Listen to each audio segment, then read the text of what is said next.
Welcome to the Opie and Anthony Show.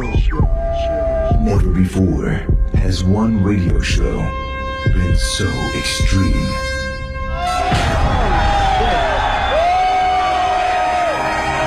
my God. So vulgar. Fuck you, I'm not a pussy. I was accustomed to getting blown and having my ass eaten. This is insane. I mean, this is insane. So flatulent. Why do we even try? Let's just fart into the mics and call it a day. This is the funniest shit ever. It's a weird show. That's what's real. That's the sex. Tune in with no expectations. Quite simply, the greatest show in the history of broadcasting. Here we are. The Opie and Anthony Show. Another 4 hours of love. You guys having a good time or what?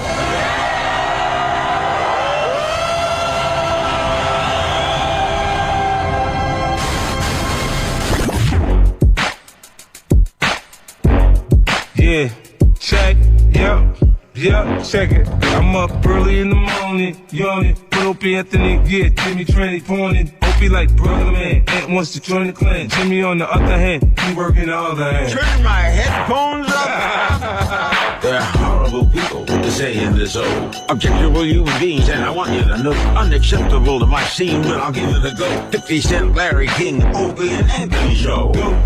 I know you're feeling the flow, but Opie's mother hucking, Jim's trying to get blown. Then we come to play around and we still in the show. I know you never heard nothing like this before. How important is the board? Bored you'll never be, and don't worry about getting shot when you're with Anthony. Oh yeah, on the edge of your chair. Cause you really want to hear Opie, Anthony, and Jimmy. Just keep it right here. It's the Opie and Anthony Show. Yeah, the Opie and Anthony Show. Yeah, check it. It's the Opie and Anthony Show. Yeah. It's the Opie and Anthony Show. Yeah, 50. Yeah, now Mike Tyson up in this bitch. It's the Opie and Anthony Show. Enough of this palaver. Let's get this show on the road. Exactly. Well, good morning, everyone. We were going to talk about the snowstorm.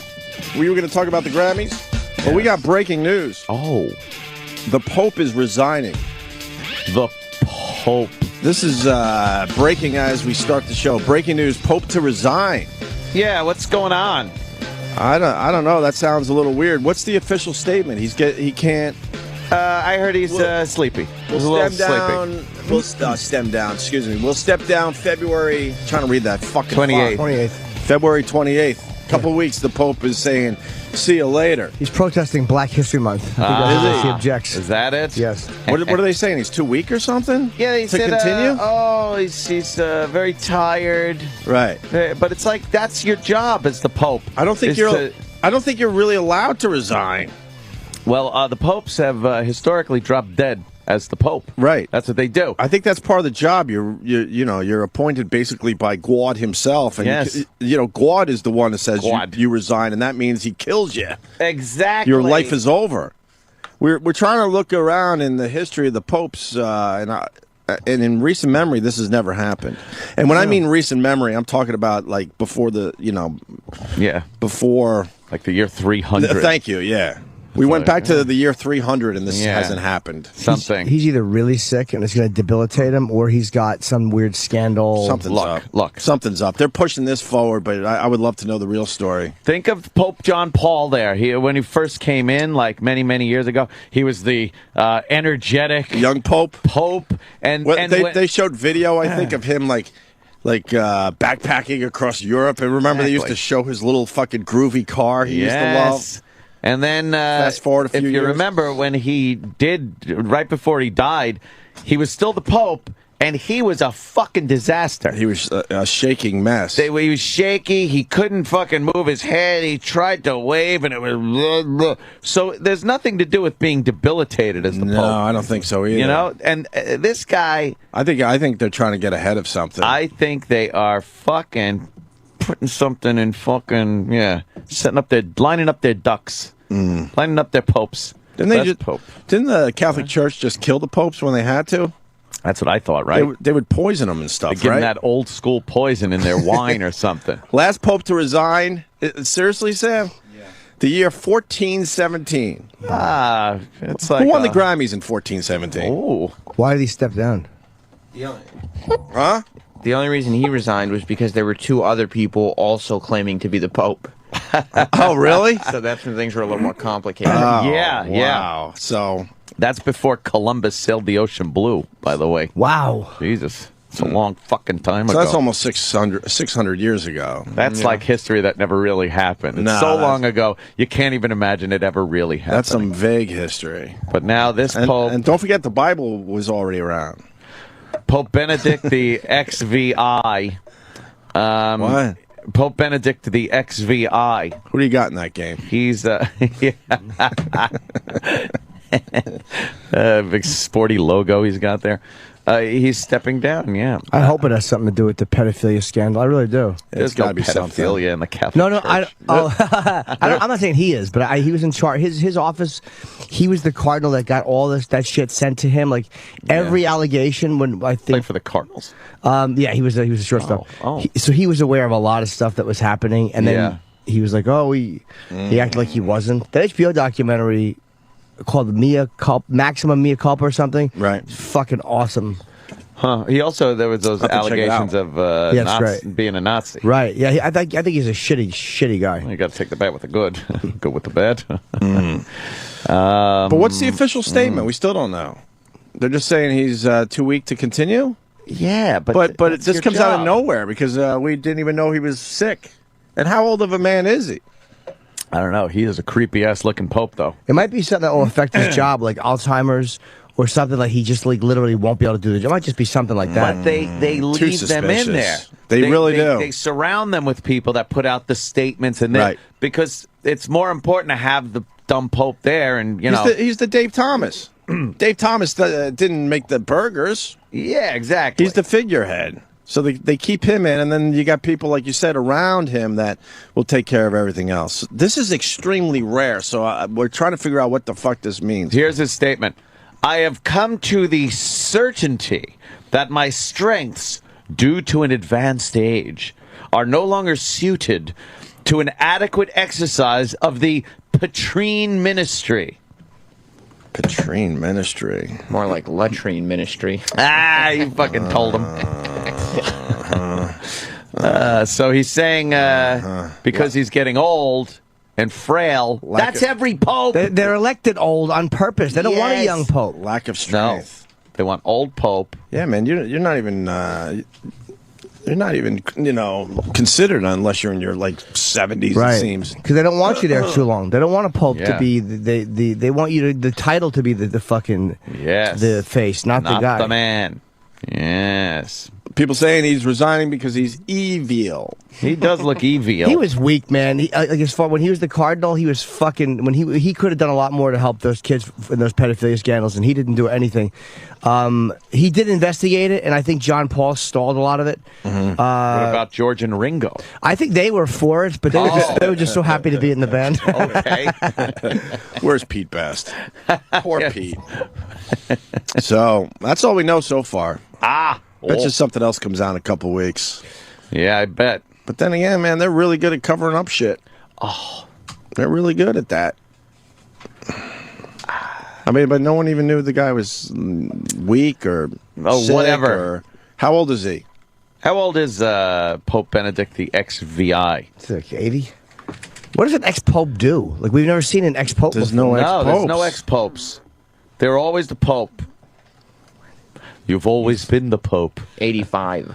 He's 85. 85. That's getting up there. Yeah, but you're supposed to stay in there. You're supposed to stay in the gig till you die. You don't fucking leave. Look at him. He was creepy He is looking, man. He's still creepy looking 'cause he's still alive. I'm the Pope. He looked more like a vampire than any of the Yeah. other ones that came before him. Yeah, he's a ghoul. He never had that warm look in his eyes. No. Like the other guy there, the John Paul. Yeah. The people loved the John Paul. They loved him. Loved him. Driving around in his Pope mobile. Right. Yeah, that was huge. Hey, he's another one who kept the lid on things. Fuck him too. He was Yeah. another one. Yeah. How do you know? because they all They go had to to the know, interest right? of the church. And they said even when this guy made a statement, it's about how they can't believe a priest did that. Like the whole fucking thing is bent on keeping the organization intact. Yeah. I've really grown to hate them, and I grew up in a Catholic and churchgoer, and You going Jew? no, You gonna go no, Jew now? no. You're going to hell, man.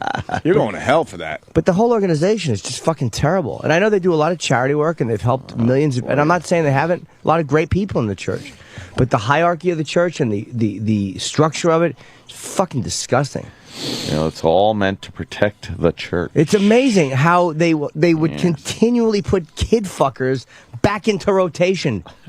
And he was one of the guys that did it. Back into rotation. They really would. He's like, I'm all healed up now. I'm like, all right, you're in the starting lineup again. Yeah, they went through their rehab. That's all we got on that. We're sitting here waiting like there's going to be something else, but Nah, there's going to be nothing else. That's why this is coming out. I think they're trying to get ahead of something. Ahead of something. Because the guy just got on Twitter, too, so they were all in for this Pope. I'm predicting What did he tweet? alligators.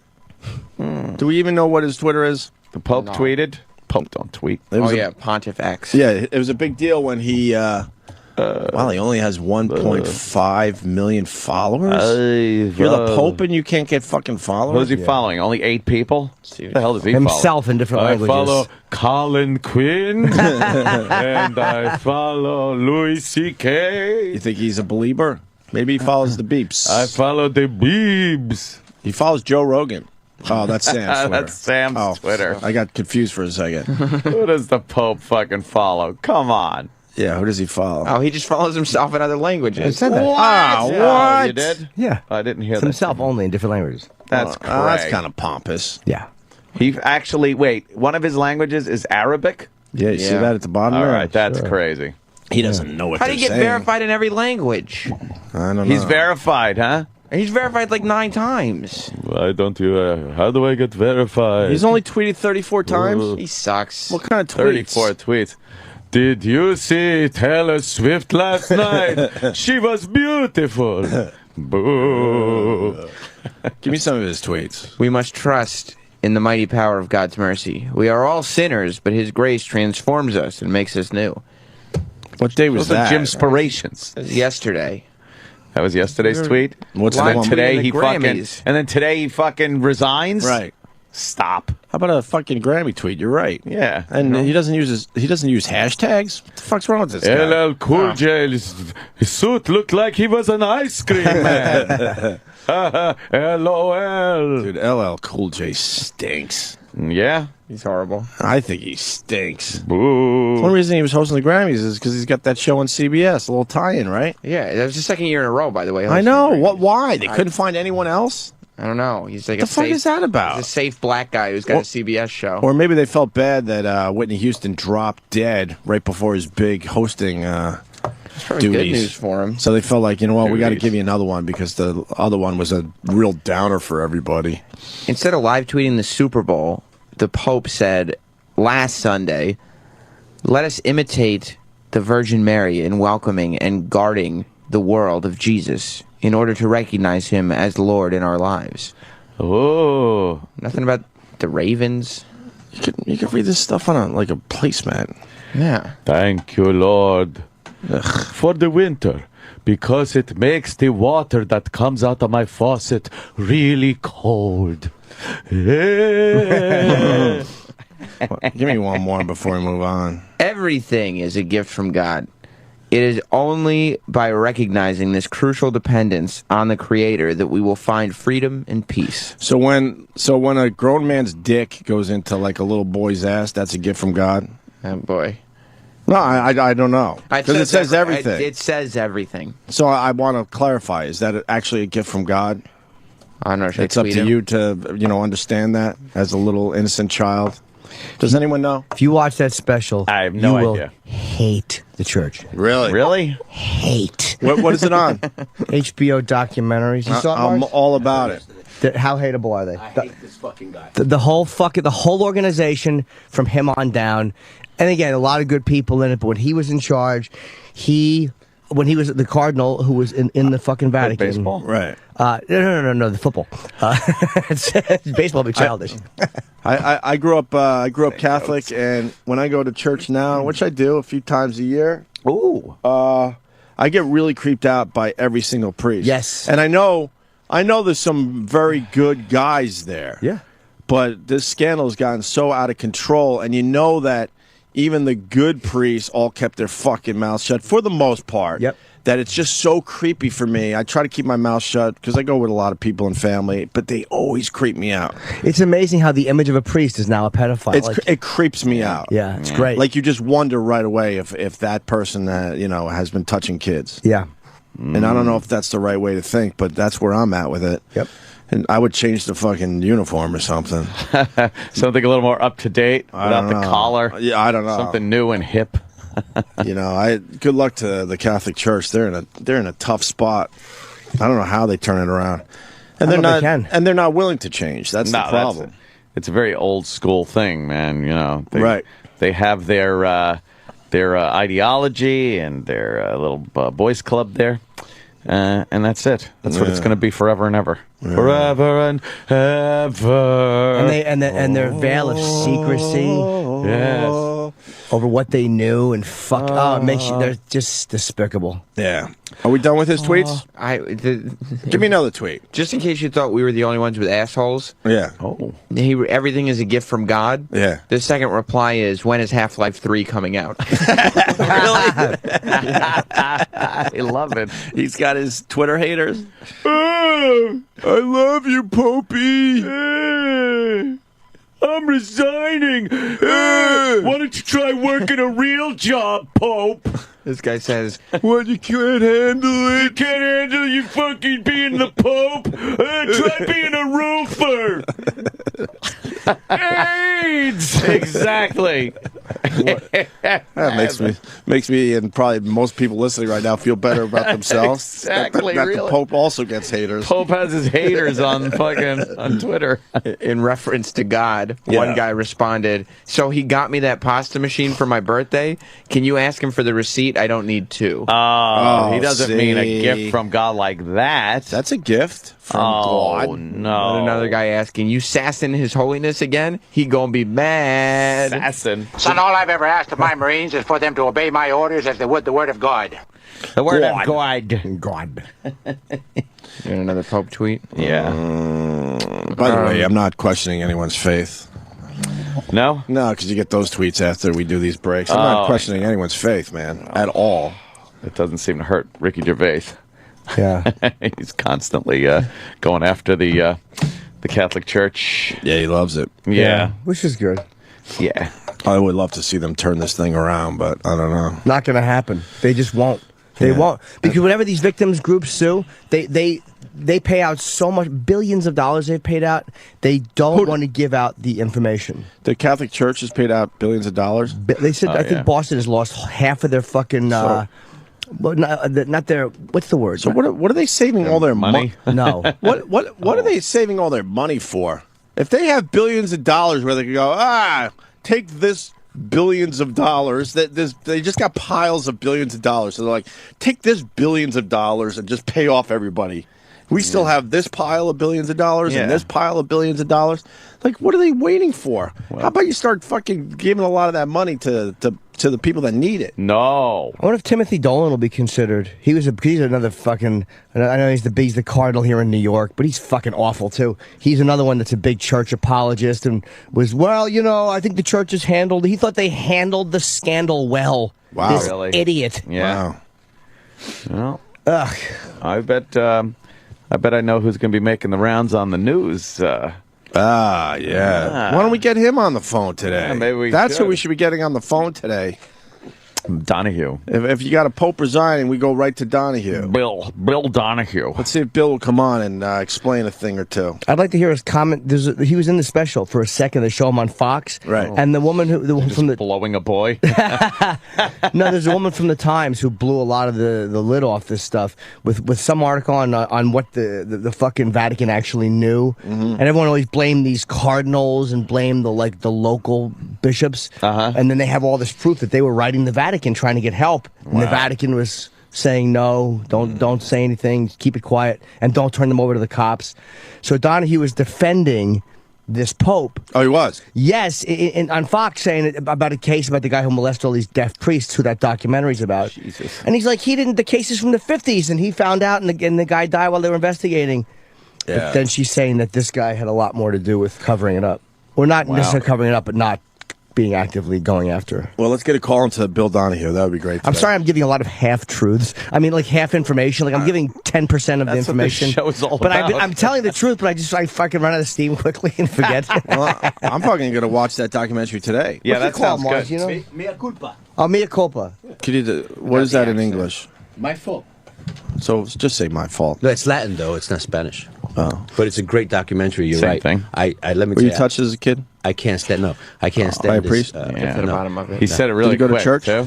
Yes, I went to church. was a I was an snap altar call. boy and a choir boy. Oh, you so have You must have been ugly. Oh, boy. Oh, you so blew a guy. No, I did not. Oh, boy. I would know if I blew someone. If you're allowing your mom to take a hot, oily spatula to your hands, I think some action happened to you. Well, priests don't do that kind of shit to you. Oh, really? Who does? My mom. Oh, the spatula. Yeah. No, I'm talking about the Heine play. Yeah, for a second I was like, Yeah, what are you talking about? The last play. Oh no, no ass play. You were for probably easy. Man. no. You were probably because he needed love, he wasn't getting right. it. Yes. You're lucky. Oh, man. Kind of enjoyed it. Like, you know what? This is, you know, I'm not going to get a hug from my mommy, so what the hell? The comfort of another man's arms. Right. Did you look like one of those little kids you need like 35 cents a day for your village and shit? You must have looked like a little Hispanic kid. Because that's before you discovered, you know, What? working out and MMA and all that shit. Yeah. Were you a frail little kid? Is that why you got into MMA? I was Is psychologically Of to course. defend yourself against something Why that do had you even already have to ask that? happened? Of Oh, course. I that what get it it. is? I Thanks. get What do you it. think? Of course it is. Oh, Mars. You love it and all, but that's what drew you to that whole thing. Yeah. That's so obvious, and we don't need Yeah. a psychologist for that. Oh, it's so obvious that I got abused. Yeah, Sexually yeah, abused? yeah. No, I'm just saying. I'm talking now about your mom and all that crap. Yeah, yeah. Oh, you yeah. didn't want to deal with it anymore, so you made sure as you grew up as an adult that no one was going to fuck with you anymore. That's obvious. I have to And you agree probably with got sexually abused too. And yeah, you probably Probably, took a I couple would- digits all in your kinds of hiney abuse. while you're bending Sure. down, getting the offerings ready. Yeah. Yeah. You guys are terrible. A little Heine play. What's wrong with that? Tiny play. You couldn't. I mean, it wasn't your fault. I was turned off by the first sign that I was thinking, what the fuck's going on?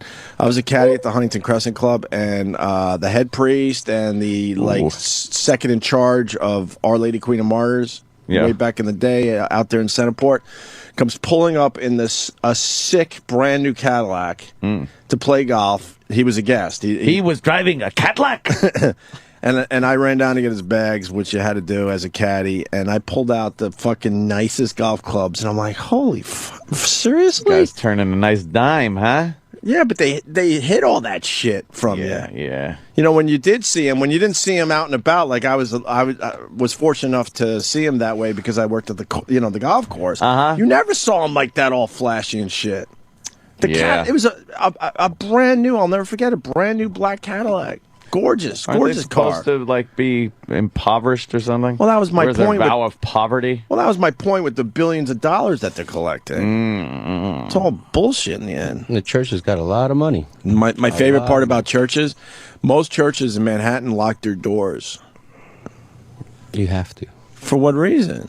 You know, the homeless and the Yeah, but that's what degenerates. Jesus was all about. Well, they want to always steal the chalice. Yeah. They're always Poor stealing box. that chalice. But it seems like they have a lot of fucking money, so you keep the church doors open. It's not up to you. they keep them open in the movies. Huh? They keep them open in the movies. Yeah. You know, when the guy's got to come in and he goes in there and then there's a big gunfight in there. But they lock it. Yeah. The needy, you know, the homeless and all that. Even the church knows the needy stink. Well, but that's my point. It's so hypocritical. Yeah. Because Jesus took care of all those people, right? Yep. Still Didn't sleep matter on the if you steps. were an alcoholic, homeless, needy person. Yeah. You didn't give a crap. I don't think St. Pat's closes ever. Most of them close, though. Yeah. Most of them. There are a few that stay open. I mean, there's some that they close them up like it's a prison. They don't want you climbing the walls Yeah. or nothing. Yeah. Yeah, but you're right. That institution sucks, man. I mean, they do a lot of good shit, but they also do. I didn't say it sucked. Well, I do. I'm saying it sucked. They're Jimmy terrible. said it And sucked. so do I. Stink. So do I. Because they hide a lot of shit, a lot of secrecy. It's just fucking ridiculous. It's dirty, man. I don't know how they turn it around. And with the Pope resigning, if you're just tuning in, we're talking about this because the Pope is resigning. It's breaking news as we start our radio show today. Something is extremely suspicious here because, like Anthony said, you're supposed to die in office. That's part of the gig. Like when you get the job, you're like, even if I get sick, even if fucking something happens, Right. you just stay there until you drop dead. And then, your other little Pope cronies, they put out the statements. They say, oh, yeah, the Pope. And they fucking stand him up at the little balcony Right. and gives the wave. Yeah, And they're shit. actually That's not it. doing anything anymore. No. But as the figurehead of the Catholic Church, you're not supposed to resign. What year again? 14, 17, 17, something like that. was the last time that a pope resigned, and that was my dating age range, too. 14. and that was the last time a pope resigned, and that was because they had 3 popes, so somebody had to step down. Yeah. That was the only reason. They didn't know who the hell the pope was, so a couple guys said, all right, we'll fucking step down and let this one guy have it. Yeah. Well, show me video of the old pope as an old man, just to show you that. Pope John? Yeah, yeah. Pope John Paul. Look at video at the end of his life. He was a wreck. Remember that? He was shaking from the Parkinson's. His head was sideways. His mouth was tilted sideways. And then they would just have him fucking barely lift his hand up and wave. Right. It's like a Weekend at Bernie's. Is this near the end? Yeah, it's a documentary called The Last Days. So, Oh my The God, Last it's an hour and a Days. half long. Jesus, let's just watch the whole thing. We still got to talk about the Grammys, or do we? Yeah, we got to talk about the Grammys. That's Are him. we getting him That's on- him dead. He's Oh, not that's him working dead? there. Jesus. Dang, clang. That's the new guy, Sam. That's the new Sam. You got to go. Everybody relax. You got to go Holy before he shit. died. What are you That's what you doing? want? Obviously, when they show him dead, they're not going to show him back alive anymore. Well, you're supposed to say spoiler alert. Oh, spoiler alert! He's dead. oh yeah, he's very, very old. Look at him. He's just fucking. And his frustration. Oh my God! Look, he. Wow. Oh my. Pause. Dude, he sounded Pause. like fucking Pause. a monster movie. Why can't you find That's the old Pope? Oh God, Yeah. He looks like he has what's that? Parkinson's. Is that part or cerebral palsy? Oh, right. God. He looks like he has cerebral palsy. Maybe it's one of those. And it looks like his arms were kind of tied down to the wheelchair, hear so his he wouldn't hurt voice? himself. Did they take the mic away from him? No, that's all he could do. He went. Blah, blah, blah, blah. He could get enough energy up to just do that much, Let me and see that that was again, it. Sam, That was pretty much maybe saying "God bless you" or something. Yeah. My that was God, it. his fucking. It was gurgly. That's why this is so suspicious. This guy is resigning. See, look at the mic. The hand pulls the mic away. Yeah, yeah. Look at his hands. They God. look like they're tied to the wheelchair. Do you have that audio again? I got to hear his voice. Listen to it. Now back a couple of. Any warmth. Oh my In all God, fairness, Sam. It's tough to It's a back lot. up a video that's an hour and a half long I on know. YouTube. It's almost Yeah. impossible. Yeah. He either went back 10 seconds or 2.5 minutes. Oh.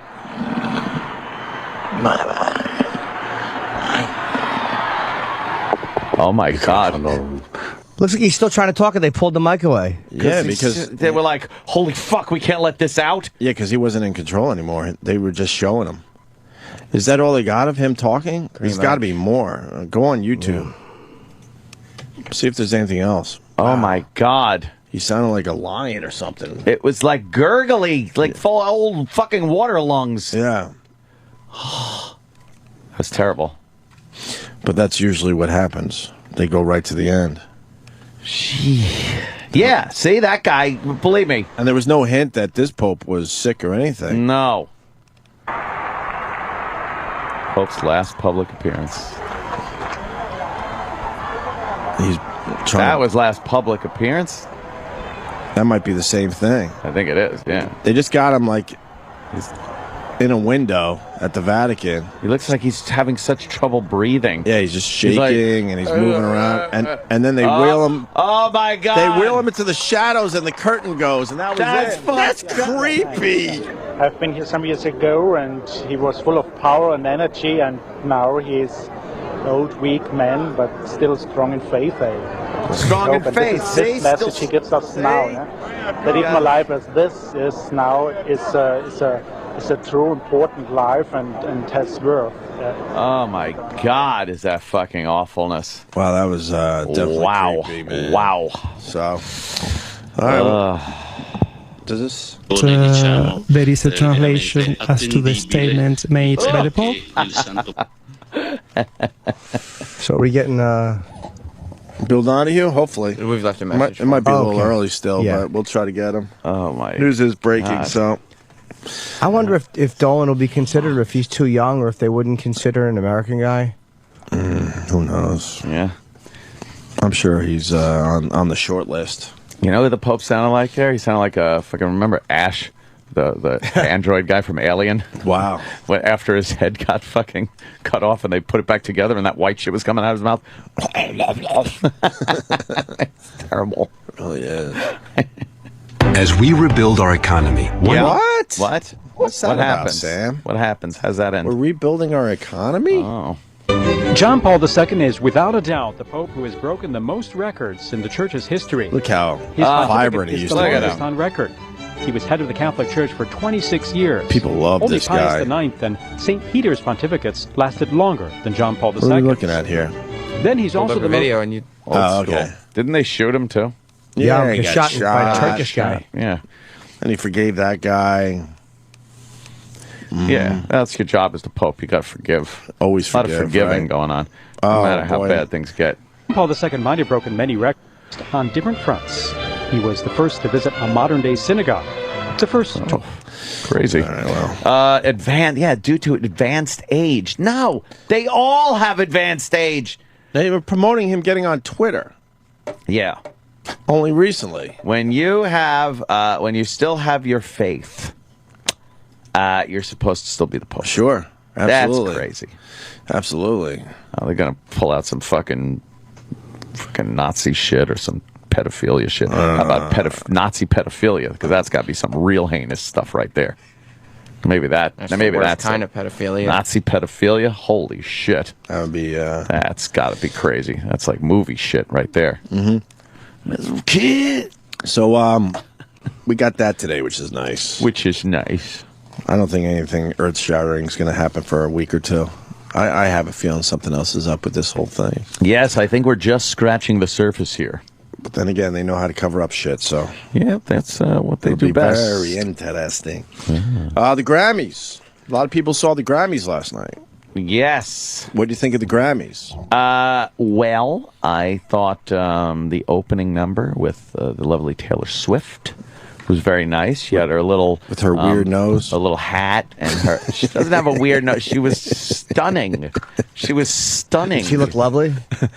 She looked lovely, Jimmy. I told Ed before the show it's getting tougher to continue with my Taylor Swift bit, right? She was ridiculous. I mean, Jesus.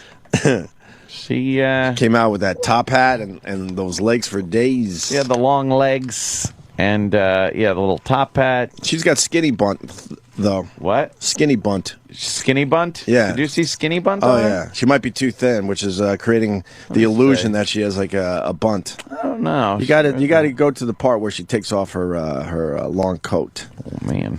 She's got skinny bunts. Skinny bunt. And she took a little shot at Harry, I noticed, from One Direction. Oh, yeah. The gossip sites are going nuts Whoa, over that. What the hell's that about? What was her? I remember when we broke up. Was this lip syncing? I don't think so. It didn't sound lip sync. See, look at the skinny bunt. Was she have skinny bunt? A little bit. See, the latest guy she broke up with is this Harry guy from One Direction. So she kind of took a shot at him, saying, what was the line? Well, when she did her line in the song, she did it with a British accent. She did it with a British accent and said, I don't have... What's the line from the song? She goes, because I'm too busy opening up the Grammys. Right. But what's the line from the song that she kind of shoehorned in there? Oh, something about how you can't keep an erection. See, that's why she broke up with him.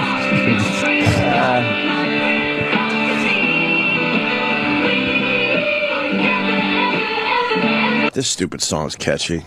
I'm embarrassed to say it, but Her new pop one- music is so damn catchy. Her new one's catchier. I mean, this song's over. The never, never, never. It's this song. No, I know. That's catchy. The new one's catchy too. Trouble. That's the song. Which one is that? How does that go? Trouble, trouble, trouble. Yeah, kind of. But same song over and over. Nah, she's gonna have longevity. Yeah, yeah. Taylor Swift will absolutely have longevity. She's having longevity. This is like her That's true. 4th or 5th album. But how old is she? She's only like 24, right? 23. That's right. Yeah. I mean, I'm talking when she hits her 30s and beyond, she'll be around. I heard she's going to be done by October. Twitter voice, guy. That's all I do now on the weekends. When I'm reading Twitter, I do the Opie Twitter voice. I got a new Twitter pet peeve. Pet peeve? To everyone out there, and I know you mean well, just because a guy has strawberry blonde hair doesn't mean he looks like me. Hey, Oop! Why are you singing with Elton John? I'm looking like a no. You don't look like Ed Sheeran. Yeah. You know when the U.S. Post Office made their announcement that they're not doing Saturday deliveries, a guy sent me a picture. Goes, I didn't know you worked for the post office. And It's always, I didn't know And they- you, and then whatever the fuck it is. and it's a picture of a guy delivering mail that has Yeah. almost the same color hair as me, but the It's- face is completely different. Yeah. I guess what? Like black people, we all look alike or something? I guess so.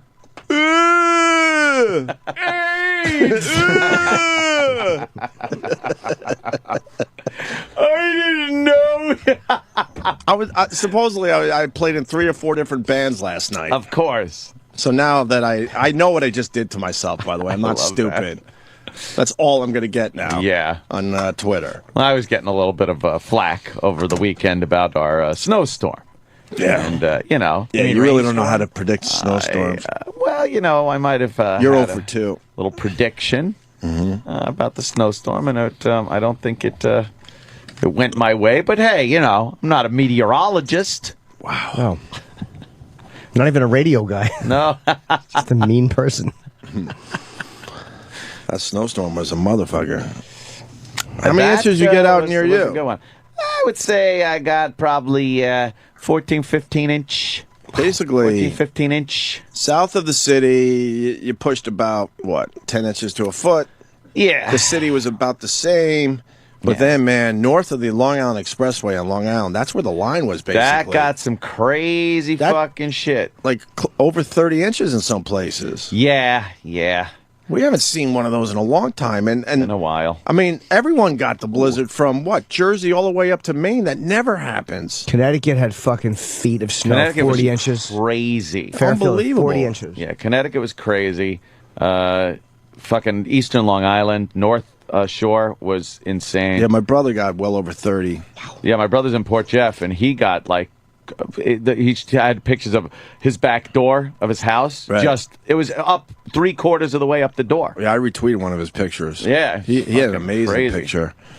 Amazing. Yeah. But I mean, the snow, this is old news, obviously, but a few things.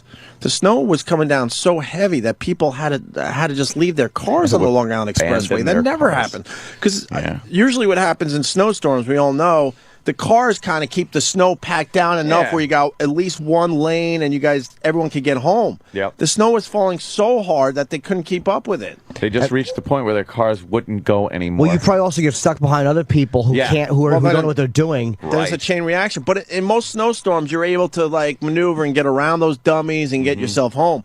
But it was falling so fast, 2 to 3 inches an hour, that it just stranded people all over the fucking place. So what they do when you're stuck? What do you do when you just leave your car? The smart people left their cars. And then the unsmart people think their car is like the shit and it's the most valuable thing in the world. So they sit there all night. Can't leave it on the road. There it is. That's the picture. Which one? No, there's a million of these. Yeah, that's one of them. That There's a million pictures of like just. I mean, in this picture alone, there's 20 cars that just said "fuck it" and just left their cars on a major highway. Are they all And look, they're in all different directions because they're spinning out, and then they're trying to go backwards to another. Yep. Now they're going against. Well, it's not traffic anymore, but they're going the wrong way to try to find an entrance or exit ramp just to get the hell off that thing. That's fucking sick. Amazing. Yeah. Anyone freeze to death? No, I mean, surprisingly, not many deaths. It wasn't 10 or 11 deaths for the whole thing. Yeah. Up the entire coast. That's pretty impressive. That's the LIE? No, it's got a traffic light. No, that's not the LIE, but I'm not sure what that is. No, they were definitely stranded all over they were stranded on all roads, but they were showing the LIE as the most impressive one, but it was happening on every road. They showed a shot near the Smith Haven Mall, which it was unbelievable how many cars were stranded just in that little area. That definitely, Long Island got hit pretty bad out there. Dude, and tragic story, and I just get so mad at the fucking news because they went with it over and over again. You hear about that kid in Boston? What happened? The father and the son, he's like 12, I think. He's trying to shovel out his car. The son gets cold. So the father goes, yeah, I'll start up the car, and you go in there and get warm. Oh, boy. The fucking tailpipe was clogged, so it carbon monoxide poisoning. That's one of those things that, like, you just know. It's horrible. But that's one of those things that you just know as a person, that if you start your car to keep warm, you got to keep the tailpipe clean. Right. It's like crazy. And they went with this story every 15 minutes. Was the father outside shoveling while the kid was inside? Yep. And then noticed he wasn't breathing. They tried, and he went into cardiac arrest, and that was it. How old was he? I think 12. Ugh. But the And news the father went with wound up it. having a heart attack. He did. Yeah. He's okay, I guess. But yeah, it's he like horrible. lost his fucking shit, I guess. Just going to the fuck, get some milk or eggs or whatever the fuck you're going to get. Not even, just trying to get your car out. Some people should just stay the fuck home during snowstorms. I got to be honest with you. I took a little drive around. And people are idiots. They really are incapable of driving in it. They don't have the proper vehicles to be driving around in the snow. They just don't consider what could happen. My favorite is the news, which we've done a million times in this show. Yeah. But I love the news reporter that's out there. I guess they're an expert on driving in the snow because they got a microphone and a camera in front of them. Yes. And then they point out everyone else going, I can't believe anyone's out here.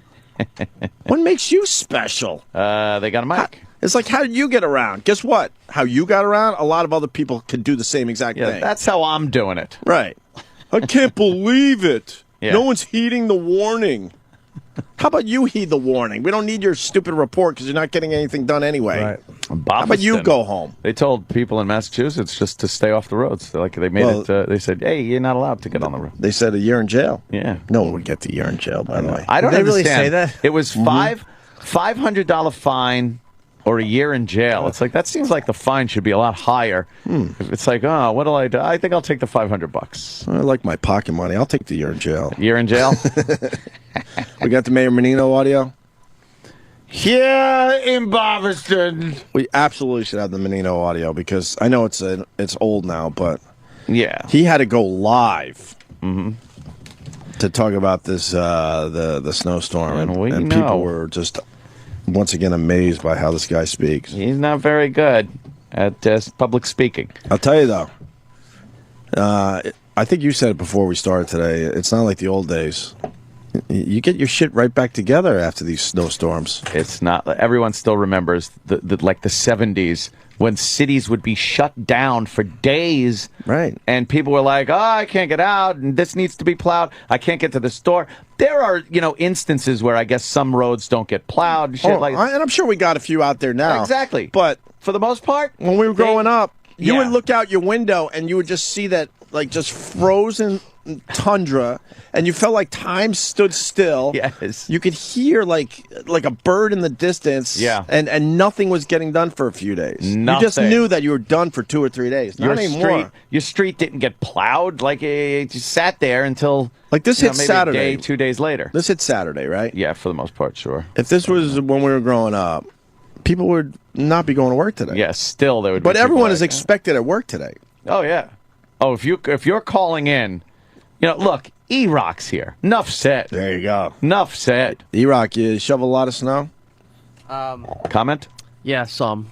Oh. The rest was borrowed a snowblower and then just cleared the rest of it. It needed to burn. Greatest invention ever. The snowblower. Mm. Yeah, that's one reason you would have to you'd have to get a plow. Remember, we would be on a list. We would get the local guy. Oh man. And you'd have to sign up way before winter hit and to be on his list to plow out your driveway. And you had to wait. Yeah. You didn't have a snowblower to do it yourself. No. You waited for the plow guy, and you got so excited when he finally made it to your house. You're like, all right, we can finally leave. I'm talking about the big over-the-top, storms where you couldn't shovel your way out. But now people go to the store and they're like, "Oh, we got to get the bread and milk and eggs." I don't even think everybody makes French toast apparently during storms. That's a funny joke. Did you see the video? It went like way viral of the bread and milk guy. Is that Vic? Do you know him? He's a buddy of mine for years. He's a comedian. Dude, it is. Before you play it, I just want to say this is the most simplest, dumbest video. The simplest, dumbest concept we've talked about on this show a million times. Huge. I haven't laughed this hard in years. It is so goddamn simple and so stupid. Really? And so hilarious. Do we have it on our Facebook page? Most people have seen it by now. I mean, the thing is up to, look at that, 4.3 million views. So you know good this for guy. Vic. Oh, yeah, he's a great he's really got a funny massive comedian. fucking viral video today. Good for Vic. Massive. Play this. Hold on, pause. Just because we don't have a fucking visual element for the people that have not seen this yet. What really makes it too is his ridiculous face in this video. He is making a face. So just picture a ridiculous face with his voice. I gotta get the bread and milk. I gotta get the bread and milk. I gotta get the bread and milk. I gotta get the bread and milk. Just walking outside. I gotta get the bread and milk. I gotta get the bread and milk. They said snow. I gotta get the bread and milk. Oh my God. I gotta get the bread and milk. I gotta get the bread and milk. Oh my God. Holy shit. That's it? That's what I said. It's the dumbest, simplest thing. 4.2 million hits. But he's has the camera as he's walking, so he's his arm is extended, and he keeps looking up at the sky because he's panicked. The storm's on its way. Jeez. Oh my God! You know him, huh, Jimmy? Yeah, for a long time. Oh, that's him. Doing his Vic is fucking. Vic is really funny. I think he's in Staten Island or Brooklyn. He's a real New York comic. Well, good for Vic, man, because that thing is hilarious. He's been making these videos for a while, just these little short ones he puts up. And right. Yeah, I mean, the other ones have done, okay, but this one is his big fucking hit. 4.3 million already. More than yours, Sam? No. Not yet. Oh. What else about the snowstorm? Oh, we didn't have the salt growing up. We didn't have the sand. Yeah. The spreaders that are all over the place. They come out before the storm. That never used to happen. Those fucking trucks would be out there maybe plowing the streets after it started snowing. Right. Now they get out there, lay down the salt. So there's no reason to panic like people fucking panic. Yeah. I was on a gas line. We were on a gas line, and people were just like. Obviously, they didn't need the gas. Right. Like, I needed the gas, my friends. You actually just needed gas. Yeah, I needed gas. You weren't going there because you were convinced Armageddon was happening. No, I had like no gas in my vehicle. So, I went to fill up and fucking gas line. People just panic. I guess on the heels of the hurricane, that's, Still, there was no reason for it. Yeah. I was trying to get a massage booked, and the girl wouldn't come because she had to get gas. Oh, she said she had to get gas? They said she had gas. Very embarrassing for her. Wow. Yeah, wow. It was kind of, I kind of like snow like that. But a lot of the streets are now plowed. They had to shut down the LIE yesterday just to get all the cars off it and to clear it. Plow. LIE was closed most of yesterday. And today, actually, I think from 57. I think they opened it out finally. east. They opened the westbound. Oh, eastbound was still closed. Eastbound You're right. from 57 on was still closed. And but who goes that way to work? That's exactly it. It's like, who cares? They're like, look. Give us another day to get the eastbound open. We got people that got to go west. Who's going out there to work? No one goes out there to work. Who's going fucking? So I guess that's it on the storm. Yeah, not most of the shit was covered over the weekend. I can't get enough of just watching these dopey reporters, though. I can't get enough of it. They put them everywhere. I have like 10 stations. I'm just like click, click, click, Yep. click, click, click, click. Yeah. And they're just all a bunch of idiots. Did you see the guy at the beach in Revere? I saw that guy. You did, right? Yeah. What's the point? No one goes to the beach in the winter. Yeah, who cares? And what was he trying to say? I don't even know what he was saying. It was actually odd to look at a beach with snow on it. It's like I can't. Yeah, couldn't imagine. But even that was boring. Yeah, He it was wasn't getting boring any as good hell. shots. So What did he do? I don't know. He was trying to say like the surf is rough and that high tide and the snow and maybe the water is going to be a little higher than usual. But I'm like, okay, but no one's at the beach. Did you see when and the the two houses guys down there are already prepared for that shit? They understand that for the most part. Did you see when the two guys showed up and he started talking with them and the guys were like, "I've been here, 17 years." And he's like, "Well, what do you think of the Right. surf?" And he was like, he goes, I was expecting a lot more. I've seen it a lot worse." And the weather guy's like, "Oh, come on. See you. We need panic. Come on. I just feel like there's another way to do that. I understand they're trying to keep viewers and stuff. They certainly are. But I think more and more people are onto their bullshit. There was another guy, I wish I wrote down the town, in Connecticut, higher elevation towns. So the news goes to these higher elevation towns, knowing the snowfall is going to be even more impressive there. Yes. And they're on Main Street. It's that Lou guy from local... Grant? Lou, somebody help me out. Oh, the driver from The Godfather? I heard he did nice work. But he's in Main Street. Lou on Main Dobbs? Street. Lou Dobbs, it might have been. Lou Dobbs. Lou Dobbs. Lou Dobbs? Local? No, Is it- he's no, like that's he's Lou more- Gehrig? local guy. It might even be CBS. CBS! Locally. Anyway, he's in this small town in Connecticut on Main Street. Everything's shut down.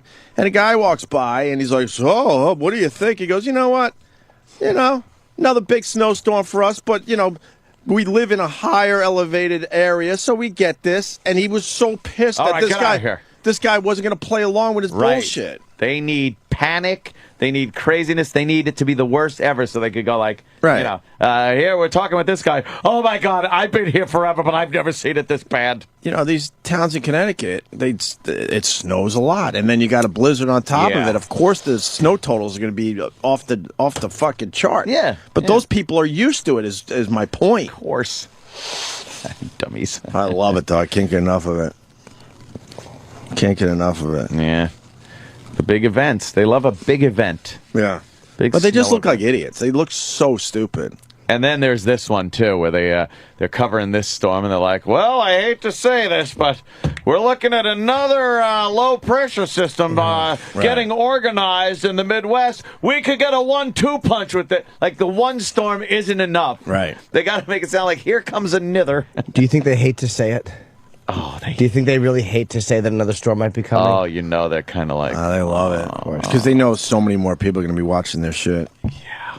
That Chad guy loves Chad! Loves it. Yeah, he loves it. Loves it. Damn you. Trying to give him the pressure readings. And then I also learned everyone was talking about this storm, and it was named Nemo. Yeah. And man, someone set me straight. Fucking Nemo was invented by the Weather Channel. The Weather Channel's the only place where they name the storms. Right. Everyone else, it's just a fucking winter storm, a nor'easter, whatever. I didn't know that. The Weather Channel... The Weather Channel took it upon themselves and said, we're going to start naming these things. Yes. Like hurricanes. Yeah. So they say because then people could hashtag it, and it's easier for people to get information about a storm if it has a name. I mean, logically it makes sense. It makes sense. But the other places are fucking pissed because it was invented by the Weather Channel. But then they're also saying, all right, let's look a little deeper into this. The Weather Channel, owned by the same company that owns it's Disney. And they name, that's what I heard. Oh my God. Part of NBC Universal. Whatever it is. NBC Universal. Maybe part then of it's Disney. Universal. Oh, I'm sorry. It was Universal. Universal Studios. Universal made Nemo. That was it, not Disney. Oh, so they're doing a little So they're fucking like, tie-in? let's fucking pump this one out. That's wrong too. Shut up. How are you saying that's wrong, you rock? Nemo is Disney Pixar. All right, so then they're owned by the other channel. Who? Incorrect. Put in a search for Weather Channel and Nemo or something. I'm going with Ann on this. Because why would you go There Nemo? is something. There is a tie-in there. Why would you go Nemo? I read it, but like I have no clue. If only, maybe because a storm is a negative thing, and No. because Disney definitely made Nemo, and the Weather Channel is definitely owned by Universal. Is Universal but I like heard a branch something. of Disney or something? But I No, heard it's a competitor. But I heard No, it's not. something. Is it really? Two separate theme Oh, so they're parks, trying to make Universal Nemo Studios look and like a Disney World. shithead. Oh, Yeah. Oh, maybe that's it. They're trying to make it look like a shithead. Oh man, Like Nemo isn't cute and adorable. He's a motherfucker. It doesn't make Yeah. any sense though, No. Yeah, it makes Doesn't total make any sense now. because they're just going to say Nemo on TV a bunch of times. news for Everybody's like, Weather Channel Disney name. In a negative way, though. You don't want to be Windows talked about in a name negative way. is not named You can after go watch the a movie. Huh? fish. I ain't going to watch that movie now that this fucking storm hit us with 30-plus inches of snow. All right, me and E-Rock will just watch it alone then. I'm all about fuck Nemo now. Nemo, and the other news stations picked up on it and started calling it Nemo. The newspapers were putting like A Nemo. Nemo bites. So what does it? Yeah. Yeah, it was crazy. All right, well, we all got through it. It was just an amazing, event. Yeah. And we have nothing else to say about it. I Nope. guess. That's all I got to say about that. And now it's raining in New York. They were even trying to panic everybody today. They're like, and freezing rain. I was like, no, it's fucking rain. Could you stop saying that? Because then people drive like assholes. Right. It was like 36 degrees out, and it was raining. I see no freezy shit. I had some. I woke up and my driveway and walkway, everything was plowed Nice. and fucking dug out. Nice. And I'm looking around. It's like, what the fuck? That's kind of cool. That's a miracle. And then like hours later, there's some Mexican at my door, and he just smiling at me. And I just handed him $100. I never saw him. I didn't know who he was. $100 you gave him to do your lawn and stuff? Give me a bag of shells, Jim. Wait a minute. I had it, and I went with it. Wait, but you didn't set this up ahead of time? No. Now they're doing it before. I They're don't not know even who it was. asking now. Didn't even ask me. You had no connection to this guy? I did hear the doorbell ring earlier, and I didn't want to get out of bed. I was tired. So I just did nothing. And then when I woke up, the fucking, like, everything was plowed and dug out, and everything was great. That's smart. And then the guy just, like, some Mexican, I don't even know if he was the guy that did the driveway. I Did just someone handed else- him $100 and he walked away. Did someone else call him and set it up? I don't think so. Oh my God, that's brilliant. I don't know. So basically, But there's some assholes out there going, well, good for you. I'm not paying you. I'm not paying. I didn't ask for that. those guys probably have broken windows that night and they don't know Exactly. it. Yeah, fuck that. Yeah, fuck that. And he did a good job? It was beautiful. The whole Holy walkway, shit. everything. I fucking well worth it. Of course it is. Well worth it. Don't have to deal with that Especially shit. with that much snow and shit. I'm not gonna. What am I gonna get out there and start digging? Stop it. I know how many inches I got. How many inches? 0. Yeah. Yeah, man, the snow just doesn't come up as high as where I live. If I saw it come, go past my window, but if the you- accumulation wasn't even close to getting near my apartment. could you see waking up and seeing snow halfway up your window? Oh my God! Oh boy! Holy shit! That'd be a great prank to play on someone. It would be very involved, but man, can you imagine? Yeah. It's like, well, it really did snow. There were people that this is a good gag is to shovel the snow against someone's front door and just pile it up the entire front door, and they open it up and go, "Oh my God!" Yeah, I know most of those pictures were set up, but they're still fun to look Yeah. at. Are they set up those door pictures? Oh, they absolutely are. Some of them. Oh. Yeah. That'd be a great play. Your brother's wasn't. No, you that can was- tell the difference. Yeah. But there's others where you absolutely just set it up for, everyone's trying to get their shit seen by a lot of eyes. Exactly. I want to do that in Hawaii. Someone opens the door, there's fucking snow. You can tell because when you open the door and just see the flat like snow, Right. You can see it's almost like They packed it in a little bit. So Yeah, yeah. they get the indent of the door in the snow, which makes the picture look more impressive Yeah. too. And the one picture where someone goes, "Oh, look at this guy, the the wind blew his door open. Oh yeah, that Did one. you see it? Yes, with the snow inside. Inside, obviously, that's like, I don't know, like maybe someone's garage or something. Yeah, shed or whatever. It didn't look like a house. I didn't think it looked like someone's house. Yeah, you can see the layers, like when you look at rock formations, right? Like the Grand Canyon and shit. You could see like it's the same thing with snow. It's like depending on how wet it is and stuff, and that's the real snow that's piled up against someone's door. I tweeted a picture late last night. A guy, his job is to clear out a car dealership. Did you see that picture? No, it doesn't sound like fun. It looks like all the cars are in water. Really? It's unbelievable how much snow. It was way above the hood. Yeah. It's one of the last pictures I tweeted last night somewhere. I went with the Grammys thing, and then I got bored and went to bed. I'll be honest with you. I like live tweeting these events, but yeah, I got nothing bored going too. on there, man. Yeah, it was kind of dull. Yeah, look at this. Oh man. Oh no, that's not it. That's pretty good though. Oh, that's pretty good too. Wow. Maybe it was a retweet. That's why you can't find it. Whatever. But it was like 300 cars in a lot, all looking like that picture that they just popped up on the screen. I'll say it's a lot. Ah.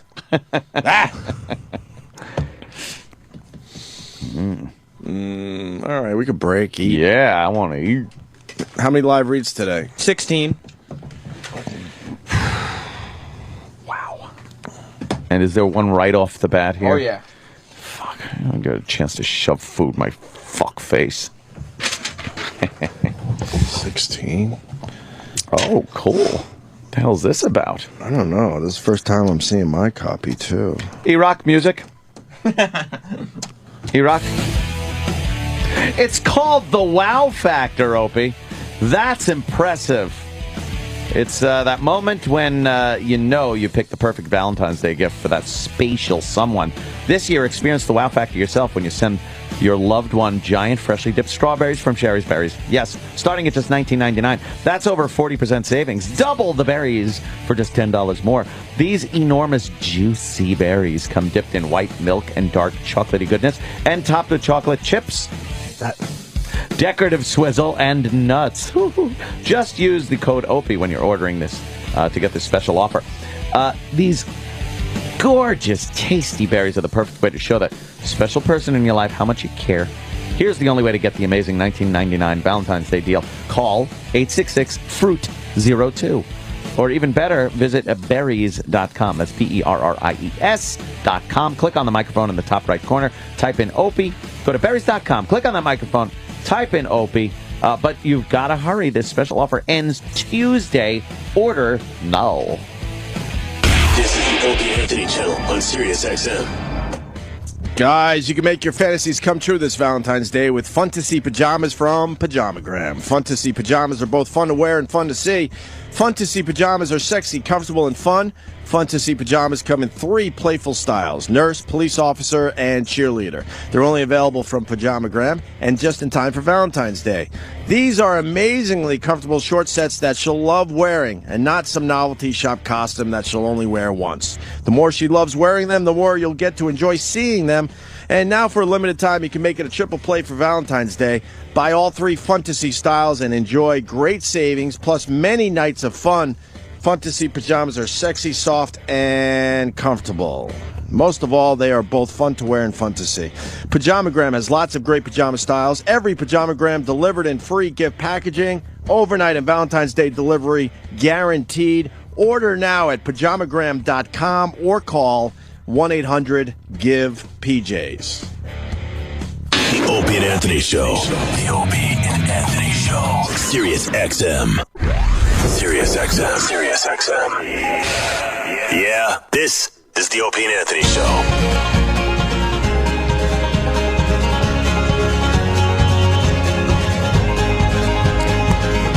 I'm going to go with Mumford & Sons. Yeah, I got this one, huh? Love that show. Mumford & Sons. They're douchebags. We tried to interview them last year, and I did a Grammys thing for Leno, and they wouldn't stop. Oh, really? Yeah, I guess. They're really Fuck famous. them. Really famous people, they don't do that. They don't stop. Yeah. It's part of their thing, man. I'm too busy. Yeah. Man. I kind of like their sound, though. You like their sound, Ant? Probably Country, not. right? Nah, I don't know. It's like a... Sounds countryish. What would it be called? Pop? Alternative folk. Alternative folk. Kind of. Is that now a category? Fuck this shit. Yeah, it's awful. Turn it up. Is this Babel? Babel's the album. This is I Will Wait.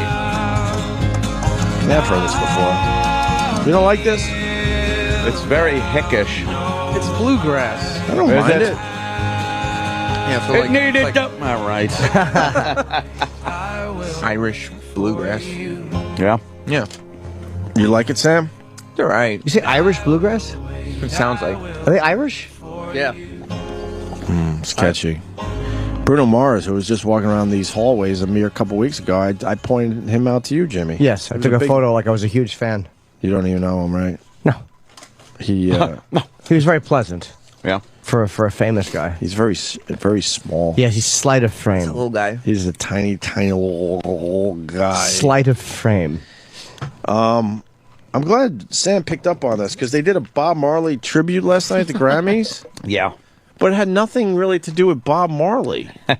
Like they had artists doing their own songs, and then Really? they had a couple Bob Marley songs in there. Like they brought the Marley Brothers out, but it was halfway through the thing after Bruno Mars and Sting had already gotten to perform their own songs. Their own songs. I love Walking on the Moon. I'm a big Police fan from back in the day, but I'm like, what? I was thinking to myself, what does this have to do with Bob Marley? Just because it has a reggae feel to it? Yeah, it was like they just took people who were influenced by Bob Marley and then said, play your own songs. It was fucked up. Gotcha. Instead of doing like a fresh take on a Bob Marley Right, song. they didn't have confidence enough to just have them play Bob Marley songs Right. throughout the whole thing.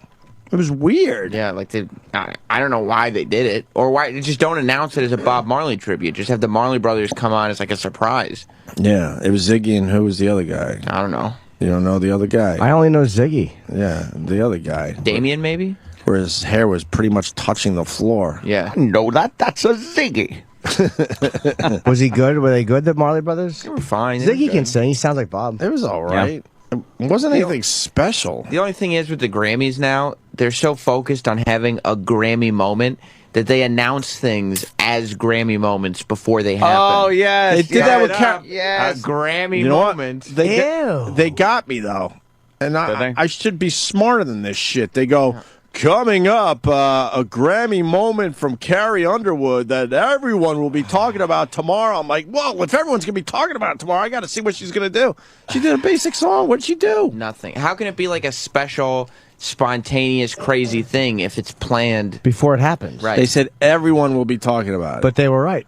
Earlier. Oh, look at that. Damn it. Trick you. Yes, Mr. But I'm pointing out that there was a buzz. That's all they want. Oh, they don't even care, right? No, they just All wanted us Fair talking. enough. What do you rock? Earlier in the broadcast, they were teasing the Carrie Underwood thing, and they said the performance that everyone is talking about, and then when it right before it goes to that, it's the performance that everyone will be talking about tomorrow. Oh. And then I went, I'm not talking about this. I know we are, but we have a radio us show. now. If I didn't have a radio show, I wouldn't be walking around talking about what Carrie Underwood did last night.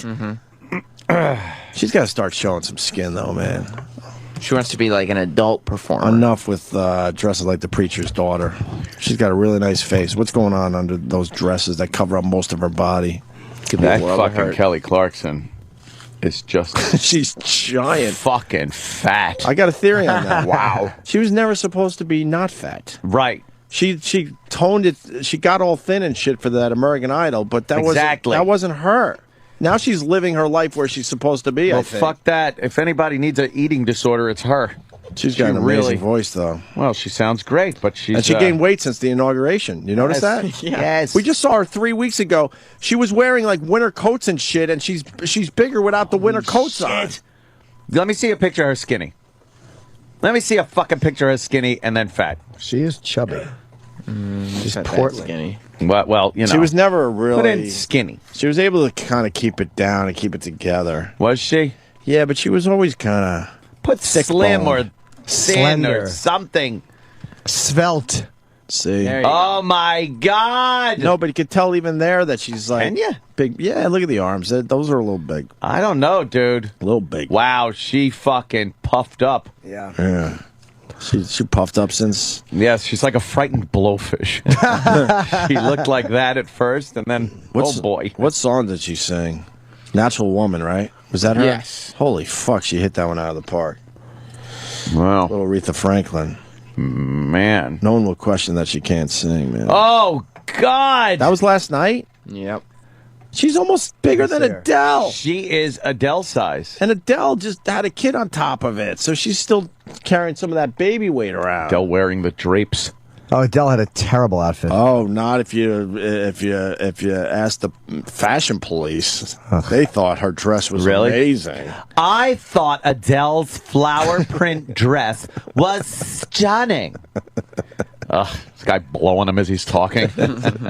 You know, I never know what's a good dress and what's not. Who would? You're a man. If it shows a clit, it was a good dress. That'd be a great dress if it was just like a fucking Mary Tyler Moore fucking pantsuit with a hole cut in the front and her clit showed. I would say that's a home It run. should have like a clit window. Yeah, I would love that. You know, it's terrible. They always talking about her body type and stuff, but she really pulled it off last night, just looking beautiful. I would rather see somebody like Adele wearing this flower. Okay, and they talk about dresses. Why don't we find some clips, because now you got the bit. Yes. I guess the big news was it Justin Timberlake was wearing Tom Ford? Is that his name, Tom Ford? Tom or something? Ford, yeah. Tom Ford. And everyone was like, cologne. "Oh my god, I can't believe he's wearing Tom Ford!" Everybody. Why does that matter? Like who? I don't know why it. Why is that bad or good? I know Ant's not a fan, but that Rihanna is ridiculous. She's fucking she looked beautiful. all And right. now with her long hair and her bright red lipstick. But she's a dummy. It's not lipstick. Because Chris Brown's just not a nice guy. You could just tell he's You don't not like a nice you're not guy. you're not Team Breezy? Hell no. He probably fucks her Hell the way no. she needs to be banged, though. She's so hot and everybody's so nice to her, but he's not. He probably stands up on the chair and throat fucks her. You think? With his knees by the side of her head, like she That's a just good likes one. that brutality. She's a party girl. Yeah. Yeah. But although the long hair is pointing out the fact that she has a giant forehead. If anyone needs bangs, it's Holy her. Yeah, she has fuck. a huge forehead. She hasn't shown her forehead in like years. Well, she should cover it up, because that's a lot It's of forehead. giant. She started sweeping her hair over it like probably That's 4 a- or 5 years Come ago. over. That she's just giving Chris Brown a big target. Nice big fucking forehead target. Maybe it's to keep it off of her nose and mouth. He probably said that in an argument once, you big forehead bitch, and then she fucking brushed it forward for the Yep. next 4 years. Yeah. She's sexy though. Some black chicks got that fucking hairline that starts in the middle of their head. It's crazy. It's like What's that about? giant forehead. I don't know. What's that about? I don't know. No one's going to talk about Katy Perry's tits. Katy Perry's tits. We see him? Just see those. Is there a things? Twitter account yet? Katy Perry's, Katy Perry's tits? I'm sure there is. I am so certain there would be. And there was a memo basically warning these performers not to show what, too much cleavage or leg or something. What Or was puffy flesh. Yeah, Right. they didn't want puffy flesh. They don't like that crease under the breast or under the buttock. And I laughed hard at that memo because I know exactly who wrote it. And now those assholes are going to be controlling this shit. Oh, is it those dummies from... Yeah, of course it is. It's CBS, who we used to work for. It's the lawyers. It's Steve and Steve. They came up with the memo. I would guarantee it. Please be sure that buttocks and female breasts are adequately covered.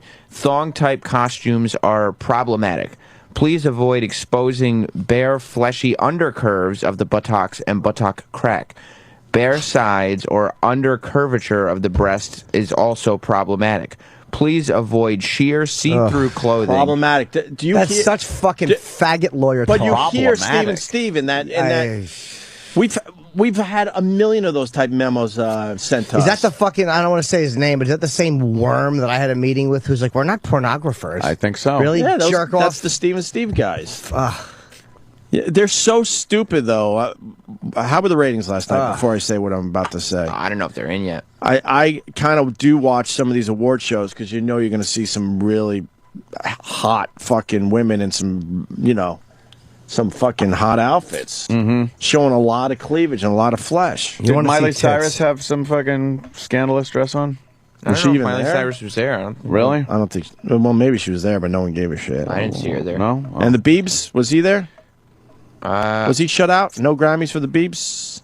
Yeah, he didn't. Oh yeah. His Well, he album did- wasn't nominated at all. He did Saturday Night Live on Saturday. I hear lackluster ratings for the Biebs. Really? He sucked. Did he? Yeah, he's terrible. He's not a Wow, talented what a guy. surprise. Wait a minute. He's not.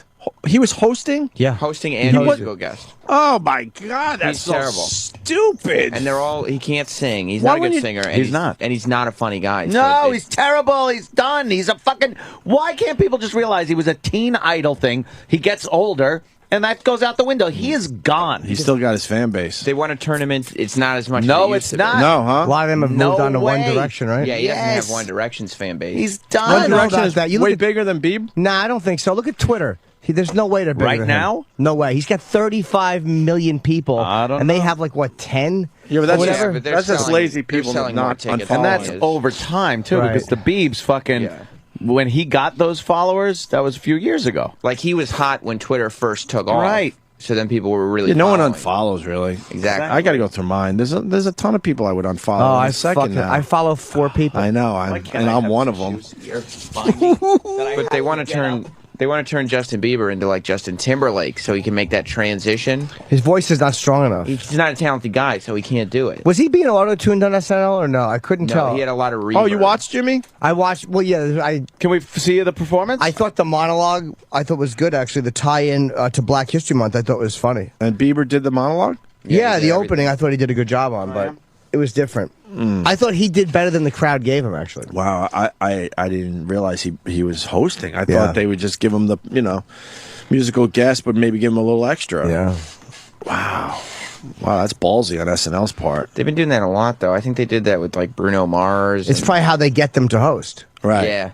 Yeah, they give him the whole hour. Or how they get them on, because SNL is one thing, but you're not going to get more views on SNL than you would on a YouTube video. These guys are getting 90 million views on a video. You're not going to get that on SNL. Yeah, but like YouTube is like their fans. Ladies and gentlemen, Pause. Justin Bieber. Why is Whoopi Goldberg there? Just a little surprise. She started the show? No, this is a performance. Why is Whoopi there? Just to introduce him. Little celebrity Like, guest oh, look, intro. she's part of She was the in the end of the open. She was in the monologue. So they obviously knew they had to pump up Bieb.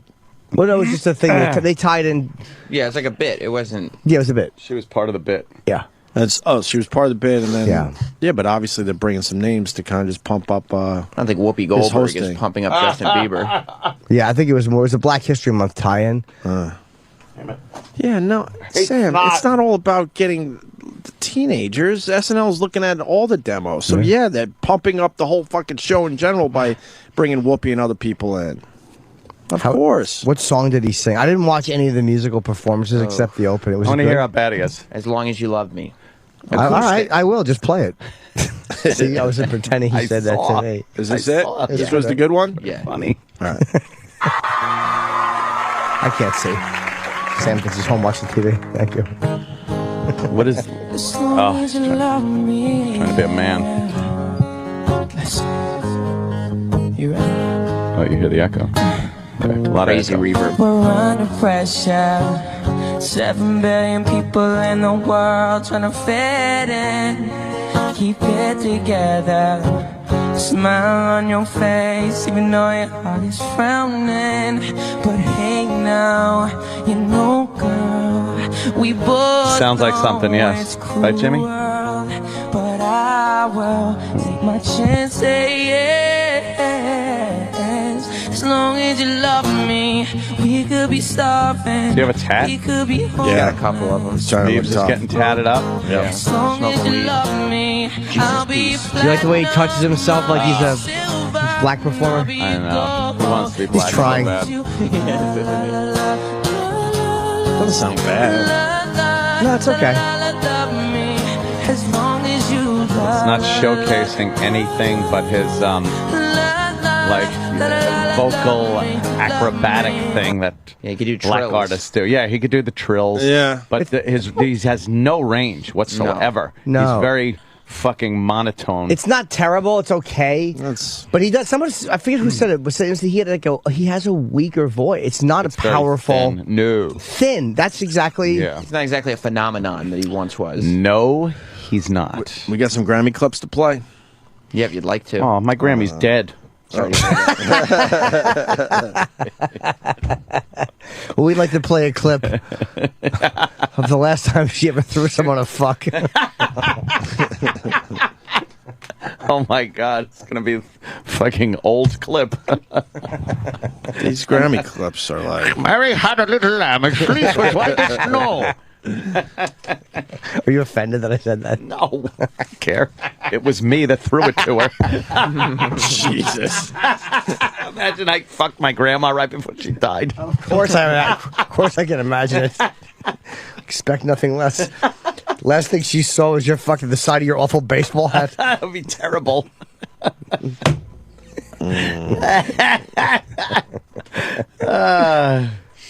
Is nothing sacred. No. Who cares? LL Cool J. LL Cool J. We're not going to replay his monologue, are we? God. Where's the rest of the show? He talked forever. Why was he making the Grammys about himself? That LL does now. He had nothing to do with the Grammys. He hasn't had a song out in years. Yeah. Except, did you notice when he said, I've won 2 Grammys so far, and I emphasize so far, as if to say that he's going to make a comeback in music? Is his music really respected right now? No, I mean, he's got a couple songs. He's an OG now. He's the Mama Gonna Knock You Out thing, right? Yeah, but That's a terrible song, by the way. Mama awful. said knock you out. Mama I said hated knock you that. out. Yeah, that was. But it was a catchy little song. I hated that and hated getting jiggy with it by the Fresh Prince, by Will Smith. The Fresh Prince. But like, That's hilarious. Yeah. Yes. LL's not like top whatever of all time. He's not top 5. Rappers? No way. Oh, not even No, I don't close, think right? so. Yeah. LL. He crossed over though. Yeah, because he got CSI or whatever. As an actor. He's an actor. And That's a CIS. big show, right? I've never seen it. Yeah, They're whatever one terrible. he does is They're really terrible. Those shows are terrible. They do real well. They do real well because the majority of people are stupid. Yes, Mr. Rock? Something else they did with the Grammys is, you know, when a performance or an award is being accepted, they would cut to artists in the audience. Yes. Except most of the time they were cutting to cast members from CBS shows that were in the audience. Oh, man. They all do yeah. that, though. They do that on Fox, But it too, was during really baseball. World Series, yeah. all that Yeah, shit. yeah. Hey, look who's in the crowd here, and you could catch him at 8 p.m. on Friday. Yeah. Well, we got LL Cool J opening the Grammys. We got him naming artists Yeah. and where they're from. That's all it. that. The whole thing is his intro, though. Huh? Like, as he's naming artists, Yeah. that's part of his intro to the Grammys. Part of his intro. That's great. And then at that point, he wouldn't stop talking. No. He had to tell everyone why it's important for him that he's hosting the Grammys. Who cares? Well, it was our Grammys. You're right, Ian. That's what he said. What does that mean? It was our Grammys. I don't know. Give yourself a round of applause for our Grammy. All right. Did Jamie Foxx really say black people are the most talented? Fuck Jamie Foxx and his dumb ass. It's just funny. Wait, what to did he me that, say? like, black people are the most talented. Most talented people on earth. And what did people cheer? Like, yeah. Yeah. I just wish a white guy would say that. White people are the best at math on White earth. people are fucking faggots is why. They don't say shit. Everyone's petrified. Shut up. Well, stop shutting up. Say something, for the love of Christ. You're saying enough for everyone. I really try, thank God. I don't care that he said that, but I just... I do. If it was a white guy that said it... I care. Oh, it doesn't bother me. But if a white guy said it, there'd be a problem, and that's what annoys me. Yeah, I don't care. He said it either. He sounds ignorant when you say shit like that. Ignat. He said it at the NAACP Awards, right? Well, of course. Oh, I thought it said at the Grammys. No. Oh, okay. Those So, are the of course he would NAACP. say something like that at the NAACP What do you think? Awards. There's no fucking media, though? Or it's closed door? No one's going to hear it? Right. Black people are the most talented people in the world. No, you can say something positive, but you can't... You know how it is. Exactly. Oh, my God. Look at that. I should have watched this. Why wasn't I watching the NAACP Awards? Could have gotten some real fucking anger. All I can say, I'm so humbled tonight. I was thinking about all the stuff that I was going to say personally about myself, and I was going to be all about me and how I did it, and how me and I. And then you watch Harry Belafonte and Sidney Poitier come out. Yeah. Did they dress like fucking women on a comedy show? Shut it. And you say to yourself, it's really not big of a deal what you're doing just yet. I had so many things I wanted to say, but after watching and listening to Harry Belafonte speak. Racist Harry Belafonte. Sometimes I feel like somehow I've failed a little bit in being caught up in what I do, and maybe that's the young generation, and that's what it is. But, The young generation. How old are you? I'm going to work. What are you talking about? Harder, man. Watched you on TV in the 80s. What is he talking about?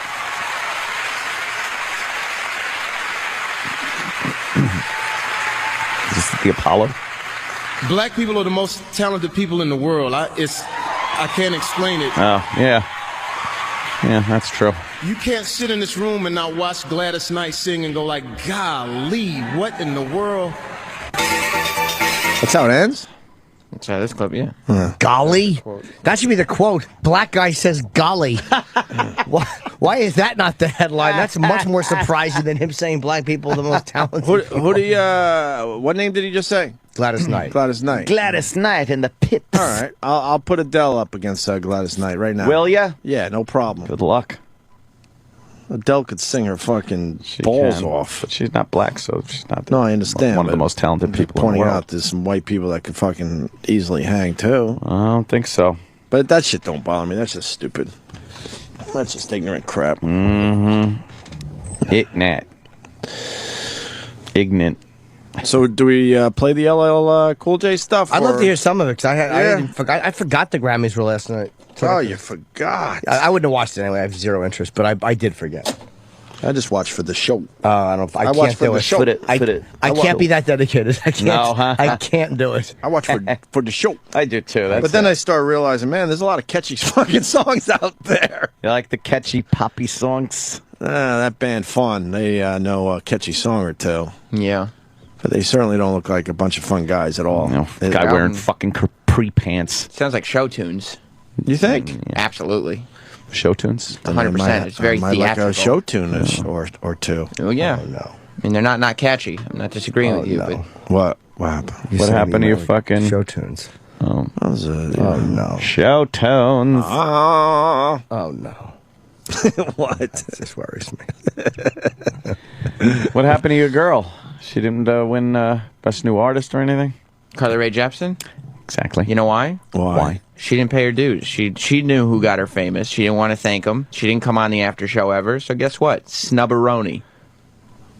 That's exactly what happened. You think it's based on the after show? I'll take credit for that too. All right. I'll say, yeah, you might as well. Enjoy going with that angle, too. Have fun with that. Wait, is she like 30?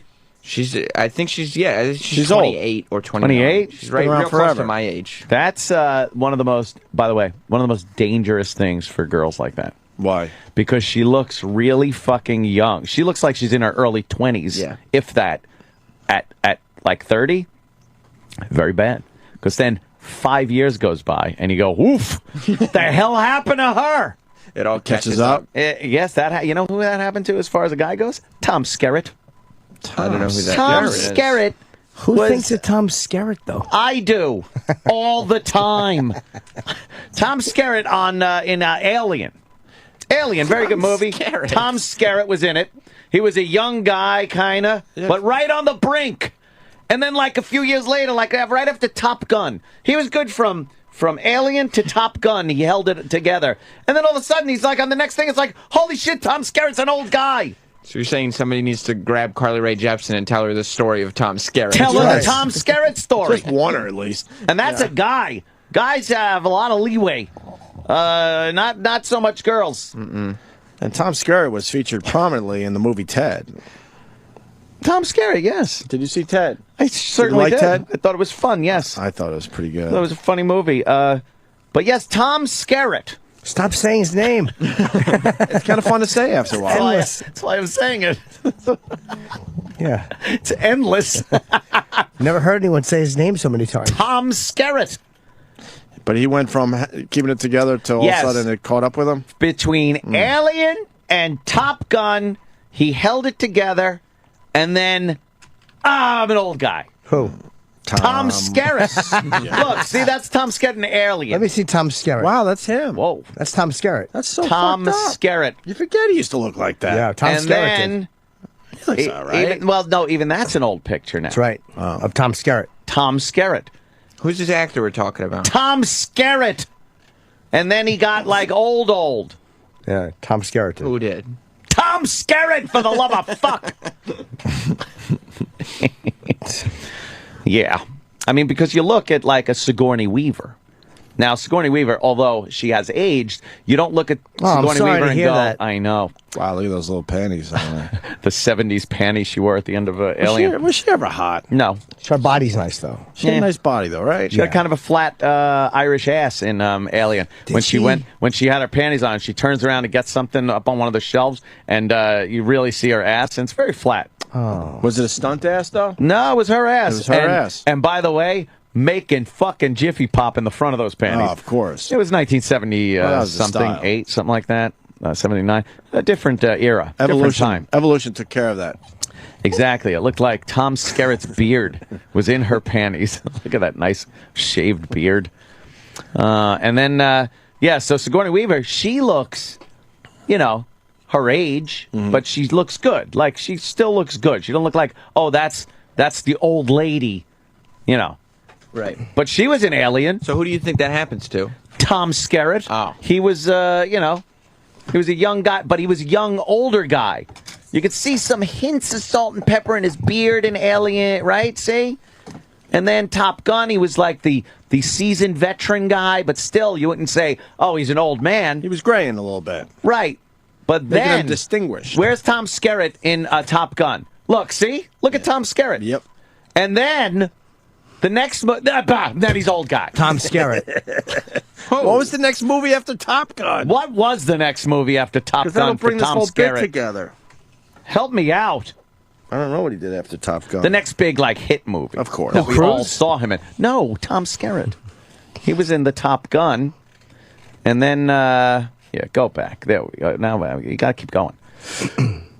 80 Space Camp, Opposing Forces, The Parent Trap 2, No. Twilight Zone, No. Danger Bay, Miles to Go, Wisdom. No. Oh boy. See, keep going. Order, Keep going until you get the big movie. Honor Bound, Cheers. Well, that's why, Ant. Your theory sucks. No, it he didn't have a doesn't. hit for 12 He did a bunch years. of movies, yeah. Poltergeist 3. Steel Magnolias. Steel All right, Magnolias. Steel Magnolias. Let's take a look at him. Exactly. Steel Magnolias. Let's look at Tom Skerritt in Steel Whoa, Magnolias. Katy Perry's tits again. I was going to say. They are suckable. They have giant round tits You she just has. want to use them Big globes. as a pillow. I'm so annoyed I wasn't nice, there. When warm, fleshy pillow. she was at the cellar. I was really annoyed. When? With John Mayer brought her in Well, you know what? a while ago. Recently? Oh. Yeah. No. I didn't see Steel Magnolias.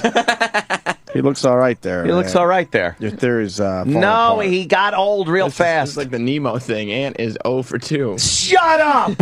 Yeah. No, look, we fast forward a bunch What of years year is? too. No, we didn't really. It's 89 already. It's 89. 89. When was Top Gun? Top Gun was Keep 86. going. I don't want Steel Magnolias. Oh. You have to go Steel no, Magnolias. No, you don't. Or the bit doesn't work. The Rookie, Poison Ivy. Poison Ivy was. Oh man, that's right. Tom he Skerritt was the one father in Poison Ivy. by the piano where he's fucking. Fuck yeah. Yeah, Give me the that's Poison right. Ivy. Poison Ivy. Gee. That was an all right movie, man. Yep. Yeah. See? Yeah, see? Kinda. He's not fucking captain of the Nostromo. You think he was just dyeing his hair there and then he stopped dyeing it? Maybe. But he also, look at his face looks a little older. Seems like the transition was much more gradual than you initially led us to believe. Not at all. Yeah, no. No, it wasn't. Oh. Drew Barrymore was pretty hot. In Drew that Barrymore movie. was. Oh my god. How old is Crazy. she now? Like 35?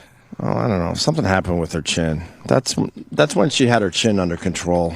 It got Poison big? Ivy. I don't know, man. She's What did got happen to that chin? You're she's right. got a Barrymore chin now. Let me see it, Sam. Like Turn that a little Lionel. bit. She's trying to own it, like it's part of my family, My heritage. Her It's big my chin? heritage. But something went awry with it. You're right. Her hair might just be different, no? I don't know. Like something just went wrong, or they kind of hid it all those years, and then she finally said, "Fuck it, this is me, and part of me, I'm gonna." Now, if you look at her career, she looks older now, but if you go back to E.T., she looked very young. She was very young. Yes, I know that chip. You know what it was with her makeup? Go. She started making cheek arrows. And Cheek arrows. and people were like, wait, your chin is big. Give me Drew Barrymore chin in the Google, because these are all the shots where she protects the chin. Ah. Here we go. I must protect the chin. All right, look, the first picture that comes up. Look at that. Whoa. Wow, wait. That's She Leno-ish. She does have a chin on her. God, she must hate she must pick apart her photos. That's a bad angle. Yeah. You never want to be a little below her. Oh, that's a bad one. Look at that. Her chin it's a big is chin. sticking out. Way out. She can almost see her own chin with her eyes. Yes, and it's like try to see your own chin with your eyes. You can't do it. I can't see mine with a mirror. Look at that chin picture. Oh, I could do it if I'm at the Chinese restaurant. I'm looking at chin. I got it. Chinese New Year. Happy New Year, Chinese Look people. at these chin pictures that come up. Yeah. Wow. Horrible. Just horrible. Wowie kazowie. God, she must hate photos. chin. Certain photos, she must just Certain fucking angles. Yeah. I bet her nickname for herself is you big chinned zilch. Wait, go down. There's a picture that I forgot all about when she was wearing the green dress. Keep going. So I'm a big fan of Drew Barrymore. Oh, Keep she's going. sexy. Green dress right look there. at her droopy, heavy boobs. Oh, wow. Those are weighty. Oh, look at how far down they are, though. They're at grandma level. Holy shit, they're not on her chest. That's when she was going without the bra. But they're big, they're got some heavy, hangers. and they're pushing off to the side. Those are click-clack tits. How funny is that? Yeah. That's a lot of space between the boobs. And look at the space between her neck and the tit. They're not. That's a lot of real estate. Oh yeah, there's a lot going on there. They're literally at the middle of where her arm bends. Yes. Her tits are hanging right at the bend of her arm. They're at her elbows Yeah. because her arms are down to the side. Those are fucking big, heavy, juicy tits. Wow. She lays on her back. Those things are under her They armpits. flop to the sides. Oh yeah. Oh man, those are big, suckable tits, though. Does she have any kids? Yeah. Ooh, God, those are nice. What's better than fucking dogging a chick from behind and watching her tits swinging? And they're just like, wow, wow, Yeah. wow. I would say dogging a chick from behind, watching her tits swinging, and then throwing her out as soon as you're finished would be better. Coming on her back and putting your fucking shoe print in her spine. Hit the bricks, whore. That would be better. That's better? Yeah, just seeing her fall out the bedroom window into the snow. And watching her get dressed in the cold when you throw her clothes in the snow. Oh, shit. Like, you know, if you threw her keys out the window, you know what keys would look like when they hit a snowbank? They little. Just leave the little, the hole the little where the keys keyhole. were. You can find it. You have to fish through them.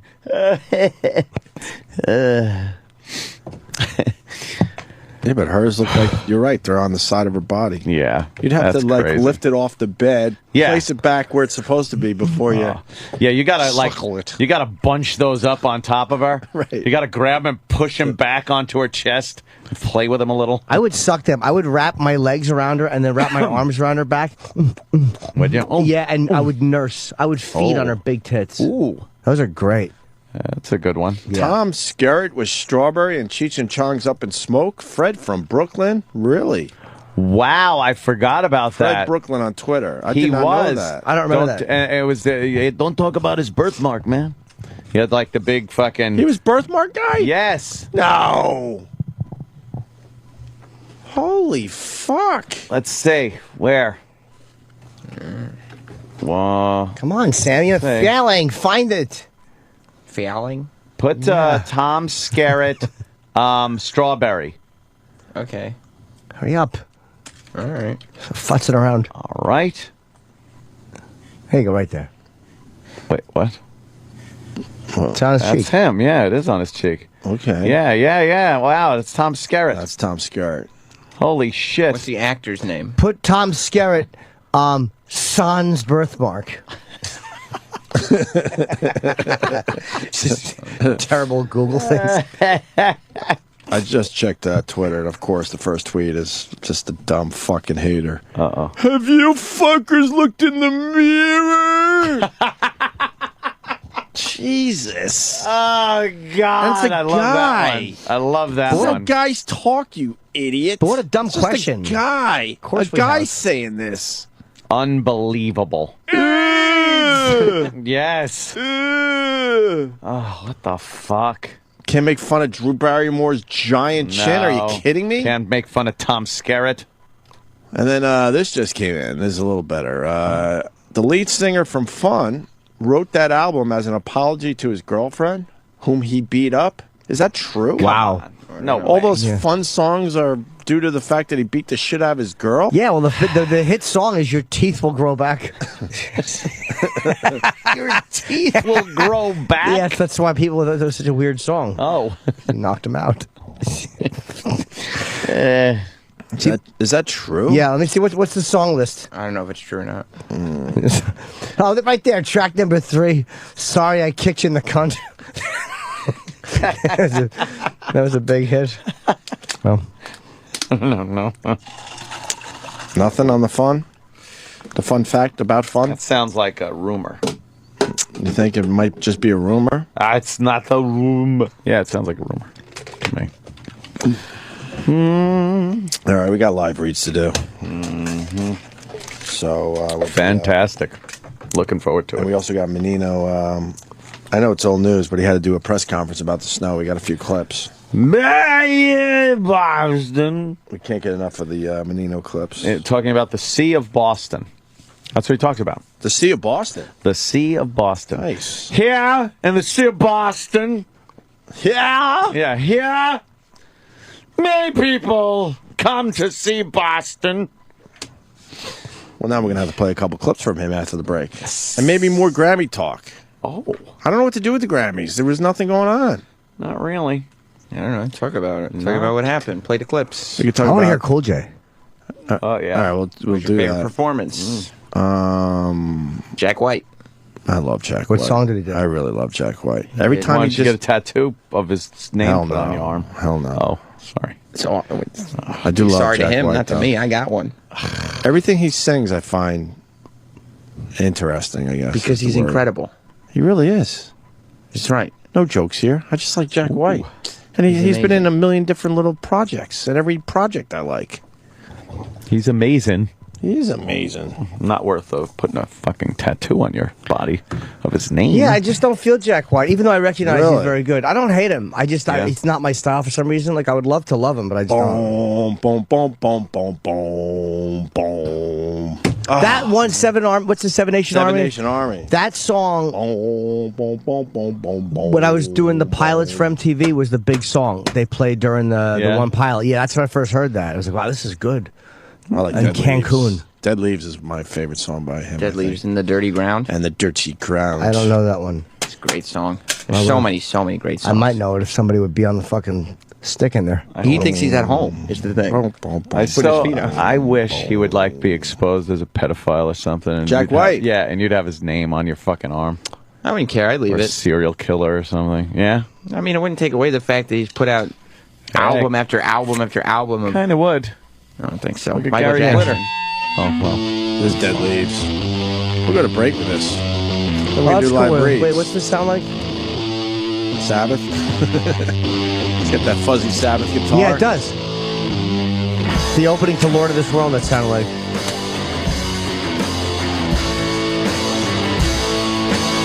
Really good when he does this live.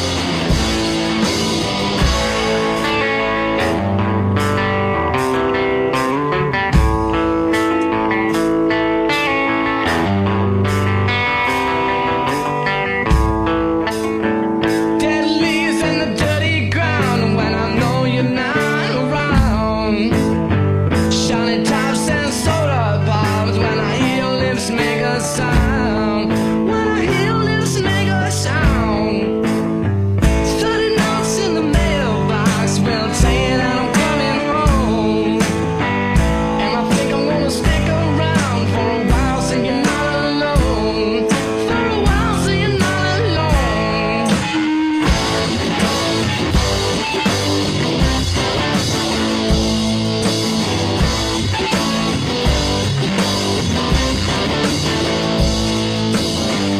You can hear a piano fall, you can hear me coming down the hall.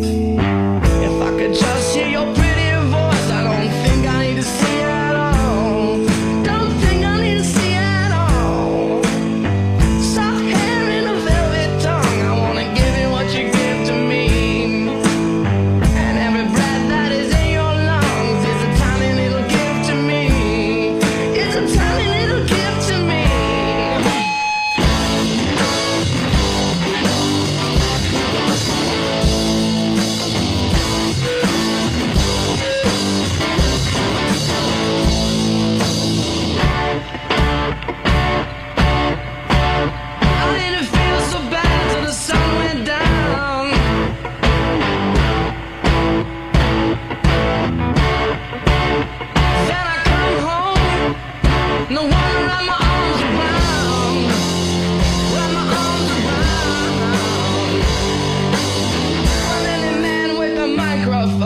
and tell you what he loves the most. And you know why you love at all if you're thinking of the Holy Ghost. If you're thinking of the Holy Ghost.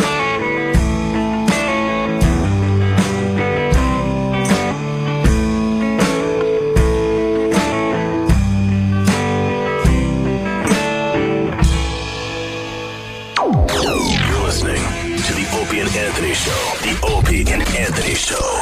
Sirius XM. Sirius XM. The Opie and Anthony Show. It's a good song. Rock the bells.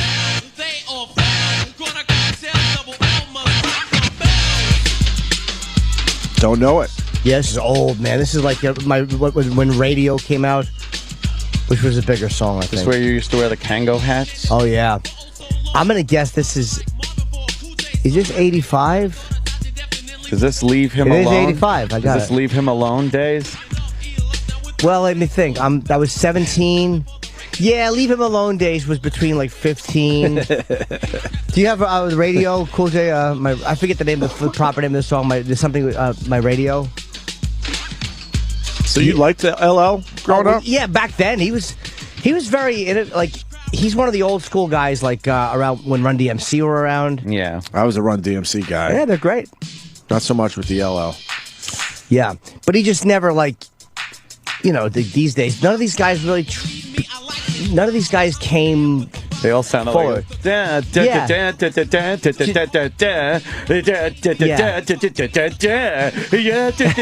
the same shit. Just rapping about how good they were at rapping. Yes. Yeah. You know, my rhymes are fresh, yours are not. You know. This is huge. You don't remember this? I don't know it at all. Even it's not familiar to me.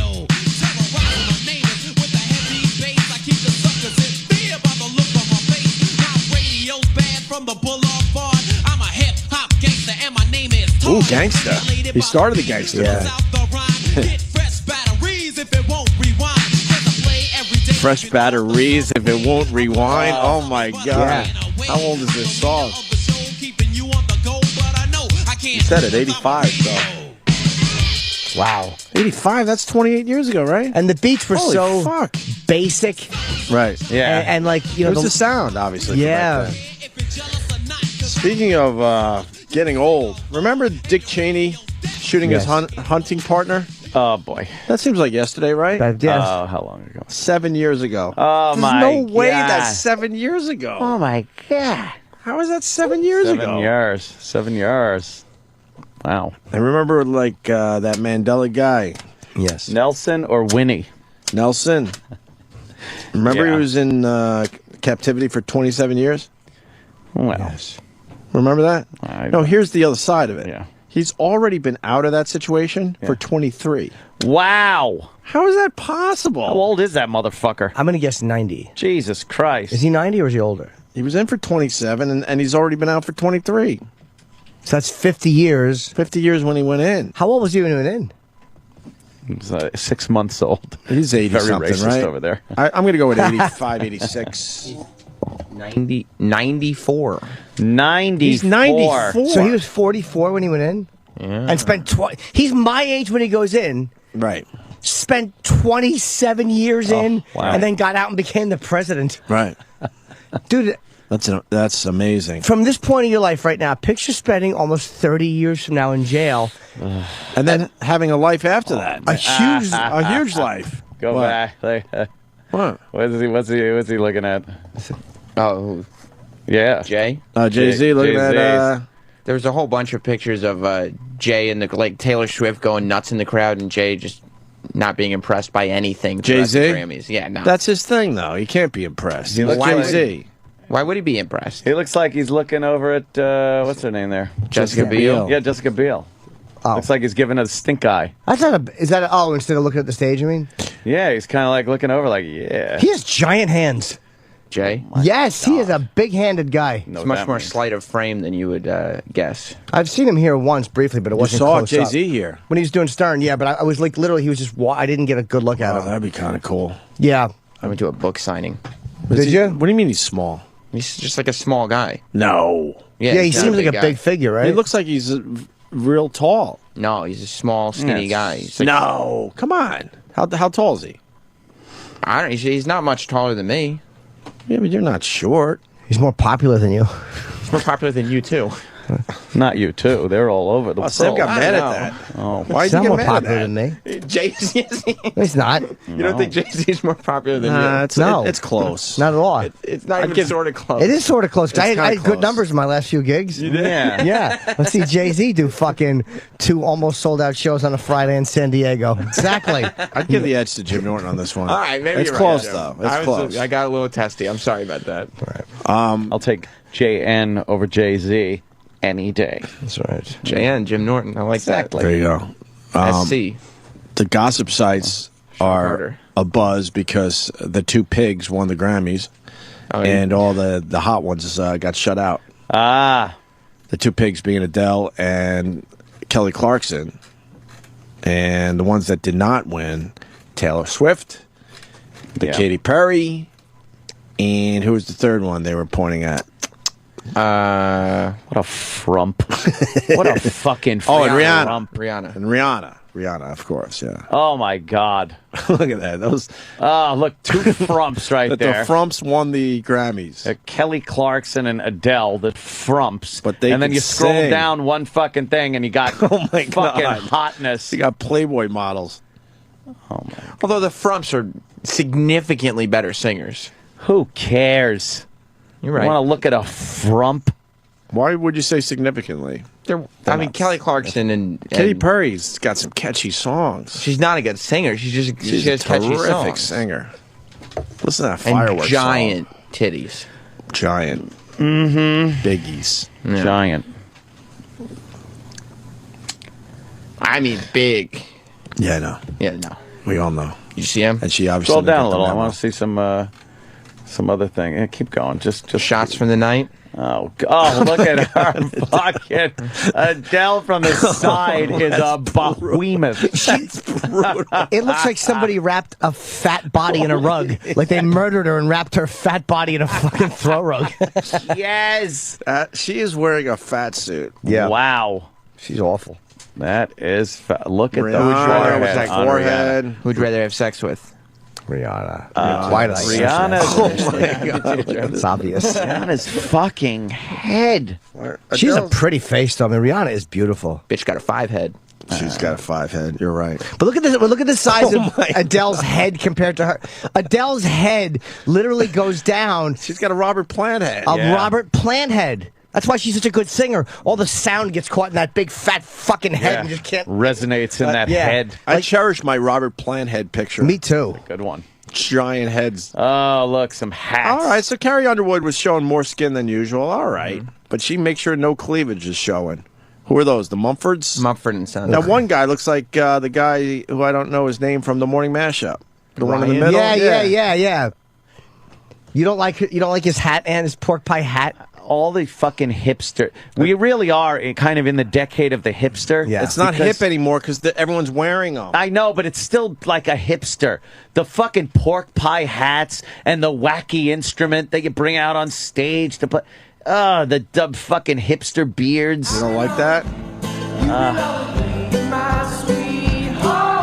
This is the Lumineers, not Mumford. The Lumineers. Wait, start were that over fucking, again. I Hold on. can't stand the I was enjoying Lumineers. that. You don't like the band? No. Big band.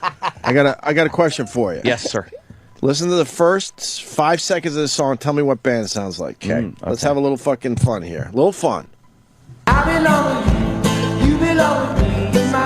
Sabbath. No, the actual vocals. John Lennon singing We All Shine On. It's more the sound of the vocalist and the harmonizing. It's by me. Wow. This might have been a big fucking waste of time. Who do you think? I'm too scared to say it. 'cause No, you might be right. I might either be right or people are going to kill me. You may be right. I may be crazy. Hey, but it just may be a lunatic you're looking for. Turn out the lights. Jimmy knows this one. Yes, I do. I'm scared to say now. Oh, you come got on. it. Who do you think? Supertramp. Oh, bullshit. You don't think I saw that coming? I don't know Supertramp sound. Not this part, just the first part. I could see that. Yeah. Go again I to the can first see part. What you mean. So just to bring it together to save my ass. Hit it. I belong with you, you belong with me, my sweet. Just that singing style, no? I belong with you. Take a look at my girlfriend. Girlfriend, right? She's the only one I want. That's what I hear. Is that band big, Sam? Supertramp? No, I mean, well, they used to be. Yeah, the Lumineers are big. They're new. Yeah, but this song is huge. They're so fucking hip. I mean, they're very cool. No, they're not. They're so not cool. Why are they cool? Yeah, they got hats and shit. Yeah. Is that the Illuminati guy right there singing with Elton John? No, that's Ed Sheeran. Who's he? He's got another. He's also. That was the guy that I look like, I guess, because his hair is almost the same color as me. Ed Sheeran's A-Team song is big right now. Oh, what's that? She's 18. I took pride in the fact that I was up on music until I think I've been out about 2 years now, unfortunately. Yeah. I gotta get back into it. You think 2 years? Yeah. Probably right when I started having kids, I started not being able to keep up with it. Hits One is bumping all these songs early. Really? Yeah, and they're becoming big hits. You know what happened too? I'll tell you what the fuck happened. Ooh. I'm like an alt rock guy, and what's that fucking channel we got? XMU? No, the Madison channel. Oh, Alt Nation. That's what happened. I'll tell you why I don't know music anymore. I gave up on that. That's the channel I liked. Their playlist was 20 songs, and I tapped out. A year later, I go back to it. They're still playing the same 20 fucking songs. Wow. And then they sneak one lousy new song in every once in a while. Alt rock is like nothing's happening. Unbelievable, though. It's crazy. That's why I started tapping out. I couldn't listen to the same goddamn songs anymore. It makes it harder to discover new music on your own, obviously, when you're this age. Oh, what, 30? Kids at home, well, you know, pushing 40. Ish. Why is Ellen DeGeneres looking at Katy Perry's kids? She's funny. Ellen Is she just DeGeneres trying to be fun? She's being goofy. sitting there like a teen at the fucking movies. Oh, you saw with her? her chick, Oh, yeah. just with his arm around her. Who is the They're his? like Who is the diking his? out. Portia de Rossi. She's Yes. the his? Yeah. No, but why does Ellen dress like the his? Oh, no, you Ellen's mean? the I think you meant guy. what was her name? Oh, Ellen is so the guy. Yeah. Yeah, obviously. She's pretty, man. Her fucking chick is hot. I'll say Ellen is. Well, oh, what? Ellen's not. Ellen doesn't look bad for a woman in her 50s. Have you ever seen Ellen DeGeneres without makeup? They do amazing things with makeup in Hollywood. There was a video that came out. She was on a boat without makeup. It was a horror show. She looks like Did David. you ever look at yourself? You don't look at yourself. God, Twitter. The concept of Twitter was fucking brilliant. It's just too bad. Yeah. Being taken over by idiots. Look at that. You still think? Whoa. She And- looks and like that's a not as dude, bad man. right there. Who does she look like? She looks like a guy right there, right? David Bowie, There's some Andy guy. Andy Dick. Yeah. Andy Dick. A little. All right, go back to the. So Ellen's just having fun looking at Katy Perry's tits.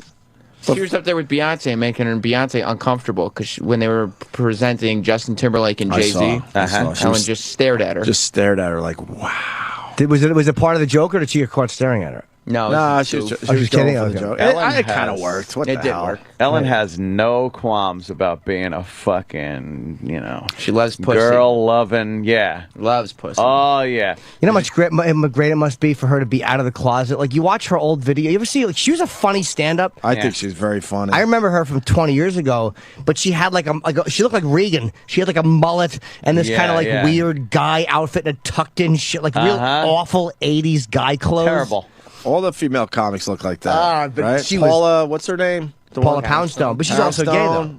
Yeah. I think she's gay. Yeah. I Is think she? so too. I like to remember Ellen from such movies as Bill Pullman and her and Mr. Wrong, if you remember that one. No, what was that? Oh, you see the cover of that one? Pop up the old movie poster for Mr. Wrong. She was in Mr. Wrong? Oh, was she ever? Was she playing his love interest? Of course. me see. Look at this. Look at this. He's Mr. Wrong. Oh, look out. Oh, look out. Oh, no. She's like, guy. Well, after Mr. was a semicolon. See, 'cause Mr. is wrong. Oh, right. Mister, wrong. But see, Ellen's trying to joke about her that she's staring at Katy Perry's tits, but she's getting really turned on by doing that. Of course. Yes. It'd be like any of us doing it. Any We'd be of like, us. I'm just goofing, but it would actually just be an excuse to stare at them titties. Yeah. And her show, like, it's got to be the greatest job ever. She's a lesbian, and then she, like, starts her show dancing, and then goes into the crowd and just fucking bumps donuts with all the fucking housewives from around the country. She picks, like, the hot ones and goes over to them and starts grinding. And then she goes home and tells her, whatever there, no, it's part of the the show. job.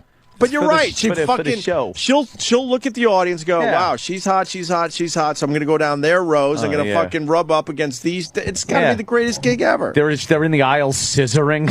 Right. Yes, I love this scissor. That's gotta just leave you needing more. Yeah. Oh my God! Look at Scissor. this. Fucking cool. John Mayer's dressed like fucking is Shaft. Yeah, what was John Mayer doing? I like that. Blue velvet fucking. Is that blue or suit? purple? Well, John Purple, Mayer, yeah. That's nice. He's trying to kind of downplay his whole image and stuff. He doesn't want people to think that he's this over the top guy anymore. I He saw him kind at of proved Amy it at the Schumer's party Grammys, that didn't night. he? Yeah, you're right. Huh? Just trying to downplay everything He by was, showing on, up. he was on Sunday morning yesterday trying to say, yeah, I'm just, I moved to Montana. I'm not the same guy I used to be. And, He's fucking Katy Perry. Yeah, he is. and the guy goes, well, if you're trying to downplay all this, why are you going out with one of the most famous women in the world? And he goes, I can't help who I fall in love with. Oh And he also God! can't help wearing purple suede to the Grammys. Oh, you're just blending in. But he does it to himself because he really is trying to downplay it. He says he's trying to downplay all that, and then he shows up at the Grammys like this. He wants the attention. He wants, but the thing is about but he John doesn't want Mayer, people to think he wants the He attention. only wants positive attention. And so when he starts getting negative attention, he goes out. No, I don't. I'm not a public guy. That's everyone, I think, though. We all kind of want positive, Well, yeah, Annie. but we don't pretend to not want attention when negative. Yeah, attention he's starts basically Yes, I saying do. he doesn't want any attention anymore. you do. But you know what it is? It's like he hasn't sung in a couple of years because of his 2 voice. years. Like his publicist is a genius, or the fact that he must be fucking packing a big log because he's still really relevant and he's always in fucking showing up in magazines. It's like the guy hasn't sang in 2 years and he's still like you don't realize it's been that long. You're like, oh fuck. Yeah. That's just that's a great publicist. He has sang though. He sang recently, Did he? Oh, did he? Okay. and he got Botox to his vocal cords or something. I think. I think he did. I was he do half it- watching when this was on yesterday. Didn't he do it right though? Like as opposed to a quick fix, he actually went the right way and got them fixed properly. Yeah, I think so. That's why. Yeah, that's why he was out for so long. Because it takes a long time to heal. I mean, he had just put out an album and he didn't get to tour it because he stopped singing. Wow. It's a ballsy move. Yeah. But, I guess all you got to do is just keep banging Katy Perry and these my other... God. He banged her too. Yes, he did. Taylor Swift? Allegedly. Did he fuck? He fucks everyone. Did he What's bang wrong her with though? this guy? He's the best. I mean, they were Fucking asshole. What's wrong with that guy? He's great. Hate him. But she doesn't really like sex or guys. You don't think so? No, she's doing it for her career. He probably has a took out good time that on big the Ellen mayor Show. dick and slapped her in the face and scared her back into fucking teeny Mayor. bands. He's got a big piece, huh? I mean, he has to. I think we heard that. He's a giant head and big hands. He's got to have. He's fucking all cock. I think he plays the guitar like he'll be clapping over his head. You'll still hear the guitar playing. Like wow. There's Ellen. Like, hey, How hot there's is just Portia one of the de Rossi? guys. She used to be hot. How old is she? You think her wife? She started to look like that Catwoman woman. Photo bomb going on in the What's- back too. Yeah, who's that? Kelly Clarkson. She's looking like Unless she's just eating. she's starting to look like Catwoman from the Batman TV show. Right, Eartha Kitt. No, the other one. I know. Sorry. No, it's I should just went with that. Who's that? LL Cool J and Chuck D Chuck D came out at the end. What did he do? LL did like a medley of rap shit. Yeah, and Chuck D came A out. with it. vegetable medley. Was it good? Yeah, it was good. Was Flav there? No. Was Flavor Flav lamping all over the place? He's lamping. I'm lamping. I'm stone cold lamping. I don't know what that means, Flav. Are those two an item? They're married. Married with a kid. Who are they? Justin Timberlake and Jessica Biel. I swear to you, I did not know who that was. That's what a pop culture zilch I am. I'm not joking. I did not either of them. No. Oh. Justin's almost got like a what's his name, Wolverine look there. Hugh Jackman. Hugh Jackman hair. He's got going weird. He's got a weak voice. Singing voice? His voice is weak. Just when he talks. It's a little weird. Sounds a little effeminate, right? Yeah. And he was doing falsetto last night, and it looked like that was effortless for him. Oh, yeah. Like it's not even a tough thing for him to do. Are you making alligators? Nope. No? Okay. Nope. That's none of my fucking business. I'm just saying. Hey, they're Hollywood stars. It's everyone's business. I guess. Public figures, don't you know? Public figures. It's like when fucking Rupert went over Jerry's house. Hey, you're a star. You got to put up with this. It's part of the life. Well, they're allowed to just drink champagne in the audience like that. Well, Jay can do it. Jay-Z can do whatever he wants. Yeah. Or no, he didn't bring it in. One of his people brought it in. How great would it have been if someone went up to him and said, "Oh, Mr. Z, you're gonna have to. Yeah, you're not allowed to do that here. I'm gonna take that bottle from you." Did you hear him when he accepted the award? What award? He went up, I think, best rap collaboration. What award? But see the guy behind him that's wearing the Boys in the Hood baseball cap? Yeah, that's the producer. Oh, he was pretty funny with that. Yeah, they started playing the exit music. And then Jay-Z got behind the mic because he hadn't said anything. And they cut off the exit music right away because it's Jay-Z. And he just goes, I want to thank the swap meet for his hat. Because he was wearing a Boys in the Hood hat. Yeah, Boys in the Hood hat. John Mayer was dressed like Willy Wonka last night. That's good. P_sub. Very good. Did they really stop the music when he got up? Oh, yeah. Why would they do that? Respect. Yeah, but they do this. They don't care who you are. They do it at the Oscars. They do it for actors. It doesn't matter if you're winning an Oscar. They'll shut you up. Very scared of him. Are they? The man. Yeah. He's got a lot of pull. Yeah. In the Do you think he might be? He's one of the biggest guys in that music. looks gay. They're performing. You want to hear a little of that? Yeah. Please. Okay. Justin Timberlake performing his new song, which is kind of catchy. Is it? I can't wait to get you on the good looking. Hey, going hot so hot, just Is this Jamiroquai? myself, but just had to touch it. But it's so bad. It's so This is your voice. Yeah. Hey, baby, if we don't mind all the watching, if they study close, real close, they might learn something.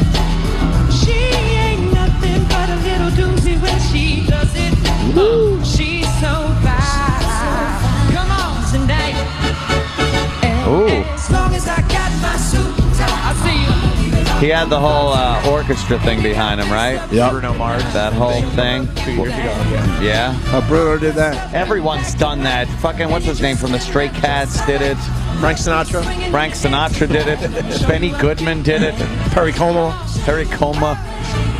Kiss did it with the symphony in Australia. Yes. Tony Bennett. Metallica. It's okay. It's kind of boring. It is a little boring. It's not as upbeat as... It sounds like a million other things. He's matured as an artist, I think. But that doesn't stand out at all.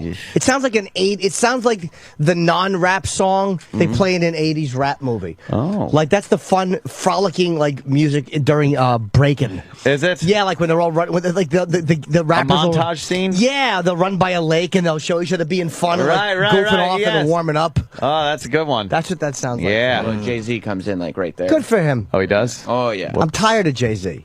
Everyone He's everywhere. Is. Everyone is. Yeah, enough with the Jay-Z. Enough with the power Nobody's couple. tired of him. No, a We lot of all people are. are tired of Jay-Z. Enough. And then he Selling comes in and tickets, just does. selling records. We both are. And he does the same rap. He does the same rap in every song. Oh, same please. words and everything. Well, can we hear Jay-Z? Because I really don't know any of this shit. I know like 2 songs. 99 Problems, but the bitch ain't one. Stop with that song already. What? That's one I know. Every white person knows that song. White person. Yes. Oh, What are and you, you're a not white. representative? Now you're officially not the white. black community. What the I'm fuck white are and you? I know that song. I know the other one with the thing. Oh, okay, good. From Annie or something. Hard Knock Life? Yeah, I know that one too. That's one of the new ones, right? No. Yeah, it's that's not. pretty new too. I thought right? that was a new hit, new #1 hit tune. The fuck is that? That don't look like no peanut butter to me. Oh Jesus! Well, What happened there? Whatever.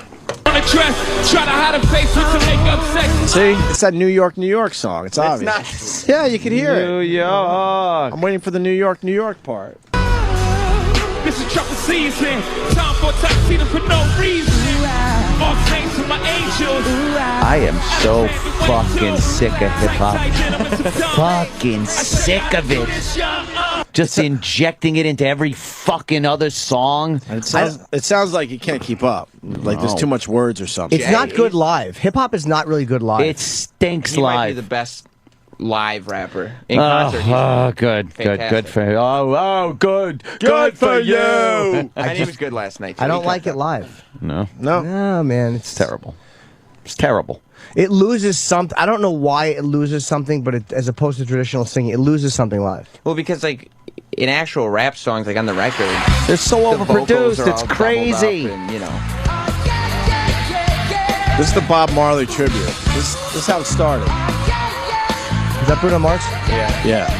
This song is enormous. Bruno Mars. I like this song. Yeah. But it's his song. It's his song. What does this have to do with Bob Marley? You can tell he's He's dead. He's in heaven. He's influenced. All He's right. going, yeah. Very Did Bob reggae. Marley have a few songs they could have just had fun with? I think they decided, let us go with something that will show the influence that Bob Marley has had on our careers, on our successful Either that or careers. it's self-centered asshole record executives and labels and artists who want their own shit to be We're sold. going to sell our stuff. Yeah. But this makes you think of the Police, not Bob Marley. Yes, really does. Why? Sounds like a police song. It does, right? Yeah. It's a good tune, though. Yeah, it is.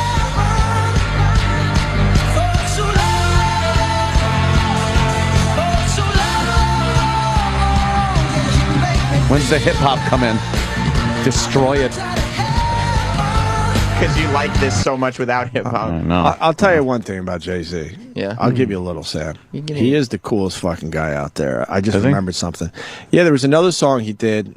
He did the Justin Timberlake, but later on he did another performance. Yeah. It's like, I don't need to be fucking backstage. Give me a fucking mic in my seat. Yeah. They give him a mic, and then he casually walks up on stage from his seat. That was the Justin Really? Timberlake song. Oh, it was that one? Yeah. Oh, okay. It was funny because I was like, oh, Jay's probably going to perform with Right. Justin. And then it's like, wait, he's in the seat. How but the then fuck? Jess was like, well, they showed him in his seat and he was wearing his ear monitors, so he's obviously not staying in his seat. Jess ruins all surprises. Was she a detective? Yeah, she's That ruining is everything. some going on detective there? shit. But that's some cool ass shit. Yeah. All of a sudden you get up out of your seat with a mic and walk on stage for your part. See, and then he just shows for the rest of the Grammys with his ear monitors, just hanging by his tuxedo. He don't Yeah. give a fuck. Do you think Jay-Z has an entourage with him when he travels? He probably has a person or two, yeah. Think he has security? Maybe one or, yeah. Does he have some- one guy with him or more? He probably has more than one. Where's the security for all these guys? Is there a holding room?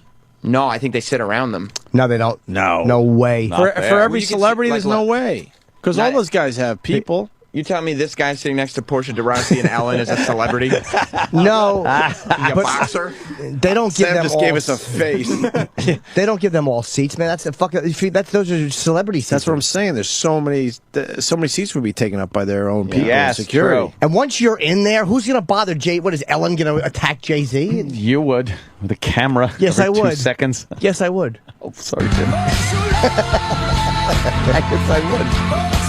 Jim takes all the fun out of it. Yes. Problem? When does Sting come out? After the Ah, right. This is the whole song on this fucking thing. What? You don't like this? Well, it's. By the way, speaking of somebody who can't keep up or stay on melody, What are you talking about? he's just rushing through. He He's not rushing got through there. anything. He does that just shut tantric up. stuff. Just shut up. Relax. Very long. Exactly. Yes. Yeah, you tried fucking for 20 straight He hours. loves that fucking long fuck. That's right. He has me beat by 19 hours and 54 minutes. This fucking Sting guy doesn't age, though, man. This voice is ridiculous. Yeah.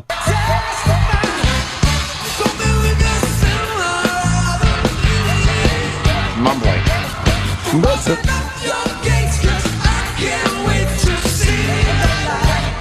Not even together. Sounds good.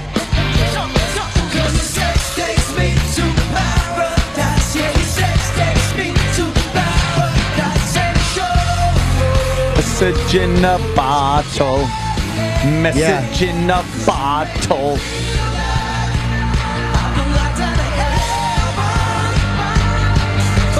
I want to sing this to a girl every time she gets her period.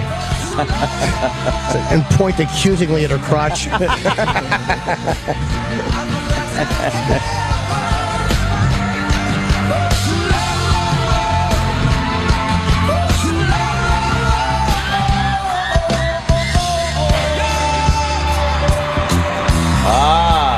Love it. We go to break with this. Anthony Bourdain coming in next. We'll listen to Sting for a little bit.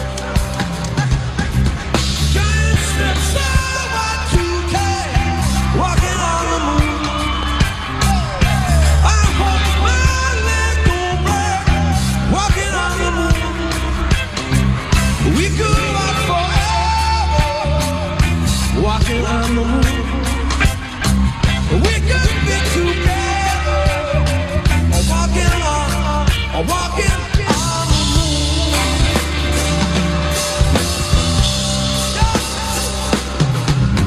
Some may say, I wish you might dance away. No way. And there's no price I pay. Some say, tomorrow's another day. You say, there's no way.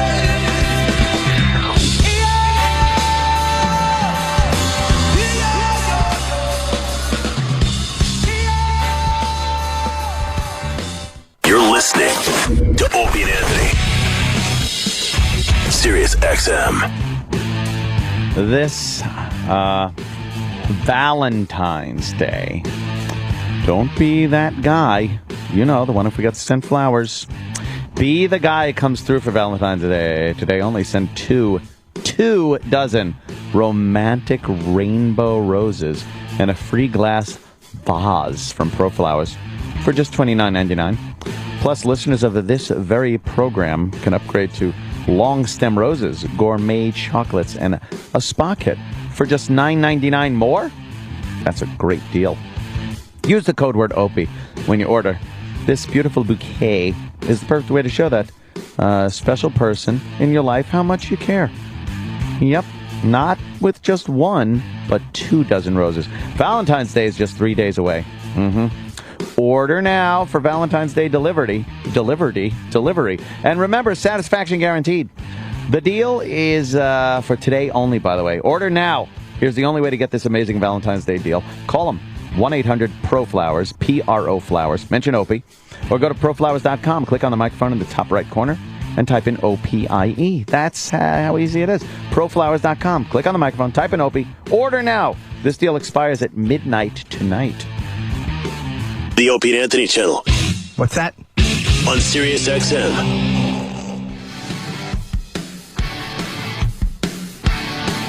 Tangled up over here. Just lost a mouse, I think. All right, where are we? Oh, the wow factor, of course. That's an impressive moment when you know you picked the perfect Valentine's Day gift for that special someone. This year, experience the wow factor yourself when you send your loved one giant freshly dipped strawberries from Sherry's Berries, starting at just $19.99. That's over a 40% savings. Double the berries for just $10 more. These enormous juicy berries come dipped in white milk and dark chocolate goodness, and topped with chocolate chips, decorative swizzle, or nuts. Just use the code word OPIE, O-P-I-E, when you order to get this special offer. These gorgeous, tasty berries are the perfect way to show that special person in your life how much you care. Here's the only way you could get this amazing $19.99 Valentine's Day deal. Give them a call, 866-FRUIT-02, or even better, visit berries.com. That's BERRIES.com, berries.com. You click on the microphone in the top right corner and type in OPIE, O-P-I-E. Go to berries.com, click on the microphone in the top right corner, type in OPIE, O-P-I-E. But you gotta hurry. This special offer ends Tuesday. Order now. Sirius XM. The Opie and Anthony Show.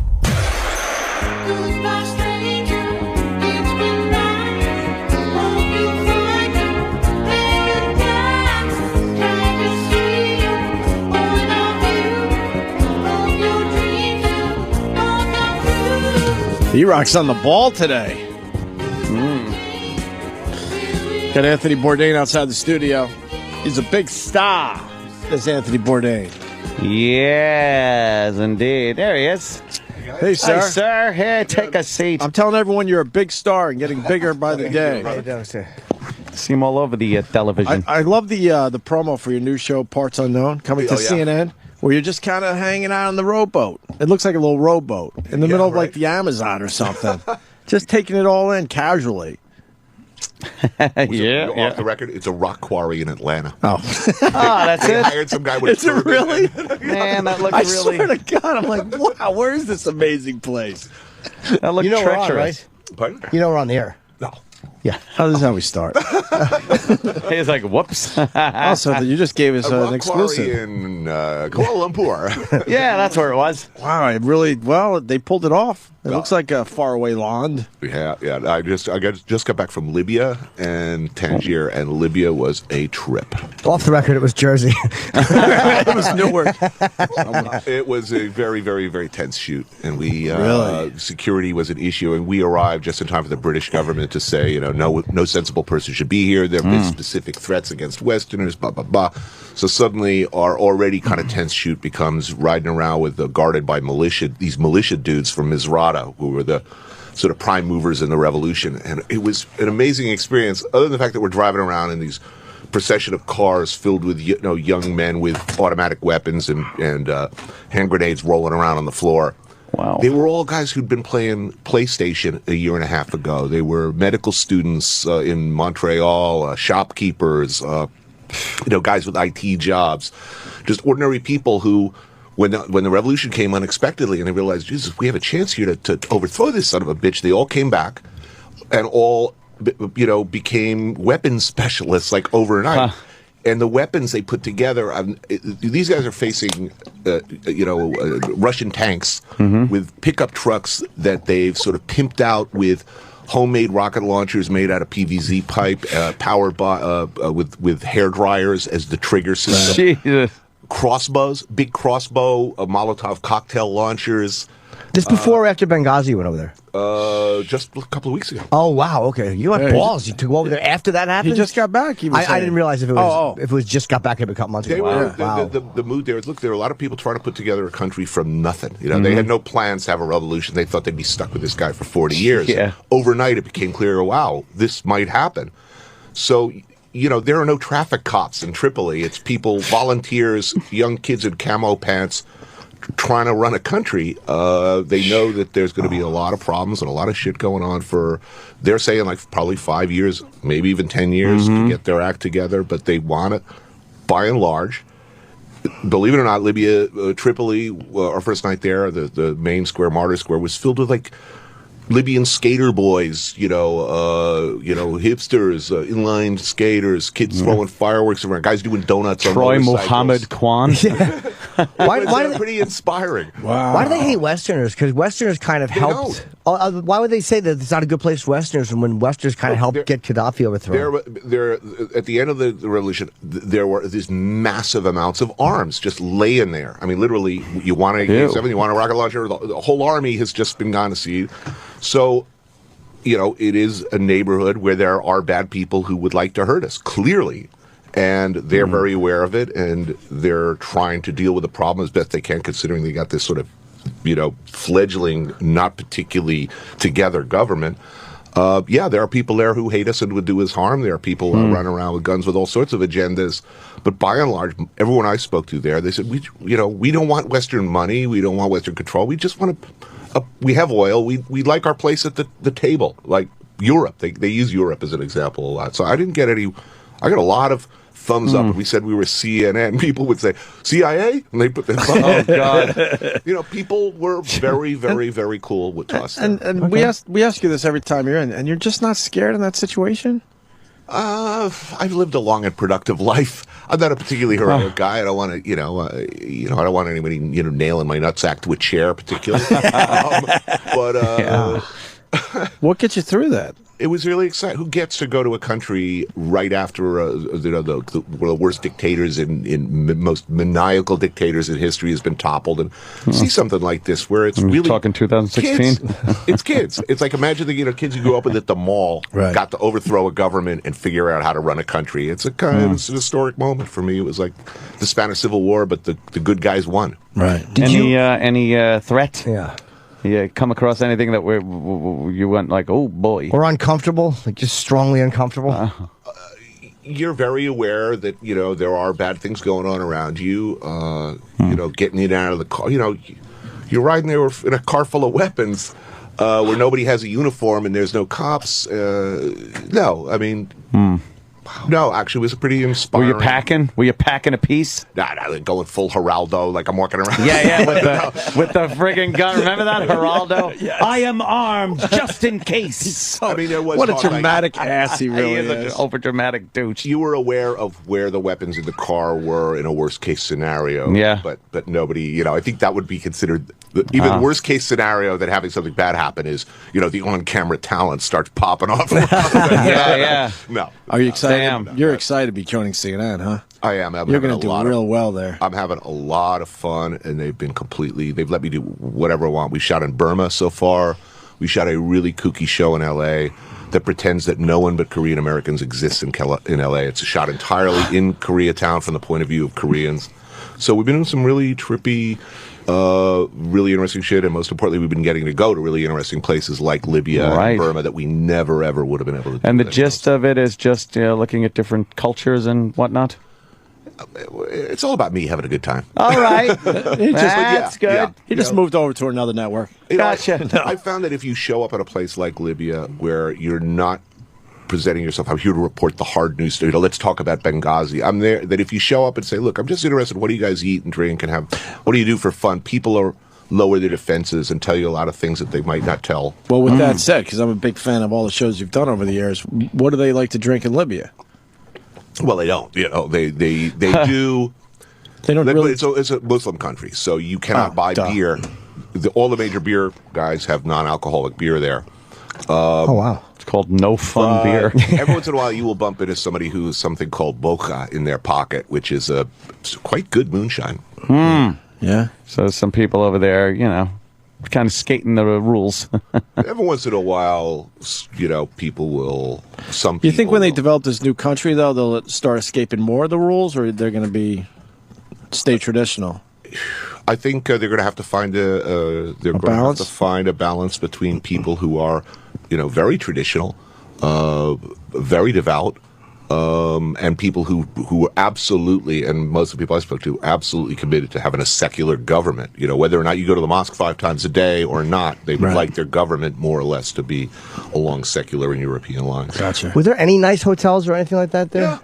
Yeah, there was a brand new Marriott that's unoccupied. They built it at an awkward time. We stayed at a major chain.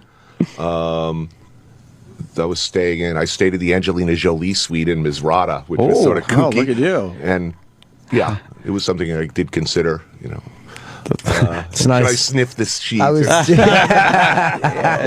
Exactly. Sleep on the toilet. I tell you, she's got stones. She was there like a year earlier, and Misrata is no picnic. It's like, wow, man.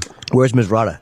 It's about a few hours away along the coastline from Tripoli. So you have much more access because of CNN. They just know how to get you in and out of these places where the other channel wouldn't. They report from places like that, so they have fixers and contacts, and they're not afraid of that because they're look. It was hard doing what I was doing, and I'm not out there with people actively shooting at me. Like there's CNN guys who've been reporting from like Anbar province for years. So if anything, it's exhausting to live in a high security situation for a week. But most of these CNN guys have been doing this for years. Yeah. They must blend in, though, no? Battle weary. There's no blending in when you're, with a camera crew. Oh, well, good point. Anybody with a cell phone is 15 minutes away from calling their buddies, so... Doesn't everybody in the world know CNN, though? They kind of, I guess, everyone in the world knows that they're sort just of leave them alone a little more? Yeah, I'm assuming so. You don't hear about a lot of CNN guys getting attacked, do you? A lot of journalists, a huge number of journalists have been killed in the last few years. Like, we're well, I think we're close to 200. A bullet doesn't discriminate, Jim. No, but I mean, but it seems like CNN can go places that a lot of other people would not be able to go. And for some reason, that camera crew they'll their talk guys, to you. Stuart Harrington, the journalist who did Restrepo, who was just killed in. Yeah, that's fucked up. I'm not sure. Was it Misrata or Benghazi a while back? Was he targeted, or was it one of those things where he was just in the wrong place, wrong time? Wrong place, wrong time. But I know in Syria they killed that woman. That they wanted to kill her. I forget her name. She had lost an eye. Yeah. Well, she'd been at it for years and years and years and years in really dangerous places, and how do you finally caught up? Yeah. So for me, it was a picnic. Right. We're a little distracted because the Pope is resigning. Did you see this yet? Yeah. Yeah. The only reason we bring it up is this has never really happened before. Yeah. Why does the Pope have to resign? I From don't get it. 14, last time was 14-17 this happened. 14-15, yeah. 14-15. Because they want somebody. I bet they want somebody younger and much more able to be to address scandal or to address anything. Like the old guys just aren't able to lead the church in bad times. You want a Pope that could Skype. Yeah. You want a Pope that knows with a Twitter how to account. Yes. Right. Yeah, he just started the tweeting. Dalai Lama has a Twitter account. I know. Yeah. Does he follow anybody? Or No, he doesn't. Of course not. He was goofing on the Grammys last night. The Dalai Lama. Yeah, just tweet along. Hashtag Grammy. Great. He's a fun guy. Is he fun? Oh, he's hilarious. We saw him. Yes. We were in an elevator with the Dalai Lama. Me and Anthony. Yes, we were. He's actually a pretty good guy. From interviews I've seen with him and stuff, he kind of chuckling. He has a good time with himself. We were as the Chinese try to, destroy him.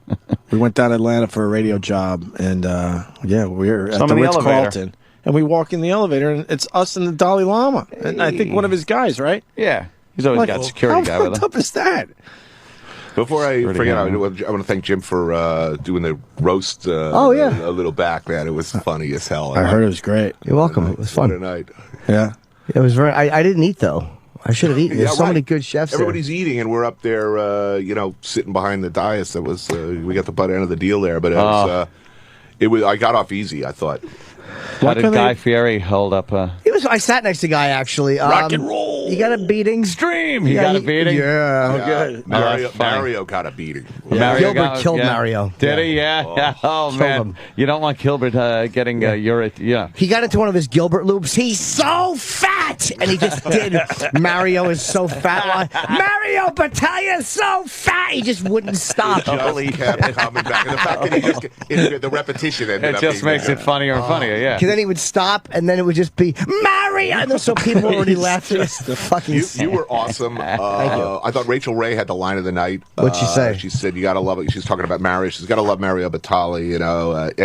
Any guy who will lend you his scrunchie, but you're giving him a BJ. I thought that was. Bonnie was great. Bonnie was fantastic. Yeah. I'm sitting there with my agent and my publisher, and I said, "We gotta sign this woman up. We gotta get this woman to write a book. She's unbelievable, and so we're hoping to do a book with her." Yeah, Bonnie she was hilarious. She's hilarious. Wow. Yeah, killed. Artie was on. Who else was on that? Fucking. She's like a Eric. speedboat with a giant cruise ship anchor holding her down. Rich Voss, her husband. We're friends with them. Yeah. She's really being held down by a dumbbell. Well, we're hoping to publish your memoirs if everything goes well. Wow. Very cool. Amazing life. Hey, and you got the big show on ABC too. We should promote The Taste. Yep, a lot of fun. We're having a lot of fun. Do you come up with? Sorry to interrupt. Did you come up with these, or did someone say, "Hey, do you want to do?" Because you're really active, man. He's always got something happening.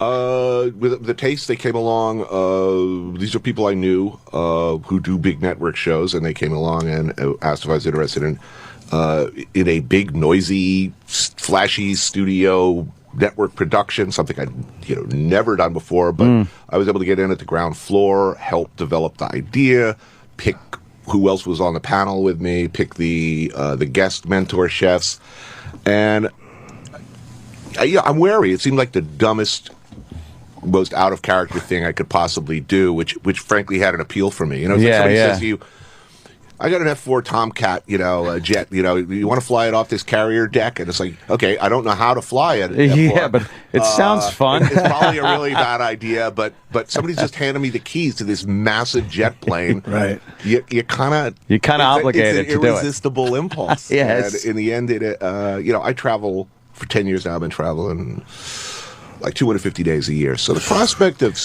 waking up in the same bed in L.A. for a month, 2 months in a row, commuting to work and working with friends. I mean, I love Nigella Lawson and Ludo are really good friends. So it was really fun experience. Good for you. I do it again in a hot second. I'm hoping to do it again. And it's one lousy spoonful. When you do 60 of those in a day, it's oh really? Really? Yeah, but it's really great. I mean, the set is like the end of a Bond film. It's like the inside of a volcano.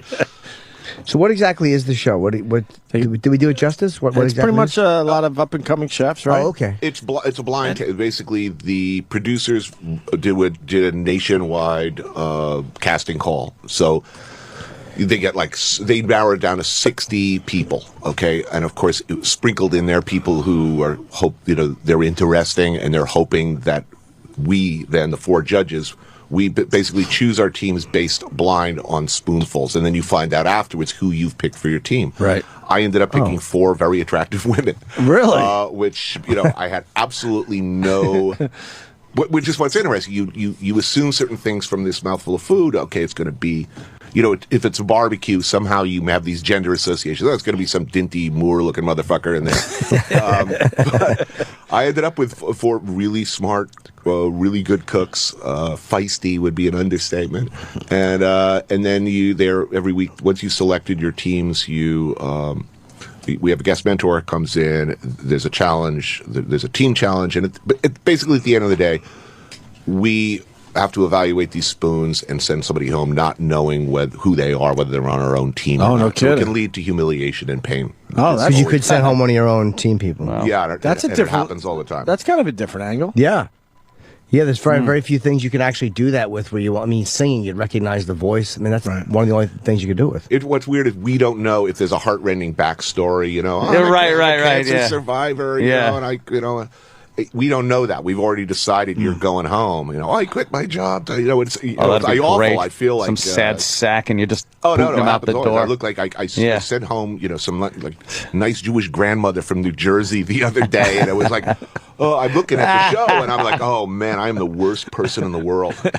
You don't like my kugel, and I'm like, oh jeez, my kugel is terrible. What is? I've had it once. Not it's a fan of awful. The kugel. At the Brooklyn Diner. It's like eating noodle kugel, right? And Brooklyn Diner has great food. What is I kugel? don't like, what is I don't a like kugel? It's a search engine for old bras that want young guys. That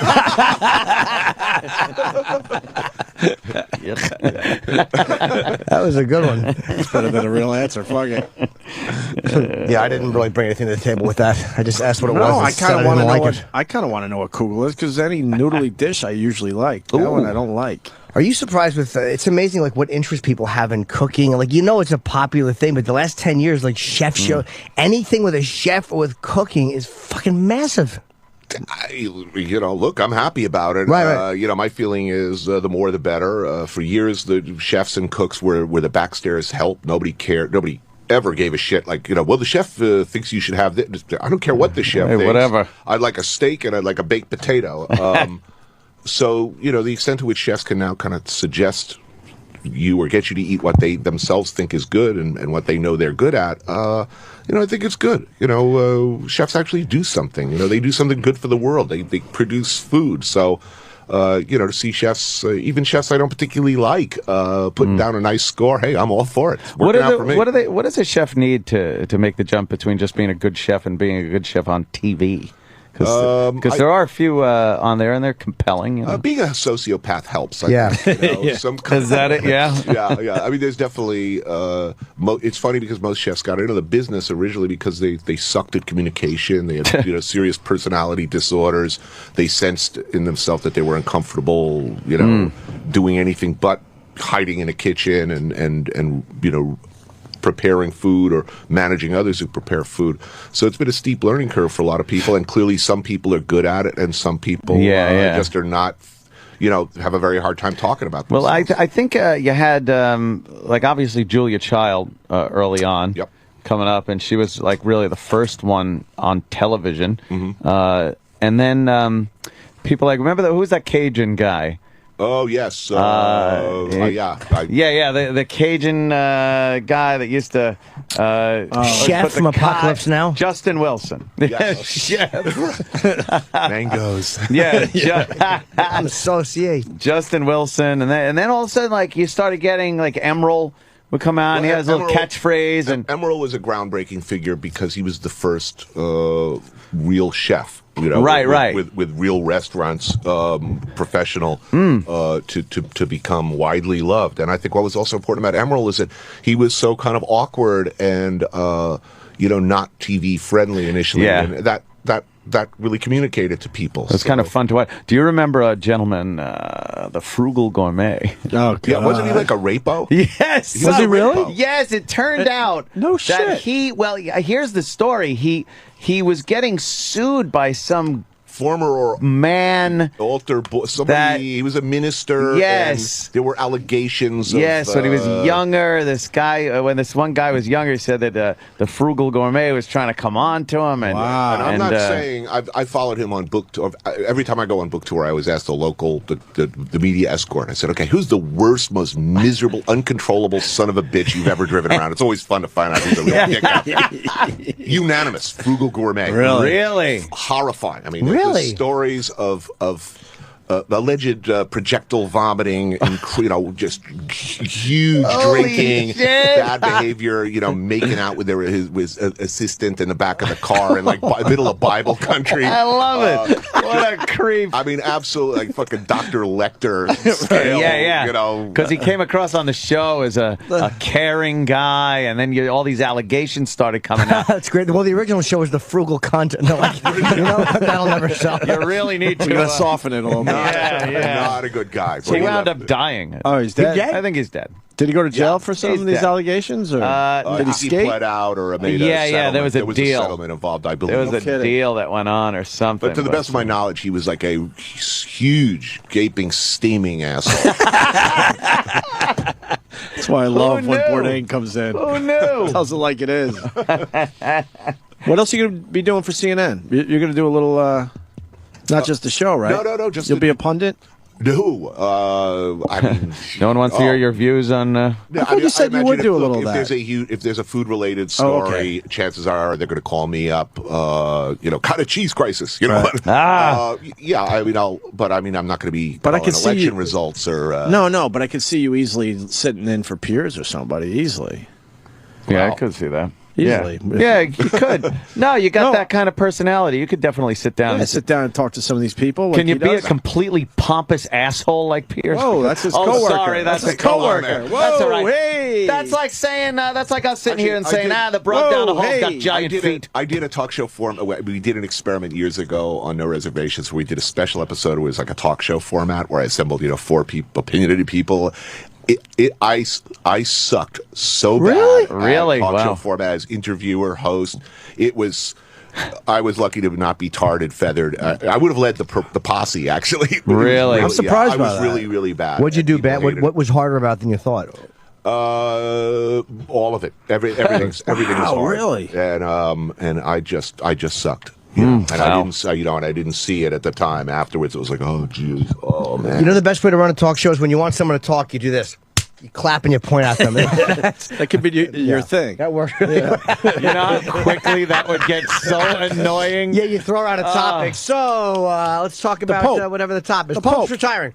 Oh, that's point. Would that be horrible? I've achieved a career mountaintop in my life. I will be on Archer this week. Really? Yes, it's pretty much it's all downhill from here. I will be playing the part of bastard chef on the upcoming Archer. Yeah. Do you get to say bad words? I get to say reasonably bad words. Reasonably bad. Yeah. It is on FX. I was a huge I was at Comic-Con and. I'd done Aisha Tyler's podcast, and I told her I'm a huge geek fan, and I somehow gained backstage access at the Archer panel, and I was the creepy fanboy, hanging around. Got any work for me? I'll work for free. Can I write for you guys? Can I do something? I wanted to write for the show, and I volunteered to do it for free, and I basically hung around until they offered you something. Until they offered me something, but they wrote a big part. And, that's cool. What is Archer? I've never seen. I've heard of it. No way. Never seen it. Oh, It's man. on FX. And it's animated series about a mom, a secret agent with mom problems, and a lot of poop jokes, ass jokes. Oh, cool. It's filthy and really, really funny. Yeah. I think it's on before Legit. Right? Something What's like that. Legit? Jim Jeffries' my new God. show. Oh, okay. Jeffries Our show. pal Jim Jeffries Oh, does my Legit goodness. on FX. What are you doing? Yeah. And you're going to be speaking at the NRA. Is it at the official convention? The Featured Restaurant, speaker National at the Restaurant 20 Association. Oh, Yeah. that's hilarious. It's a little different That's than the hilarious. National Rifle Association. Yes. I see NRA It here. says National NRA. Restaurant Because Association. I want to ask you about. I'm like, that's Yeah. interesting. It's gonna be. It's not quite the same thing. If they want my cannoli, they'll have to fry it. Whatever. It's basically That's hilarious. They call it National Restaurant Association. A little different is right. Yeah, it's basically what I do. I do about 40 times a year. It's No, I thought you were going to talk about it's guns somewhere. Like stand up, Right. essentially. Yeah. I just played Vegas Saturday night. First casino gig. You actually did a stand-up gig? Well, me and Eric Repair actually. It's funny. Is he funny? Yes, he is actually. Yeah. What do? You guys go on together, or does one go on first? Then how do you work that? I interrogate him first. I put him under an incredibly uncomfortable. I put him in an incredibly uncomfortable folding chair under a naked spotlight and brutally interrogate him because, there's a lot he really can't say. He runs a restaurant where he can't talk shit about people. He has to be diplomatic and measured about things. So his discomfort is very very funny. And then he does the same to me, and it went over. Look, Vegas. You wouldn't think two chefs up there talking would work, but it went over really well. Good for you. That's great. Yeah, absolutely. What restaurant does he work? I'm so out of that world. I hear he's amazing. Bernardin. It's one of the greatest restaurants in the world. Really? It's in New York? Yes, it is indeed. Yeah, I heard he's very good. Oh my! I've been. What's the best sushi joint in New York again? I've been. I told Roland to get a hold of your people because I've been obsessing ever since you said it last time. Not the one at Time Warner where it's $2,000 a person or some ridiculous thing. Yasuda would be fantastic. Yasuda, that's the one you said. I remember. Yasuda on East 43rd Street, and you want to go for lunch, and you want to sit at the sushi bar. How do you spell that? Yasuda, and Why lunch? Basically, you'll need only know one word. Just say omakase. Yeah. And they'll just start feeding you. I hope that's fuck your mother. Yeah, exactly. Yeah, I'll probably say it That wrong. means urinate in my food. They told me it meant. Did we talk to him about the guy in L.A.? Yeah. We did last time? Which guy? Nizawa. He was Yeah. And he retired. He was looking a little old there, though, man. He's been making Like Tom Skerritt?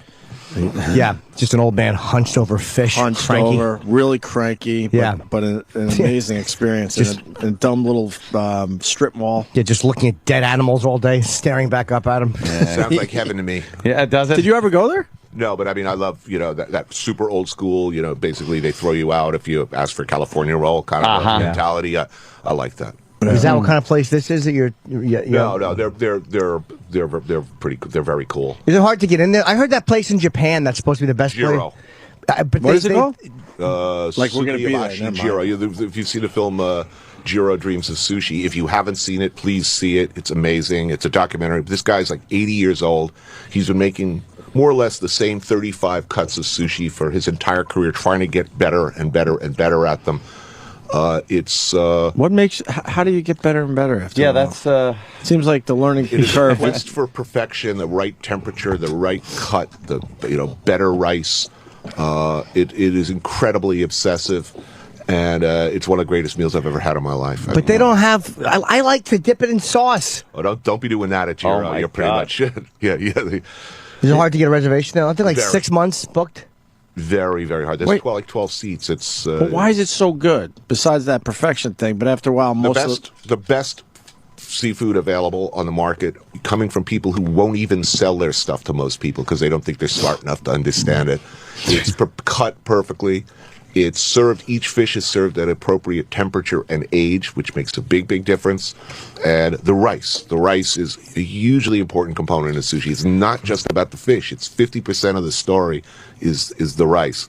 And this is a guy who is an absolute master. And you pick it up and the rice is almost warm and still pillowy, and it is a sublime experience that will ruin you for sushi. I mean, With your in bare answer- hands you eat it? If you're asking the question, what's the difference? You eat at a place like that, sushi at that level, and it pretty much you suddenly understand. It's like you've been driving a Yugo your whole life, Oh, and somebody man. just gave you the keys to a Ferrari, and you know after the first turn, you pretty much understand what you've been missing. I'm becoming more and more of a snob. I used to love sushi in general, but a lot of these places average at best. Yeah. Isn't there a tuna that is not tuna, but that they pass off as tuna? Look, there are unscrupulous people who will do all sorts of terrible things. But you know, if you're eating all you can eat sushi, you know, $9.99 for all you can eat, you can, you know, you're I'm not a little getting better the than best. that. Yeah, but I mean, there I are just down today. There are substitutions. There is, right? They gas like if it's that supernaturally bright red tuna. Chances are, if it's just eerily it's like psychedelic red. I think they gas that to you know, bring out some color. Yeah, there's a lot of nonsense in lesser sushi, but There's a sushi place near us. I like it.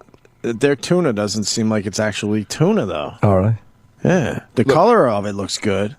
If 50% of the people in the sushi bar are Japanese, you're probably doing well. If it's girls talking loud and shoving sushi rolls bigger than their head, into their mouth, and drinking blender, sake caipirinhas.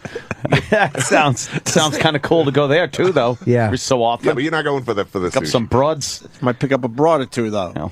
How do you pick up a broad in a sushi place? I know, You right? how awful that must be to try to tell fuck her she them. smells better than the food. Hey, it's a compliment, honey. And if it's a good place, you don't really need the soy sauce, obviously. Yeah, you don't. Or a That's little something dip, you just a little definitely dip. don't want to do at a really good sushi bar. Just Look, drown they're- it. The I chef do. is going to trying very hard to make it perfect for you. He's brushed a little sauce on. What they really don't want you to see is, you sit down before you've had your first piece, you pour the soy sauce in the bowl, you grab a big wad of wasabi and like mix it up into a slurry, and then like marinate your thing in there. I dip it. Even when they say no soy, they'll go one soy, no soy. I'll always take the no soy and just sneak it in like it was an accident on the way up. I'll scoop it. There's a sushi joint me and Jimmy go every once in a while. He loves it. I hate it.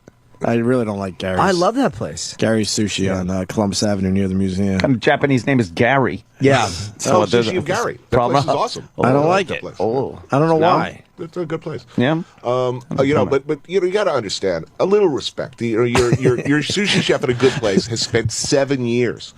His master wouldn't let him, just doing rice. Okay, between 3 and 7 years, meaning I could do that in a weekend. Yeah, wow. His master wouldn't let him touch fish until he got the rice right, which took somewhere between 3 and 7 Come years. on. Sometimes.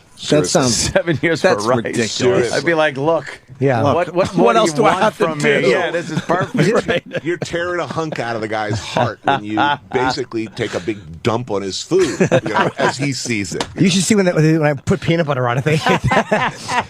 Would that be a good sign if your sushi guy came over and he pulled your fish out of his pocket? Enjoy the 7 warmth. years just dealing with the rice. You see, in Jiro Dreams of Sushi, there's a scene of his son who's 55, who he's his second, and he's still sitting out there on a little stool, pan toasting the seaweed every day. He's not trusted enough. He's not old enough. He's not good enough, according to his father, to move up to the first station. I was a Passover. It's serious. That's just a shitty father. Come on. You're talking an artist. Well, Yeah. look. All right, fair enough. I not stupid. I smart. Yeah. I am smart. I wish I could do the accent, but I can't. Oh, yes, you can. You just make a wacky. Sanfredo. Fredo's son. What do you mean? You're eating blueberries, and what is that? Some kind of healthy Vegetable drink? juice. Vegetable Yes. juice. Yes. What It's all kind of den of iniquity have I? I staggered know, into? right? It's beets and carrots and ginger and either Spinach? cucumber or spinach. Yeah. A little spinach in Yeah, there? it's called making up for 30 years of non-condom use. I'm in panic mode now. Are you doing a cleanse? Is there some kind of... No, I always eat this stuff. It's just figured That's it's good his for your morning, blood and cancer ritual there. prevention and all that shit. Jimmy lost a lot of weight. He's getting You look himself together there. So, what else there, Mr. Bourdain? I don't know. Next.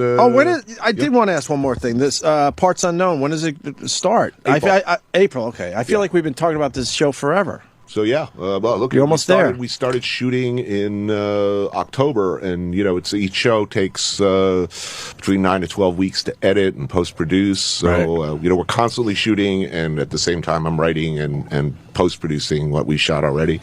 Headed off to Quebec in a few days, and then the Congo. Doing the whole speed. You brought up Apocalypse Now, doing the whole up the river. Wow. Really? The Congo. That sounds cool. Man. In Cambodia? The that's Congo. That's Congo's Africa.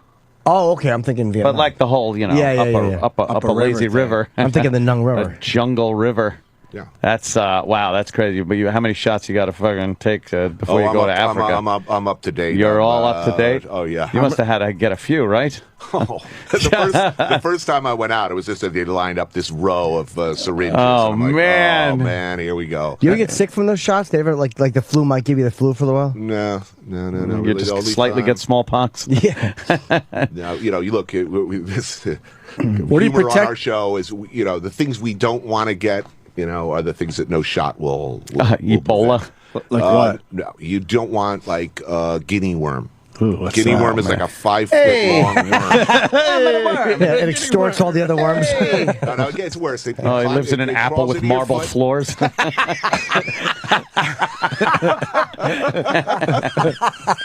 Indigenous to Staten Island. Yeah. 2 columns outside the hole. Statue of a worm urinating on the front lawn. Oh, it's 5 feet long and it travels around subcutaneously. You can watch it under your skin, Under move your it around skin. like a Wait, subway it comes in your foot, you said? Yeah, and it travels around subcutaneously in your body, causing you all sorts of agony. And How do you get it out? Can't you hit it by punching? I'm sure you peel punch the wrong leg. In the past, I don't know what they do now. There are treatments, but I think you wait till its little head pops out and you roll it up on like a toothpick. Oof. Carefully, because you don't want to break the body. Get the fuck. Oh, man. Wait. How does it go in your foot? Is it just like burrows? any worms, like flatworms. There are all sorts of little, you don't want those parasitic How do you invaders. hold on though? This is my point. How do you not recognize a 5-foot worm entering I your don't think body? it's 5 feet when it Okay, goes in. all right. Yeah. It goes in as like an egg or a little thing on a broken part of your skin. Either. I mean, I liver, will- it doesn't sound good. I will acknowledge I just asked one of the stupidest questions ever. Thank you. Like, I'm you gonna put a acknowledge full-grown that. 5-foot worm sneaked into someone's heel? It's just like creeping up on you and goes into your foot. So I will acknowledge that. Oh, What's liver man. fluke? It sounds like what If his liver was something healthy. that hatches. That would be a fluke.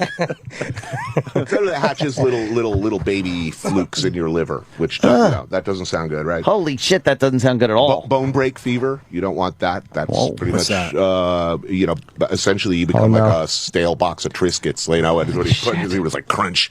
Your bones get really brittle. What about that dengue fever thing? Dengue is that happy. You haven't had it, but a lot of I met a lot of people who do. It's something you get if you live long enough in Africa. That's survivable. Why don't we get this shit here in America? We've just figured this out a long time ago. We're amazing. You need a tropical and subtropical, environments, and you need to walk around, barefoot. To get and feces and all kinds of fun things like that. Your feces. Good, I think it's bad. Yeah, bad hygiene, bad sanitation. Bare things feet. like that. Bare feet, not a Tropical good conditions. not good medical. But they can't figure out shoes facilities. Well, If no. people are getting all this shit. Look, they can't figure out. Getting people clean water and protection against malarial or dengue mosquitoes. Yeah. It's just a matter of literally cost $1 for mosquito netting at night. You'd save millions of lives, and that's that simple, and yet that out of reach for a lot of people. If you're in any country where the little kids are running around in Super Bowl champs San Francisco 49er shirts, there's probably some disease around. There's probably some disease and hunger. You might be in a bad place. You might be. Yep. If the kids is where... Yeah, I'm always, I always see as a bad sign for some reason. I've been to a lot of roadblocks in the world where, it's like make your own militia. It's some kid in like camo pants with a clapped out. Make your own man. That sounds kind of fun. Clapped out camo pants, an old AK, and like a Tweety Bird shirt. Yeah. And I always figure, frightening. I'm going to die. This is how I'm going to die. It's going to be some guy with it wearing a Tweety Bird shirt. I'm going to look up. And, that's supposed to be just a nice memory. Beep, beep, Yeah. Where is But you pay off those guys easy, right? They just want some money.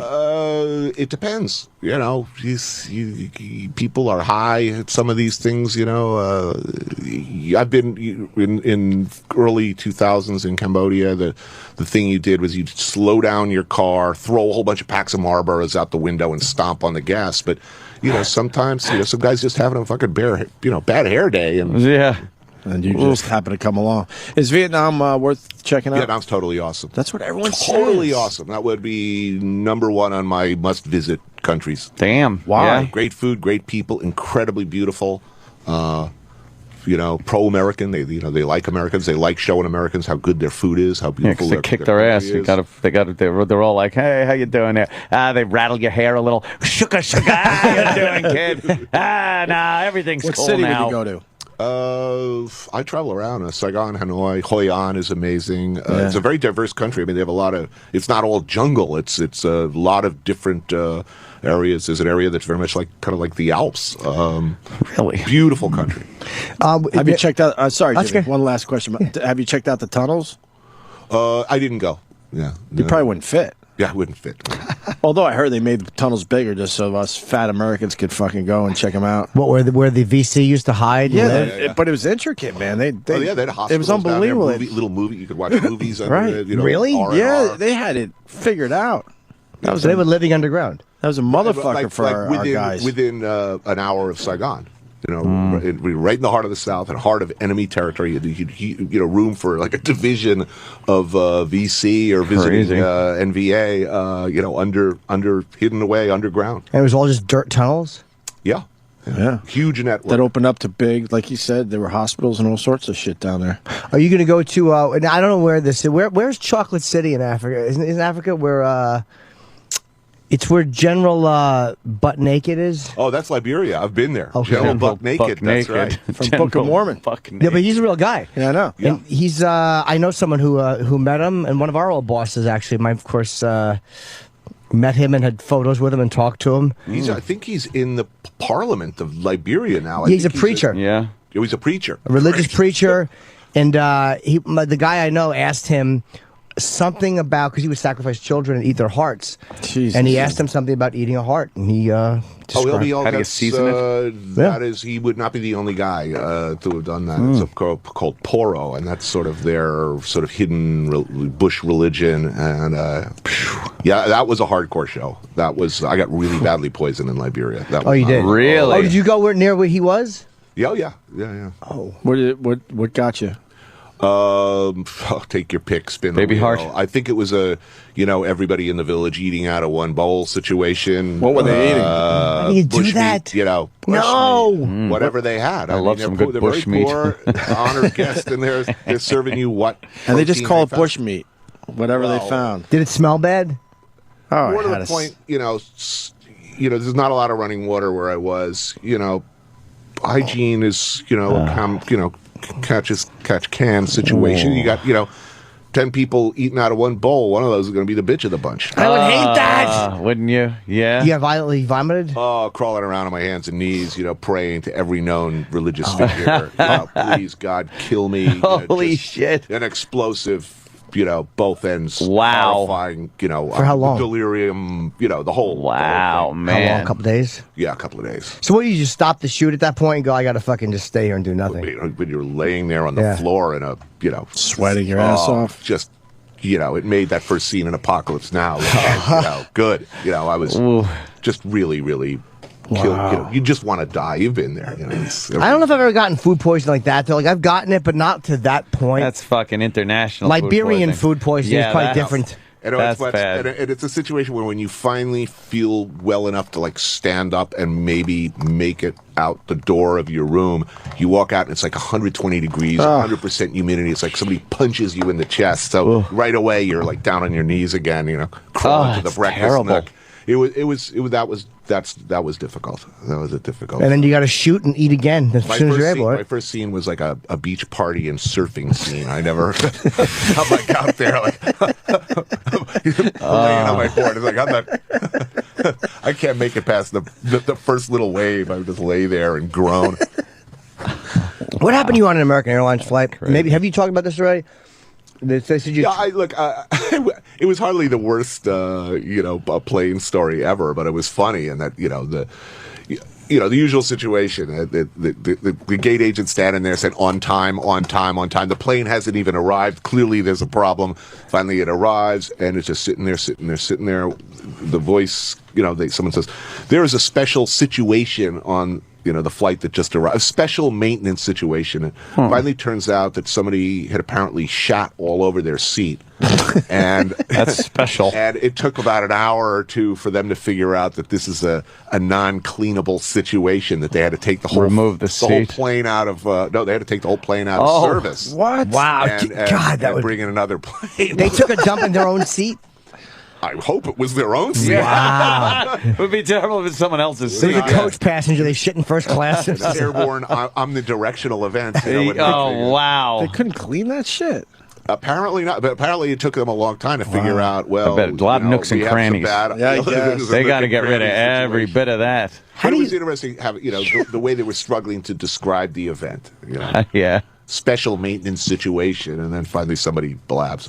Some guy shot a big Cleveland steamer all over. Wow. Yeah, what a great thing to do. To take you know how great your shit's got to be to take a plane out of service?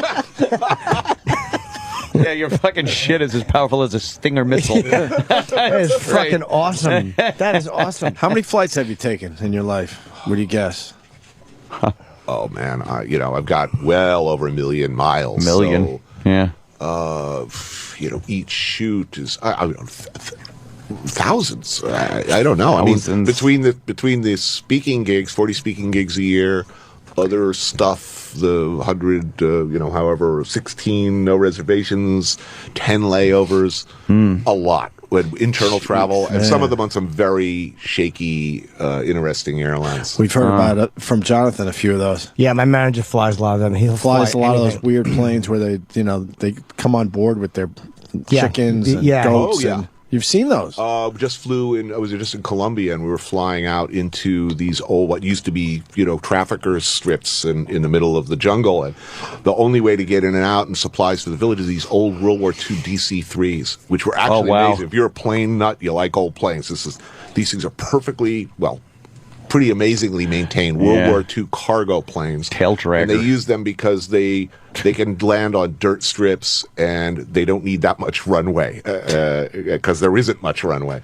And these guys do this all the time. And you just, there's no seats. You just sit on top of a couple of cases of beer next to the chickens and pigs. How long of a flight were you on that for? It's like 2 hours, anywhere. It depends where they're going, but an hour, 2 hours, and back. It was actually a lot of fun.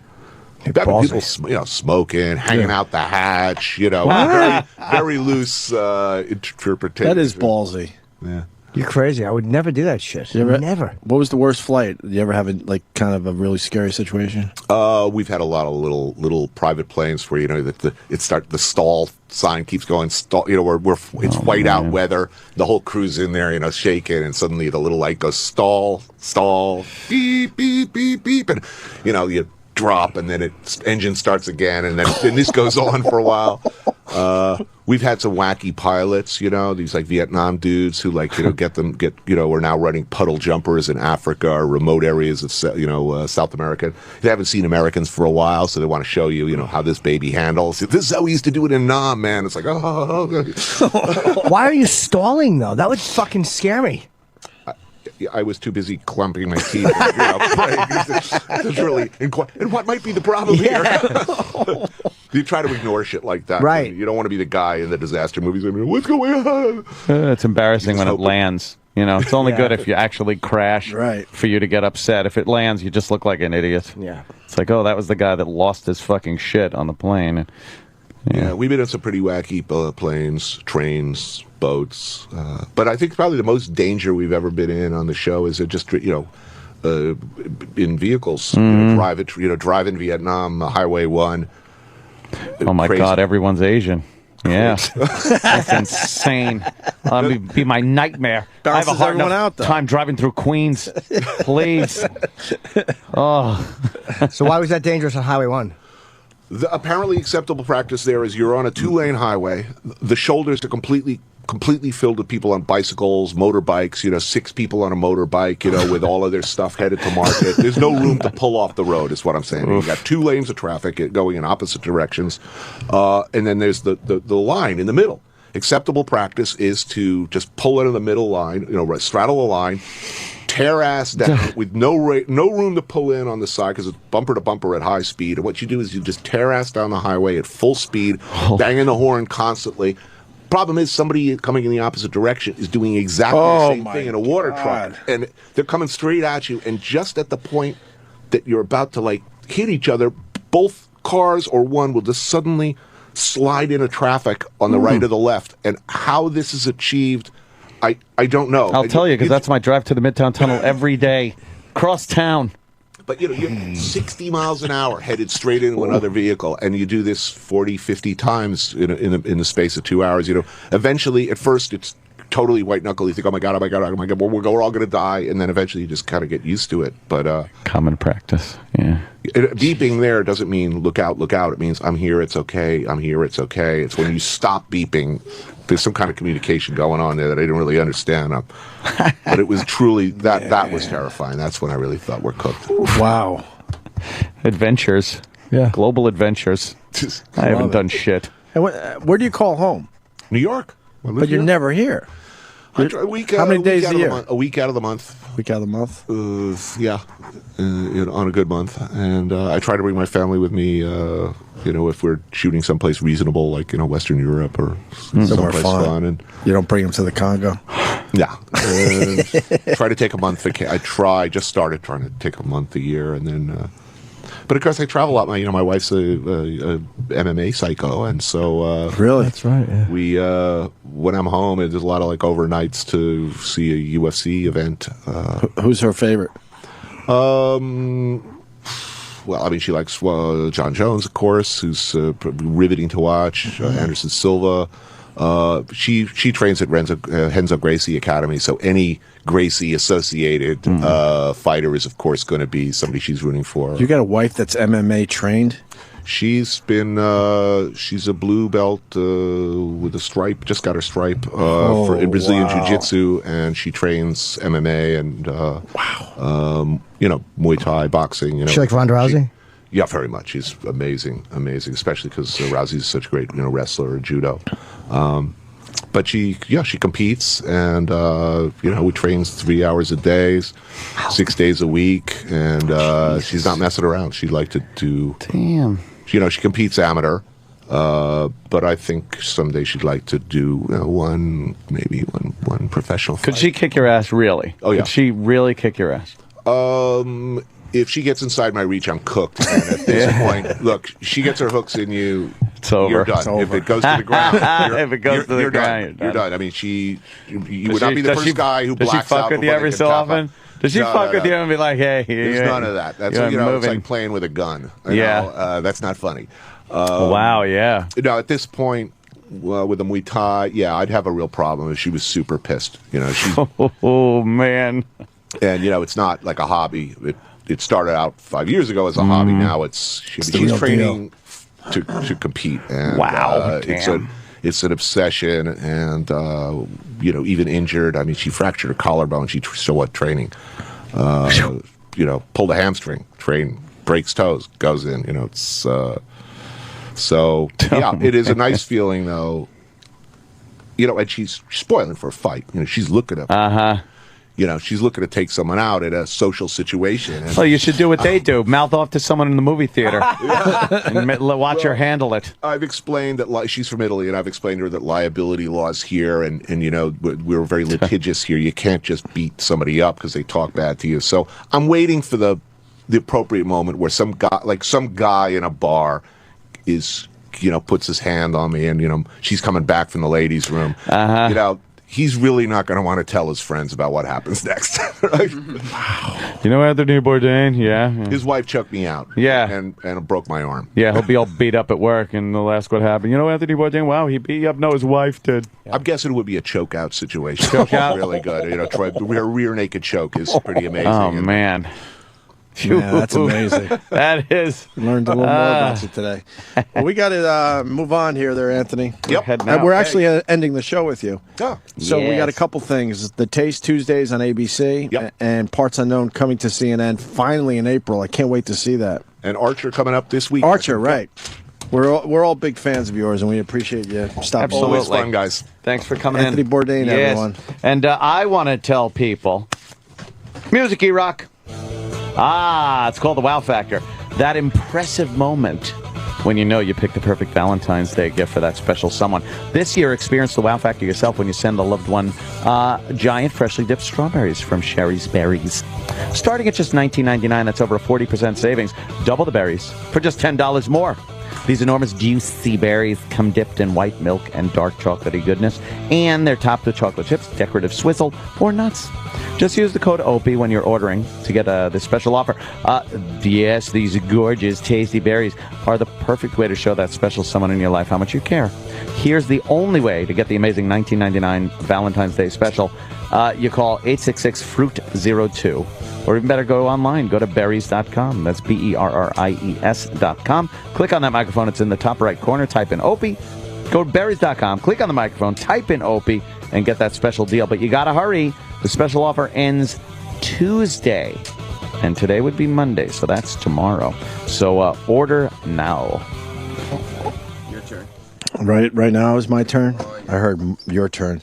Well, Valentine's Day is Thursday, and you have no gift. Don't screw up Valentine's Day.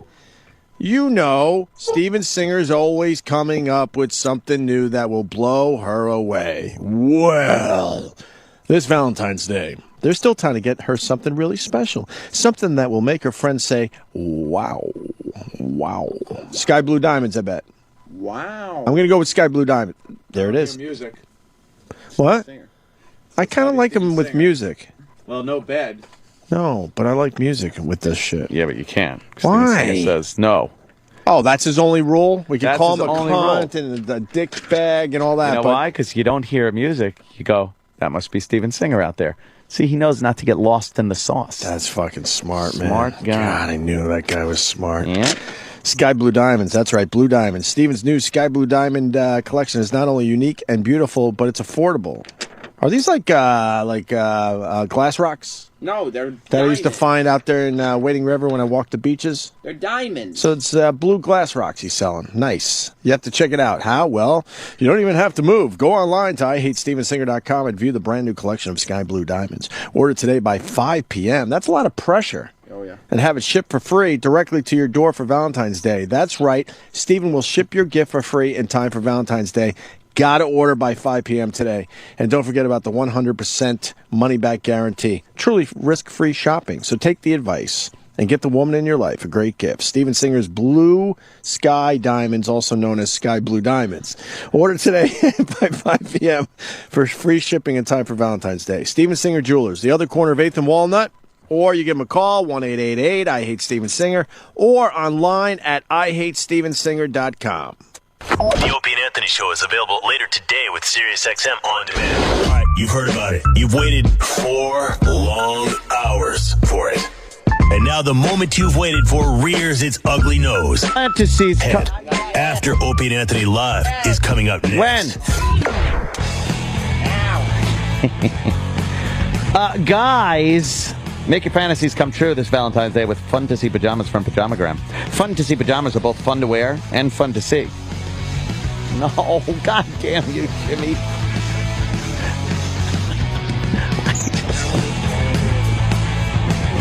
Fun to see. Come in 3 playful styles: nurse, police officer, and cheerleader.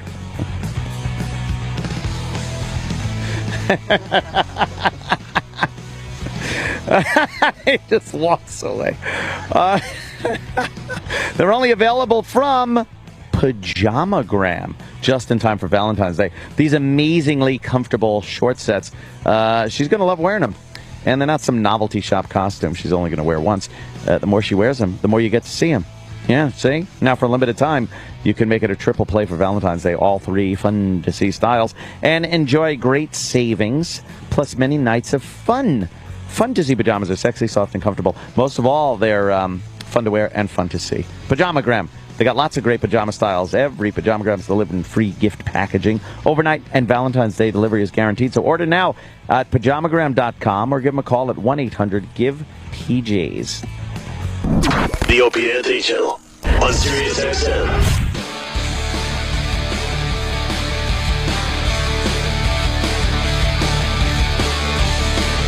This Valentine's Day, don't be that guy, the one who forgets to send flowers. Instead, be the guy who comes through for Valentine's Day. Today only, send 2 dozen romantic rainbow roses in a free glass vase from Pro Flowers for just $29.99. Plus, listeners of this show can upgrade to long stem roses, gourmet chocolates, and a spa kit for just $9.99 more. Just use code OPIE when you order. This beautiful bouquet is the perfect way to show that special person how much you care with not just 1, but 2 dozen roses. Valentine's Day is in just 3 days. Order now for Valentine's Day delivery, and remember, satisfaction is guaranteed. This deal is for today only. Order now. Here's the only way to get this amazing Valentine's Day deal. Call 1-800-PRO-FLOWERS. That's 1-800-PRO-FLOWERS. And mention OPIE, O-P-I-E. Or go to proflowers.com. Click on the microphone in the top right corner and type OPIE, O-P-I-E. That's proflowers.com. Click on the microphone, type OPIE, O-P-I-E. Order now. This deal expires at midnight tonight. You got to start the show. Eric, you got to start the show. I would like to. If well, you this have would to, work. then you have to introduce me. I can't just come on cold. I could play the dry track. No, you have to you introduce me. If the let's not working, you just have to, ladies and gentlemen, something really like showbiz. Sirius XM, the Opie and Anthony channel proudly presents Sam Roberts after Opie and Anthony Live. Here's your host, Sam Roberts. All right, that was a good dry run through. So let's try it for real this time. You got it. Do it. Go for it. All right. No dead air. They hate it. All right. Can I do it with if fuck this? You got to do it right now. All right. Sirius XM, the Opie and Anthony channel. It's after Opie and Anthony Live. Here's your host, Sam Roberts. Hey everybody! It's after Opie and Anthony Live. What happened in there? As soon as I went to do it, the screen just turns white, and then nothing works. Everything just crashed? All right, wait a minute. We may got it. All right, I got it back, but... But what? Yeah, it's back. I don't have your production up, but what do you mean you don't have my production up? Because I was trying to switch it over from O&A, and that's when it fucked up. Oh. Why would you switch it over from O&A as soon as the show started? Why wouldn't you do it like during the break? Because I leave it up during the live reads plus doing the double just so it doesn't fuck up, and then this is what happened during the last break. And then it fucks up. And then it fucked up. So you should do it like a couple minutes before I come on the air instead of 5 seconds. No. I wait till the last break because I got to play something in the double. Okay, so separate the breaks so that the computer doesn't fuck up. So when did it crash? It crashed about a minute before you came on. Oh, okay, so you're sitting there trying to figure out how to get it back. The screen goes white like it's loading, and then it just sits there, and I can't access anything. Did you get scared because you didn't want Papa Sam to get mad at you? No, I just don't like dead air, and it sounds like shit when you do it that way. Well, of course. John in Virginia. I would like to introduce you, Sam Roberts. I need to because the vibe in here is just not. It's not what it should be. You know what I mean? I'm not in the mental space that I need to be in because I haven't heard an intro. I haven't heard anything that gets me excited. Okay, you ready? Yeah. Okay. Ladies and gentlemen, the O&A After Show starring the greatest broadcaster in broadcasting history, the great primetime Sam Roberts. All right. Yeah. Woo! Now I feel good. How come you couldn't have given me something like that, E-Rock? I was panicking. That's an intro. Yeah, it's after Opie and Anthony Live. Taking your calls, 866-WOW-1-WOW, 866-969-1969. Hell of a show today on Opie and Anthony, huh? Yeah, that's the way to start. That was great. I'll fix it in post. Yeah, make it sound real smooth. For the on-demand listeners. It's important. They need to know that this is a smooth show. Roger in Georgia. Roger. Oh, he got scared. Well, I guess a little professionalism gets added into the show and callers get scared off. It happens. It's after Opie and Anthony Live. We didn't get to do a line of the day. Yeah, I'm loading that right now. On the O&A show today, so I guess we'll be prepared for that. Anthony Bourdain was in for an hour. How great was that? It was so awesome. Every appearance is a home run with him. Well, because he's just an interesting guy. Like, he is... If there was a real world's most interesting man, Anthony Bourdain would be in huge contention for it. There's nobody who's as well-traveled and who's experienced as much and is able to explain the stories as well as he does. You know, you have people who go out and they do these crazy things, right? And they go and travel to all these strange, faraway lands, but then they come back and nobody wants to hear what they did because they're boring people. Or because, they just can't communicate properly. But Anthony Bourdain knows how to tell a story, and then at the same time, does everything it takes to make a story interesting. To me, I couldn't help but think, looking at him, he is an ideal person to interview, but a terrifying person to have a conversation with. There's no way. Because if you start the conversation, you're going to start with some bullshit that there's nothing in your life that could possibly be interesting to this dude. And when he comes at you with the stuff that he's filling his day with, what are you going to respond with? What are you going to respond with that's going to impress him? After he is telling the stories about, oh, yeah, what's your worst flight? Oh, yeah, one time there was turbulence on the flight, and I got really scared. I actually had to use a vomit bag. Almost got sick on myself. Anthony Bourdain? Oh, yeah, regularly we get on these little puddle jumpers, and the big stall light comes up, and the engine goes out in midair. What? I can't communicate with you on that level. He starts talking, he's explaining sushi, he's explaining everything. You don't eat sushi, do you? Eat sushi? I barely eat fish. I eat sushi? You eat fish sticks. I don't eat rice or fish, so I don't know how I would do with sushi. Bring your mic down a tiny bit. You're clipping. Clipping? There you go. Everything is just... I want you to sound perfect. Thank you. It's about time somebody took care of me like you do. No, I don't. I stay very far away from sushi. Why, do you eat sushi? I've tried different things. I've never really got into it. I know everybody loves it. But Eric goes to sushi bars and is like, could we put some batter on this? Yeah, so we deep fry that shit. Yeah, some kind of, what I like to do is throw it in potato chip crumbs. Can we deep fry it with something? Someone tell these people it's not cooked. Yeah, let's bake it in cornflakes or something. Make it crispy. Shake and bake. No, well, you're not a classy guy though, Eric. You like comfort foods. That's not true. You don't like I like seafood and other things. I just don't care for. I've tried different sushi and I just. You like I always classy try food? it. I just never like it. You like classy food? I like sushi. No, I don't. You just said you did. I just realized what I said. You were lying. I don't. I think you would just prefer. No, my wife. My wife loves sushi, and every time we go out, I try different things. But I haven't found anything really that I've liked with my sushi experience. You got to show your wife who's boss. Every time we go out, and she's like, "Oh, would you like to try some?" You go, I'll be "Fuck like, no, pizza." Absolutely not. What's breaded and white meat on the menu? I'll order that. Well, wait a minute. I saw you tweeted a photo of you eating some upscale food. What? Some what was it? Cheese and crackers? Oh yes, that's right. Well, you got to load up. Suit and tie. When you're at places where you have to wear a tie, generally when I'm getting dressed, if I'm wearing a tie, it means I'm not going to have a very large dinner. I might be able to find an appetizer or two that I enjoy, but the main course is not going to be to my liking. So, and that's most of the time that I wear a tie. I know that going in. So I'll have a big lunch, and I'll have a late lunch. You know what I mean? To make sure that I'm not starving.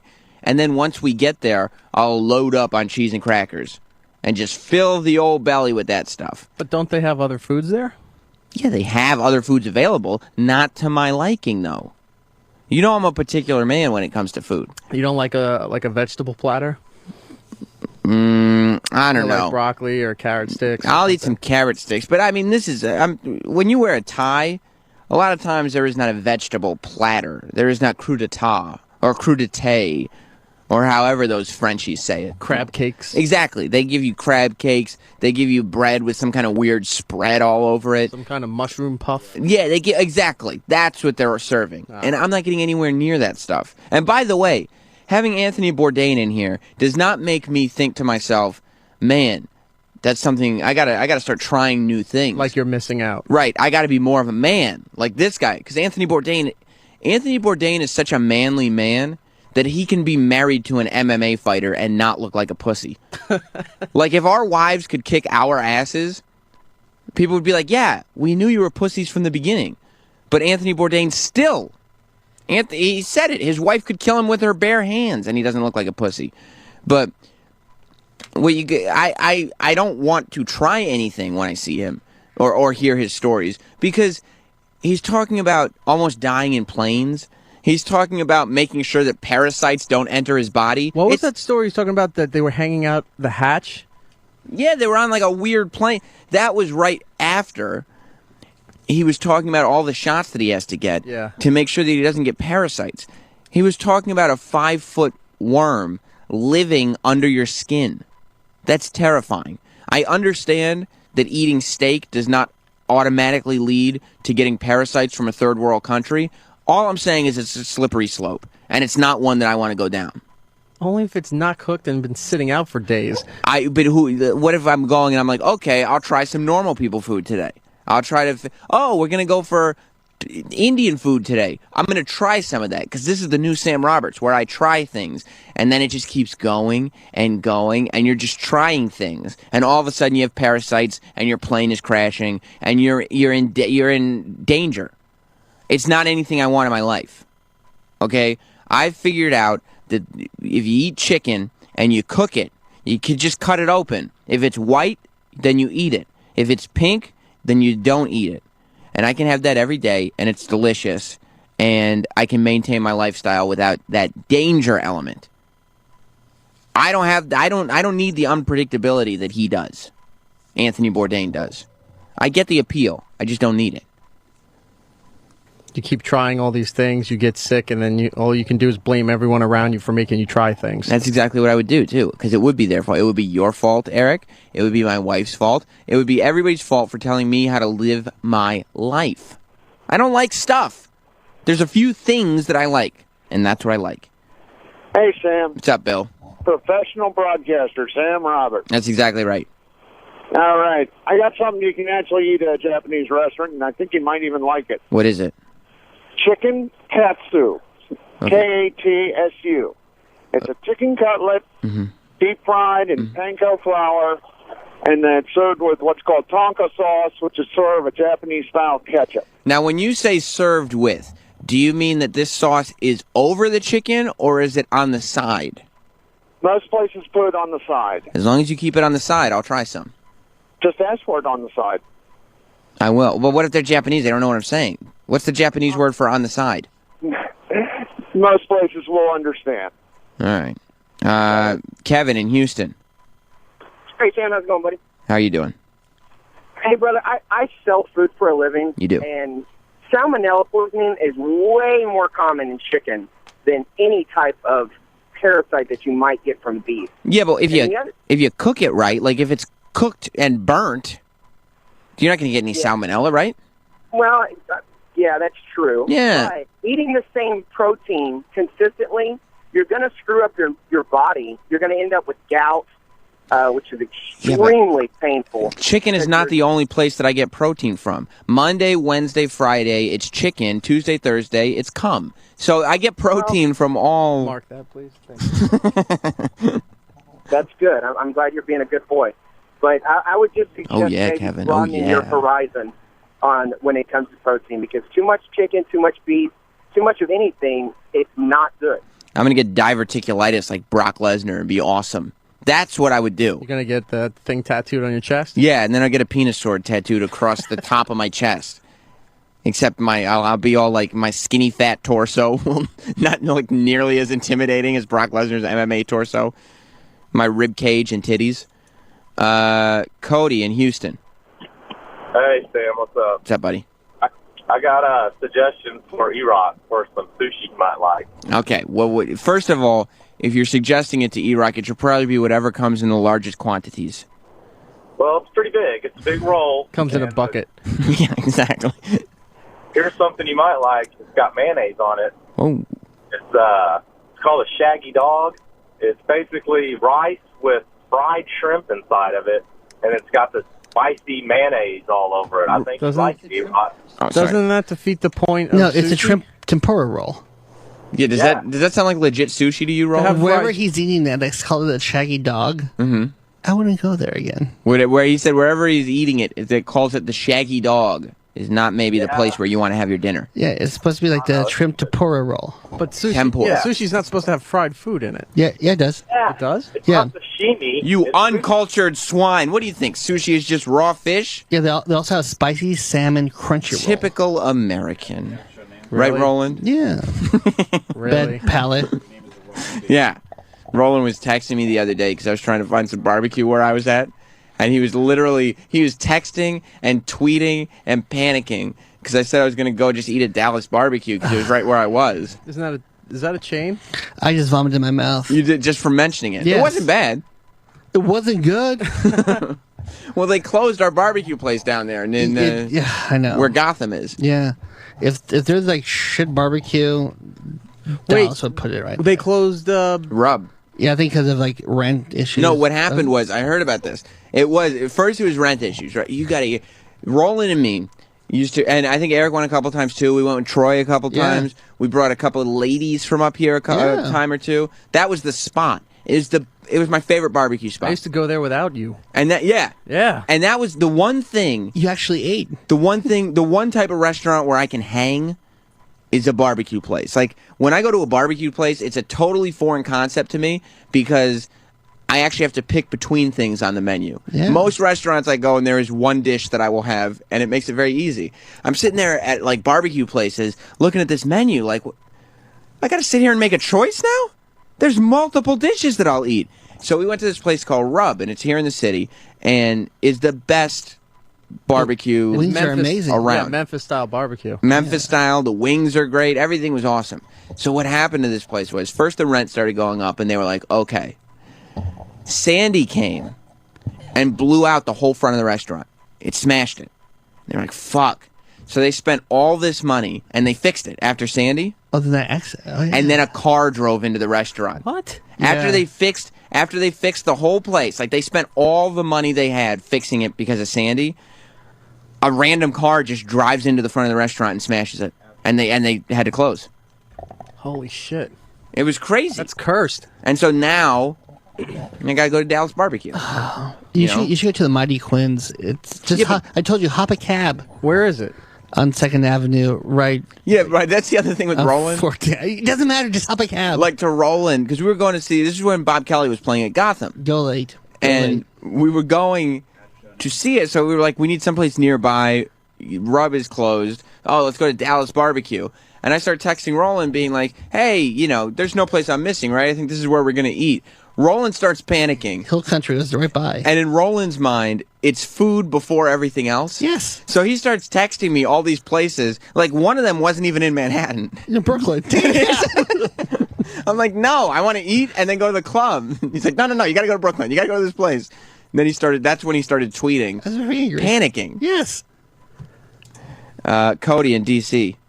All right, Sam, do you eat bacon? Y'all, I love bacon. Okay, I was going to say, if you just eat chicken and don't eat bacon, I got a problem with that. Dude, you can't. I will have bacon with anything. All right. Now, as far as barbecue goes, Yeah. there's a place in the city. There's also one up in Syracuse, one in Rochester called Dinosaur Barbecue. Of course, Dinosaur Barbecue, but that's in Harlem. So it's worth it. It's worth it. 2 hours from there. But I'm sitting there being like, okay, I'm going to go see Bob Kelly at Gotham in an hour. I'm just trying to get something to eat right now. I'm You not should go to the Mighty Quins. It's Right not a there. whole trip. Thank you, Cody. Yeah, Dinosaur Barbecue. You got to go to the original in Syracuse now. Yeah. Have you ever? You never been to the one in Syracuse? No, I just been to the one in Harlem. Yeah, it's delicious. I went to the one in Syracuse. You did? When? I had to drive up to Rochester for a wedding. When was that? Maybe probably pushing 2 years now. Why wouldn't you have invited me? I used to go to Syracuse. Yeah, We could have had a great time. Because I sent you a photo saying I'm at Dinosaur Barbecue in Syracuse. Oh, that's right. And I think I saw one of your stickers in the bathroom. I think there's a Not Sam sticker in there. Yeah. They opened a new one in Newark, right next to the Prudential Center. It's awesome. Oh, really? Yeah. Rob in New York. Hey, how are you? I got a place. It's a tiny little hole in the wall on Orchard Street. It's called Georgia Southern BBQ. It's amazing. Anthony just tweeted in. He said, Dallas Barbecue. Dallas was Tom Skerritt's, and he name. In Alien. Tom Skerritt. Who's that? Tom Skerritt. Tom Skerritt. E-Rock, do you know Tom Skerritt? I've heard of him. Tom Skerritt. Picket fences? That's right. Oh. Tom Skerritt. Ronnie in Baltimore. Hey, what's up? Ant's texting me about Tom Skerritt now. It's dangerous driving right now. Yeah, it is, because Ant's sliding across the LIE texting about Tom Skerritt. Well, you know what would be great is if Ant got in, and I love Ant very much with all my heart. But if Ant got into a fatal car accident right now, and he ended up on one of those do not text and drive commercials, and it said, it came up, his last text was, Dallas, that was Tom Skerritt's name in Alien. And then that line that goes to the end. Yeah, and I'd just be sitting there like, he taught me everything I know about broadcasting, and Tom Skerritt, and now he's gone. Because of you, Tom Skerritt. What's up, Ronnie? Hey, I was going to say, Tom Skerritt's dude in Aliens, man. Alien 1, but that's right. Yeah. You ever notice how quick he looked like he was getting older? Yeah, I thought he was dead. He's like... He should be. But anyway, hey, I was going to say sushi and pork are the two most dangerous meats you can eat, dude. You are fine with chicken. Chicken and bacon. Wrap that chicken up in bacon. Pulled pork is delicious. Loaded. Sushi is loaded with parasitic worms, hookworms, and all sorts of microscopic things that, literally, some of it gets into your brain, man. That's terrifying. Roland, is that what happened to you? Is that why you can't speak as well as some other people? Is it parasites in your brain? No, it's cheap. You think he just doesn't like to spend money on food? Ding, ding. He prefers to go to a McDonald's or Wendy's. It's like, honey, no, I'm saving your life. Forget that $50 menu. Yeah, Applebee's is right around the corner. Ugh. Why go to sushi? Go ahead. Hey, I was going to say real quick, cook the damn fish. It takes a minute to cook fish. Is that Then you go to a fish house. Go to a fish house, right? He's sitting there going like, baby, baby, baby, I don't want you to get parasites. Yeah. Let's eat good in the neighborhood tonight, okay? Yeah. I heard Chili's had a two meals for $20 special. What day of the week is it, baby? It's Friday. Then guess where we're going? Fridays! And she's like with her friends. Tom said I could die with parasites. You don't have any time for people who want to spend their nights at Applebee's and Fridays. And I give the finger when I walk by those places. You're trying to experience the world. You're in the Anthony Bourdain camp. Yes. Parasites be damned. You're going to experience all the flavors that this earth has to offer you. Yeah, like Sunday, Troy and I, we tried this new Cuban place. It's so tiny. You're like elbow to elbow with the person next to you. I'm glad you brought up Sunday. I follow you and Troy on Instagram. You guys know that, don't you? Well, of course. You're great Instagrammers, both of you.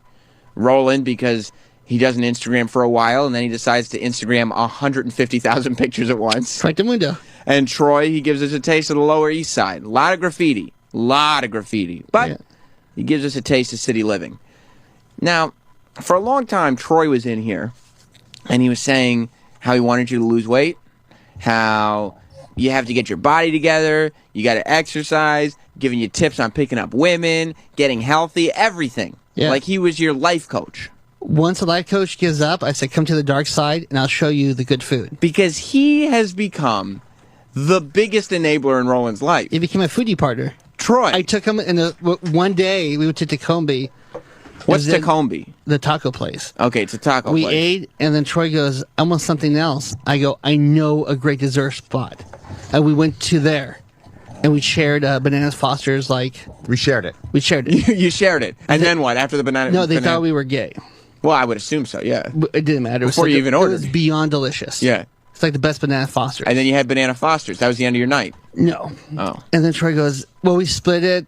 Should we order another one? And I go, wait, where are we at? And I go, there's another great spot I know that's not too far. Not too far from where you were. It was raining, cold, and we walked a little bit soaked. Okay, so it's raining, it's cold, you just had a Banana Foster's. And tacos. And tacos. You decide you're still hungry. When was this, last week? Yeah. You decide you're still hungry, so you walk in the pouring rain.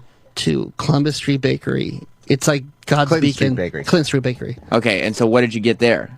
Chicken and waffles. You just had tacos and ice cream and Banana Foster's. I know, we were going to get the dessert, but we saw the chicken and waffles, we got to go for it. We split it, though. Yeah. Now, you had 4 meals. Well, it was... I took two meals and a dessert. Yeah. And we split a dessert. It was fucking delicious. I understand it was delicious, But do you not think that you're a bit of an enabler now, Troy? You kind of gone to the complete opposite end of where you were coming from before? I don't think so. That was last week. Yeah. And then I saw this week. Oh, we went big yesterday. You guys are tweeting photos. We did Cuban food. I heard. It was so fucking good. The sandwich was beyond good. Exquisite. But you guys are tweeting photos. Let me see if I can find the photo. You're tweeting these photos. It's on my Rolando's 99. Is that your Instagram? Yeah. It's on Troy Kwan, too. And Troy Kwan. You got to see these photos, everybody, because they're giant plates of food, and there's a lot of them. Yeah. And we didn't even take a picture of the corn, too. Oh, yeah. Well, why would you have time for vegetables like that? There's plates of bacon. No, bacon. What were some of the dishes you had? We had the Cuban sandwich. I had with rice. What's a Cuban sandwich? It's a ham, roasted pork, cheese, and the sauce. It was beyond delicious. And then I had the rice and beans. Troy opted for the fries. You went for the fries instead. And then Troy's girlfriend had the chorizo con papa tacos. Whoa. Those are not English words. It's like a spicy sausage and potatoes tacos. It's just amazing. Okay, I'm looking at this now. First of all, chorizo, so I ordered another plate so we could share. You're telling me that's not bacon that comes with the Cuban sandwich? No. That's ham. That's ham. That's fried ham. Yeah. Yeah. Okay, so it's not grilled. It's grilled. It's grilled ham. I'm sorry. Yeah, healthy, right, Roland? Yes. I'm seeing multiple Cuban sandwiches. Correct. Grilled ham. Yes. Beans with rice. Yes. Heavy dressing salad. No, it's a light. It's like a cheese sour cream that goes over the chorizo con papa. That's not light.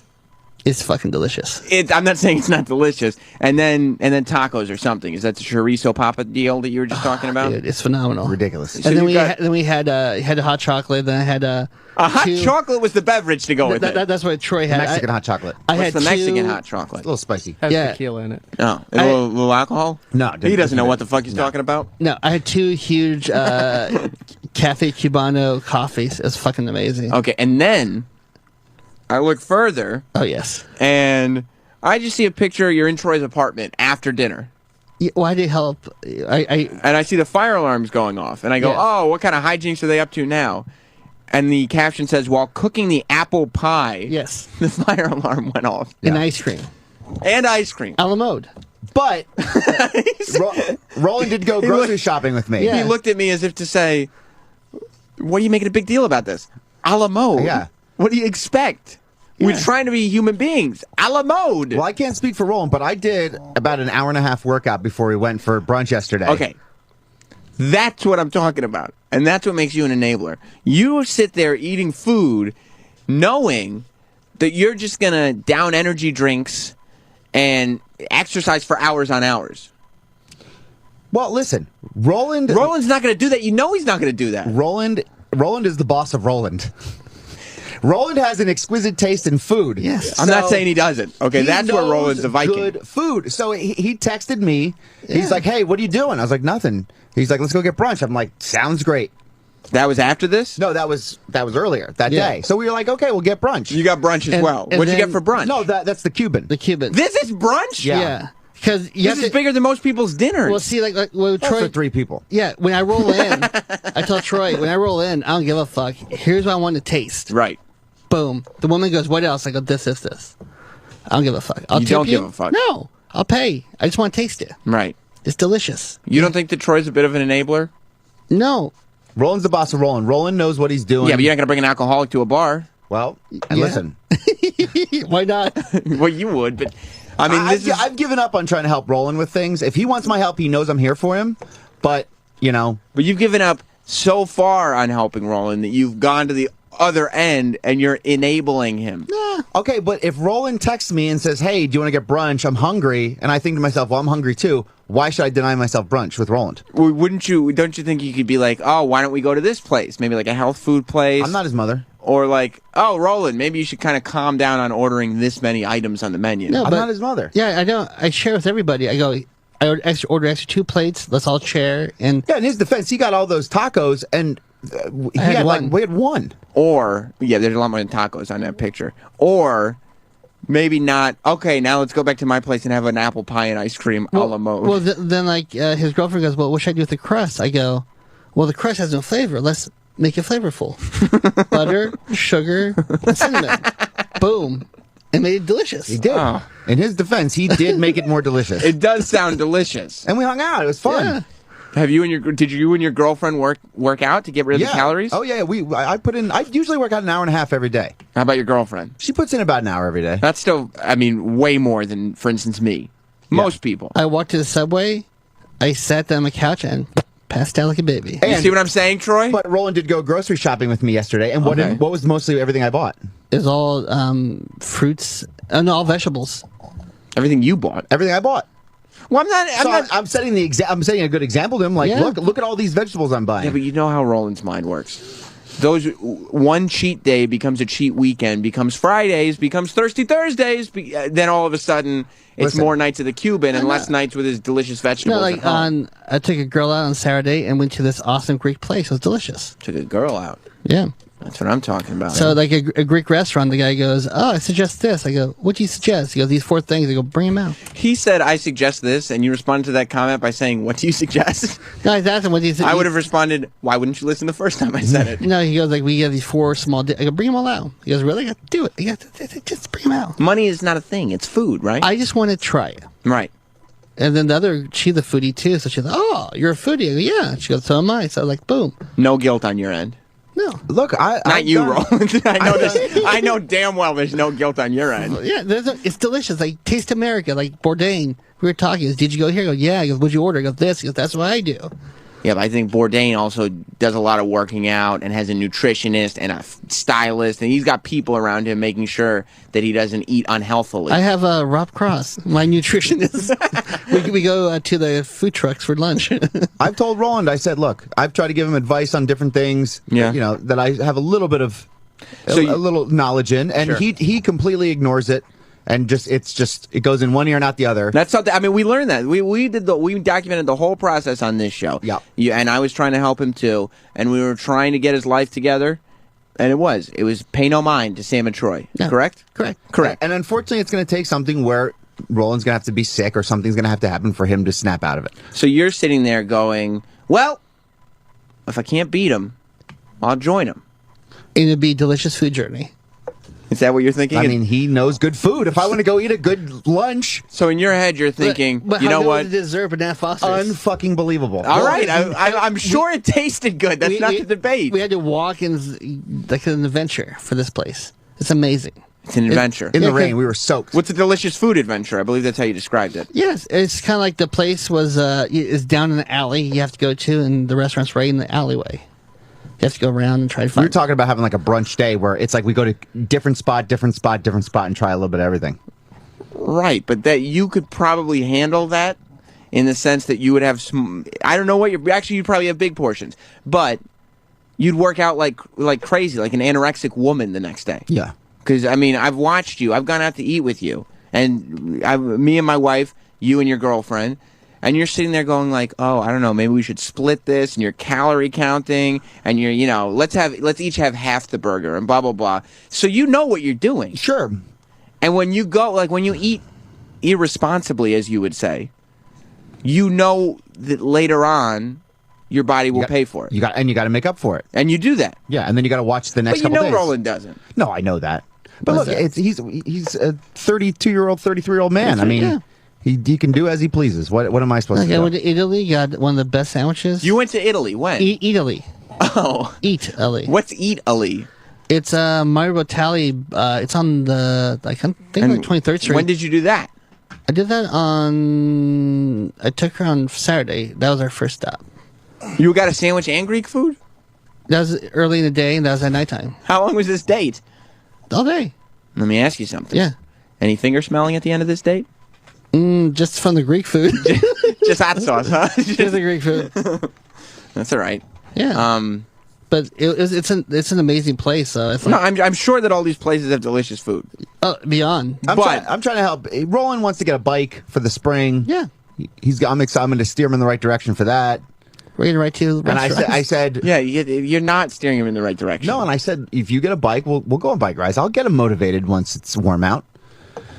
He needs a little jump start. That's what it is. He needs to see, and he needs to get back to where he was at before, because he was in a good spot. But do you think right now you're helping him get back to that spot?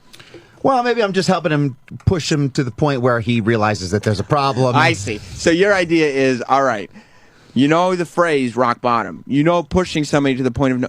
Let's get him to that point. Yeah. If he wants to go, I'll walk with him. Right, let's get to the edge. Yeah, because like we went to Whole and then you'll kick his ass right off the cliff and watch him climb back up. Yeah, because you know you'll stop yourself right at the edge of that cliff. Yeah. But if it means chucking Roland off, yeah, start climbing, buddy. Well, you could use the exercise. You could. You really could. That's fine. It's like when I told him you should get this ice cream. And what happened? 4 people. Oh, that's great ice cream. Roland goes, I love this ice cream. And these other people come up behind us. They go, yeah, that's really good ice cream. I love Roland's defense in all this. Like I'm sitting there going, like Troy, you're leading Roland to be completely unhealthy. He's like, Sam, in my defense, I know where the most delicious ice cream is. It's like, yes, Roland. Roland knows good food. I understand. Roland could be a millionaire off of a food blog. He knows that much about food. Well, he's experienced. Very. Very. But he has good taste. And the people behind me. And lots of it. Yeah, and the guy goes, oh my God, that's great ice cream. I know. And then I just said, it goes good when you watch Real Housewives. And that guy's girlfriend went, why don't you start a food blog or something like that? At least so something. Because, I mean, you're doing horrible things to your body. At least. I treat you like a pagan temple. A pig and temple. I don't know. Pagan. Pagan temple. Oh. At least if you had a food blog, you could point it in the direction of something constructive. Yeah, I'll do that. No, you won't. Will you? I know. Yeah, probably not. Probably not. Dave in New Jersey. What's up, Sammy? How are you, buddy? Good. I just can't wait till Troy looks like Ben Stiller at the end of Dodgeball eating a bucket of chicken sitting by himself. You think that happens one day, Troy? You just get depressed and you lose motivation for the gym and you just become a big 400-pound dude with a handlebar mustache? He does, though. He goes, we'll order the food, and Troy goes, I hate myself. You do? Yeah. Do I say? I love myself. Another one, sugar, right here. You really are. You have like you're verging very close to teenage girl eating disorder status. No. Because then I'll watch everything I eat this week. That's what I mean. But then I'll be careful all week long, and I'll hit the gym hard. That's what I mean. Like paying so close attention to everything you eat. Because when you get older, your metabolism slows down. And if I don't be careful, I could get big. I know I can. You could Roland out? I could. And you don't want that? Well, I mean, I've made it this far. Right. So basically you're saying, God, no, do I not want that? No, I wish he would head more in my direction, but, he can do But instead, you decided to follow his route. Well, he knows the route that I followed. He knows good food. It is a delicious food journey or adventure. Yes. Adventure, right? Yeah, I will never steer you wrong. You getting chocolates for Valentine's Day? No, there's other stuff better though. You got like a good date spot? Are you gonna bring a chick out for Valentine's Day? Maybe this chick that you brought out for Greek food. Possibly, but teach her to speak Greek. You know what I mean? Oh yeah. You don't know, do you? I don't know what the fuck you're talking about. Wow. Valentine's Day is actually on Thursday. Yeah. This Thursday. What are you going to do? Day off? No, that's Wednesday. Oh. Thursday is Valentine's Day. You can't screw it up. You all know Steven Singer will guarantee that you hit a home run for Valentine's Day. Can you imagine the perfect gift for Valentine's Day starting at only $69? But you have to order it today. No procrastinating. So what is the perfect gift? A real long stem rose dipped in 24-karat pure gold, of course. This gift will last forever. You'll get credit for this gift for a lifetime. Steven Singer sells out of this gift every single year, but he still has limited edition colors available just for you. Steven makes it so easy. Just go online to IHateStevenSinger.com, click on the real long stem rose, choose your color, and have it shipped to your door for free in a beautiful gold gift box with your own personalized message enclosed. Listen up. Order today. Order today by 5 p.m., and if you're listening to the replay, just be like, oh, I was listening to the replay. I know it's 7, but please let me... 5 p.m. and receive free shipping for Valentine's Day. That's right. Free shipping is still available to arrive by Valentine's Day, but you have to order by 5 today. This is a guy you can trust. Visit him at the other corner of 8th and Walnut. Call 1-888-I-HATE-STEVEN-SINGER or go online to IHateStevenSinger.com. I'm trying to get my chick a happy ending massage for Valentine's Day. Oh, that's nice. Did you do that for girls? That's what I'm trying to find out. Do they and would you get it from a girl or a guy? I mean, would you be comfortable with a man giving your girlfriend a happy ending massage? I know you've stated before you're a fan of happy ending massages. I love them. Why don't you go for the couple massage? That's what I'm saying, but I don't know if they give happy endings. Though. Would you be okay if it was a dude that was fingering your chick to completion? I mean, I prefer a girl, but it's Valentine's Day. But if you don't know who the guy is, right? You know, and if he's really good, but if he's really good, you think that's a better thing? Yeah. You're not worried about being like, I can't finger you that well. Nah. No, I mean, if you're paying money, when you're paying money, they need to be professionals. Right. So if she comes home and she's like, Troy, why don't you ever finger me that well? Then you would be like, well, you don't exactly pay me the kind of money that I just paid that dude for you. Well, first of all, she wouldn't say that. She wouldn't? Nope. Good for her. Good for her. But she might. Nope. And you could tell her that you're not a professional. I would. I'd have a lot of explaining to do. That's why I would never set that up for Jess. Yeah. I would never show her that experience. I would never show her what an actual good time is. What about with a girl?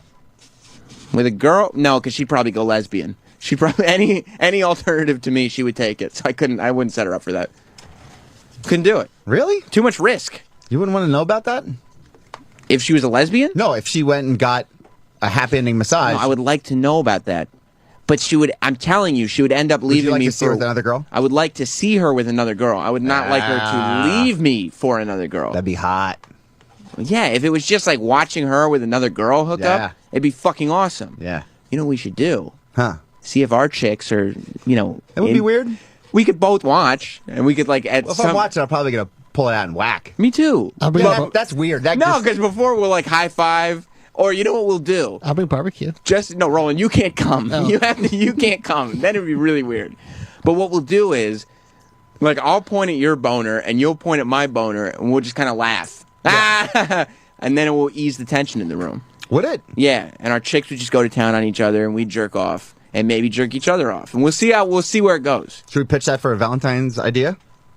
Yeah, who should go? You want like we'll go to dinner together? Yeah, and then at dinner we'll pitch it. Good thinking. This is why I'm not a smooth operator like you are, Troy. I would have said, yeah, let me just go home and be like, hey, Josh, you want to hook up with Troy's chick? Yeah. No. It's like we're out, like we'll have a couple drinks, and then if it goes wrong, be like, oh, I was drunk, I don't know what I was thinking. Yeah.